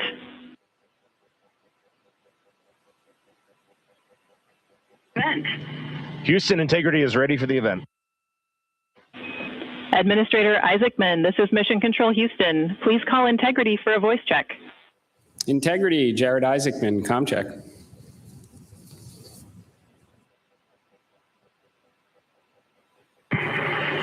Administrator Isaacman, we've got you loud and clear up here. I've got you loud and clear, and let's see if we can top that last PO event. That was pretty special.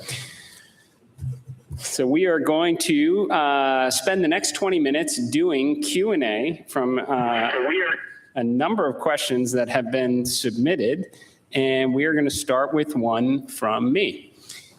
You all have spent years preparing for this moment and imagining what it must be like when you look down at the moon, at the lunar surface.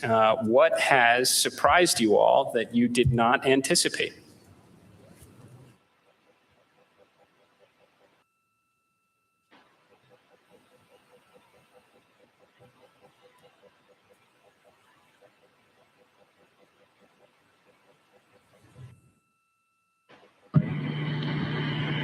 Go ahead. No, It's on.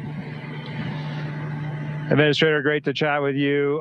Just something that just shocked me because really using imagery and just the three-dimensionality of it, from your experience of seeing the Earth from space, how it just seems different. And you look out in depth of things. And when we were on the far side of the moon looking back at Earth, it was just so obvious. You had this sphere out in front of you of the moon and this three-dimensional.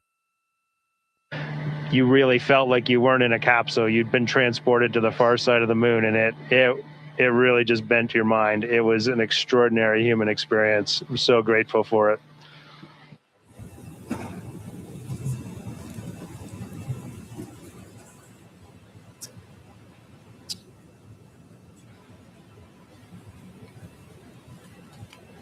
Integrity, Jared, anyone else want to answer that one?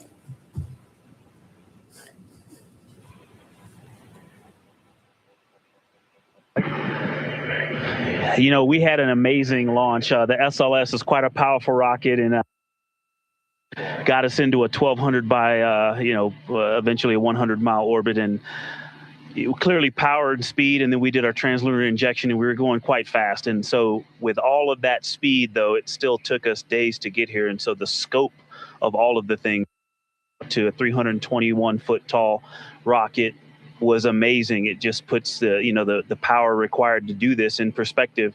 But then even with all that power and to get to those velocities, it still took us days. And the breadth of the distance we had to cover, watching the distance from Earth count up and the distance from the moon count down was one of the most surprising things I've enjoyed. Well, as I was trying to formulate an answer, at first I anything because there are so many things to choose from. I'll try to just narrow it down, but I'm going to go with something we did yesterday, a manual flight test objective, where we just basically got to sit at the vehicle. It was Jeremy and I this time, and just drive around using the rotational hand controller, basically just drive it with the stick, and how well it handled, how tight the control algorithms were, and watching it respond when we actually degraded it on purpose by going into 3 degrees of freedom control, by actually inhibiting some of the jets, which even though we have jet redundancy, of course, for each other in these complicated algorithms. So it was just amazing to be in a deep spacecraft and just be flying it around by hand. The one other thing I'll say, how fast it has gone by.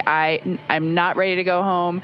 I can't believe that something this cramped of quarters can fly by and still be fun every single minute. And I'll just close out with, I think just scale, Jared, is the thing that is just blowing my mind. You flew Polaris Dawn to some amazing apogee numbers, and on the International Space Station, we're 250 nautical miles up, and that's the most beautiful view I think a human could ever experience. And we are dealing with numbers that are 250,000 miles, and every time Mission Control points to this vehicle, either at the moon or at Earth, and it reminds me every day that humans have to go, we've got to explore, we got to go further to expand our knowledge, expand our horizons. And every time we take another step forward, it makes the world seem a little bit smaller and a little bit more manageable. And just putting these numbers in perspective, it is impossible as a human to look at these displays and comprehend them. But here we are, and NASA is doing this, an international team is doing this, and they're doing it very well. Excellent words, Integrity. So certainly a very wild insertion orbit. I can imagine the contrast between perigee and apogee, the scale of it all, the 3D, seeing the moon come alive, and then certainly manual control. Well, every Dragon crew for the last 5 years is very jealous on that. Okay, so we're going to questions here. This one, the Artemis II crew inspire all of us, but what inspires you?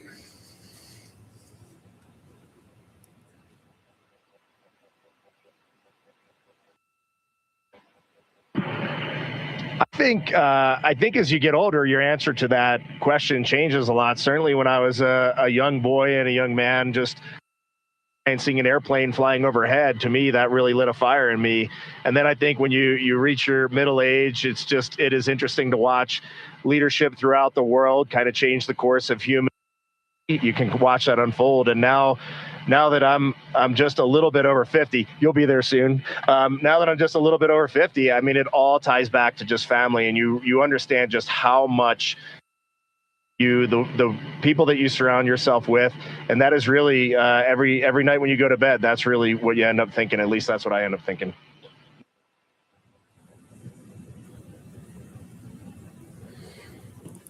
Thank you. All right, so here's a question. It's a good one. So for the Artemis 3 crew, what is the advice you would pass along for the next astronauts that will go in Orion?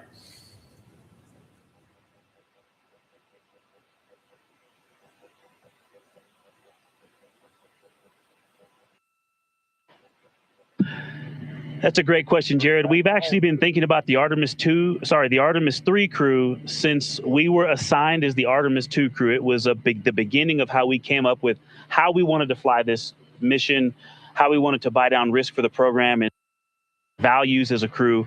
And so, over the course of these 3 years, we've taken a lot of notes. So we've almost got a book to hand them.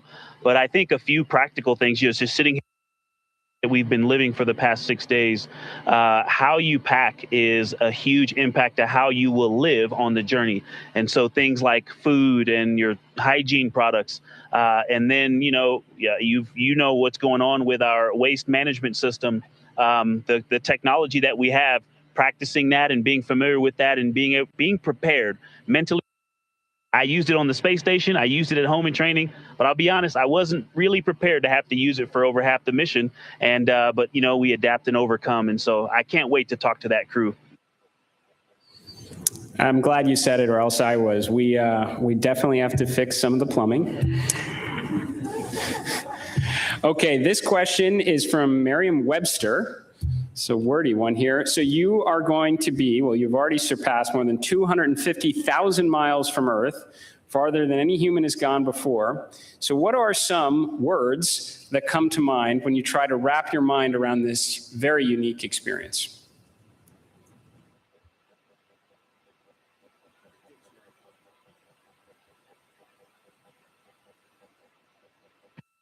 I'll be honest with you, the main word, because superlatives just don't do it justice, is humility.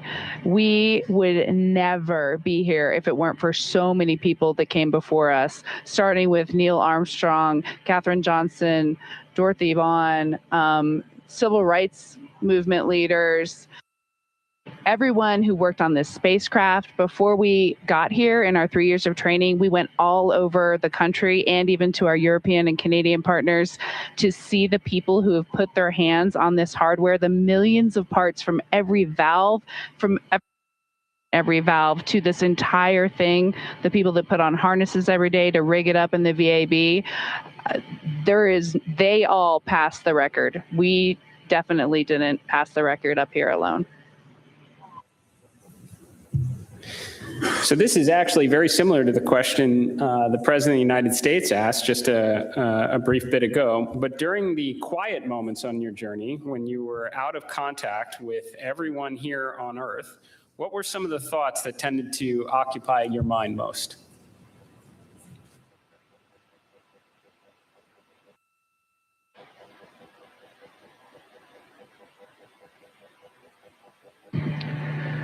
Yeah, as Victor said earlier, when we were on the far side of the moon and out of contact with planet Earth, we all knew it, and it was a milestone. We saw Earth disappear, the Earth set.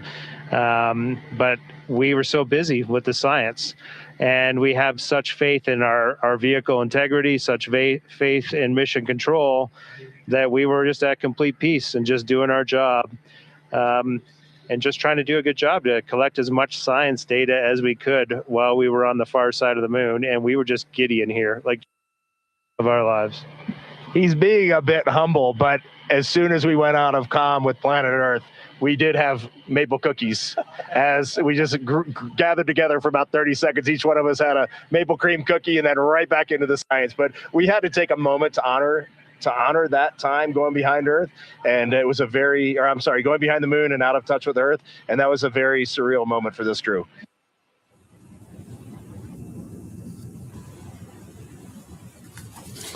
Copy that. Copy. Good maple cookies on the far side.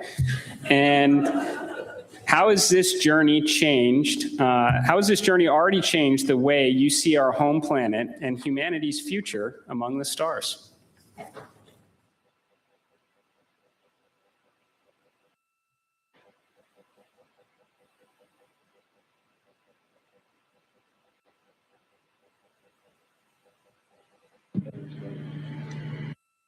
There's so many directions I think we could go with that.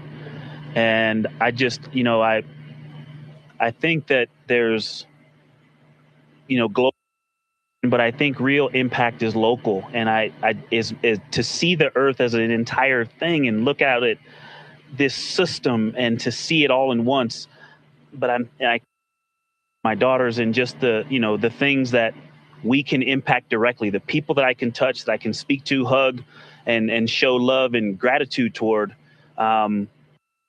is the thing that I think is going to change and last. And but you also talked about the future that we're going to have in the stars.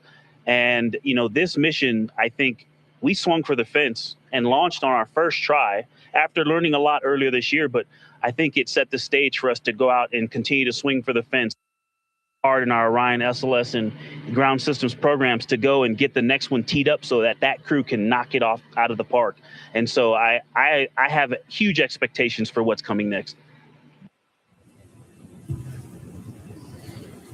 Good words. Are you feeling homesick for Earth?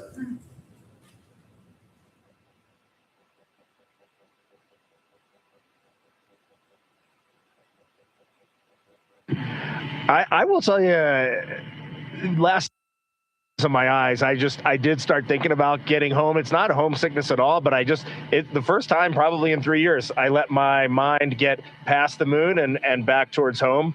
And I had to catch myself right there. You're an operator just like we are, and that is the place to be when you're up here. We got to look one step ahead. What's next? What's our next burn? How are we setting up our trajectory to get home? And we are going to do that. We are locked in, and we are definitely excited for the second half of this mission. And we are on guard. We are first crew to fly this vehicle. We are ready for any contingency in any scenario, and we are going to stay locked in every second until we are back on that Navy ship and then home reunited with our families. And copy that. Astronauts like being in space. That checks out. Okay, there's a lot of questions from the space photography community. How are the pictures going so far?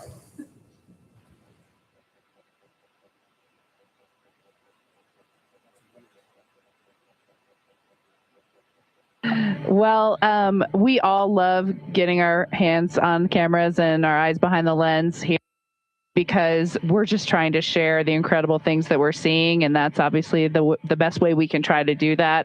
I've been into night sky photography for a long time, and so this is really a dream come true for me. I have thought specifically to that community, the time lapses I've been trying to get, those are a little tougher because we have a very dynamic vehicle. It's not like being on ISS where you can get the city lights below and the auroras and the spinning stars around the North Star. There's a lot going on. But what we got to matter is out of this world. When we viewed that eclipse, that was the one time we all said, we literally cannot capture this with a camera. Everything else, I think we've really put our hearts and minds into making sure we understand so that we can bring that home to everyone. But having to set the low light features for Earth shine on the moon while it's in eclipse, that was a new one. I had to dig deep in my book for that one. And thanks for the iPhones. They've been working great. Very glad to hear that. And there are a couple billion people back here on Earth that are extremely excited to look at the imagery you've captured up there.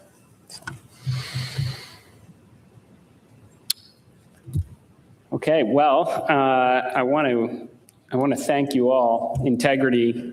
So Reed, Victor, Christina, Jeremy, on behalf of NASA and space-loving people across the world, thank you for taking us with you to the moon. Thank you for your courage. all of your beautiful words that we've heard. You represent the absolute best of us. We are proud of you, and we look forward to welcoming you back safely to the good earth very soon. Godspeed, and go Artemis II.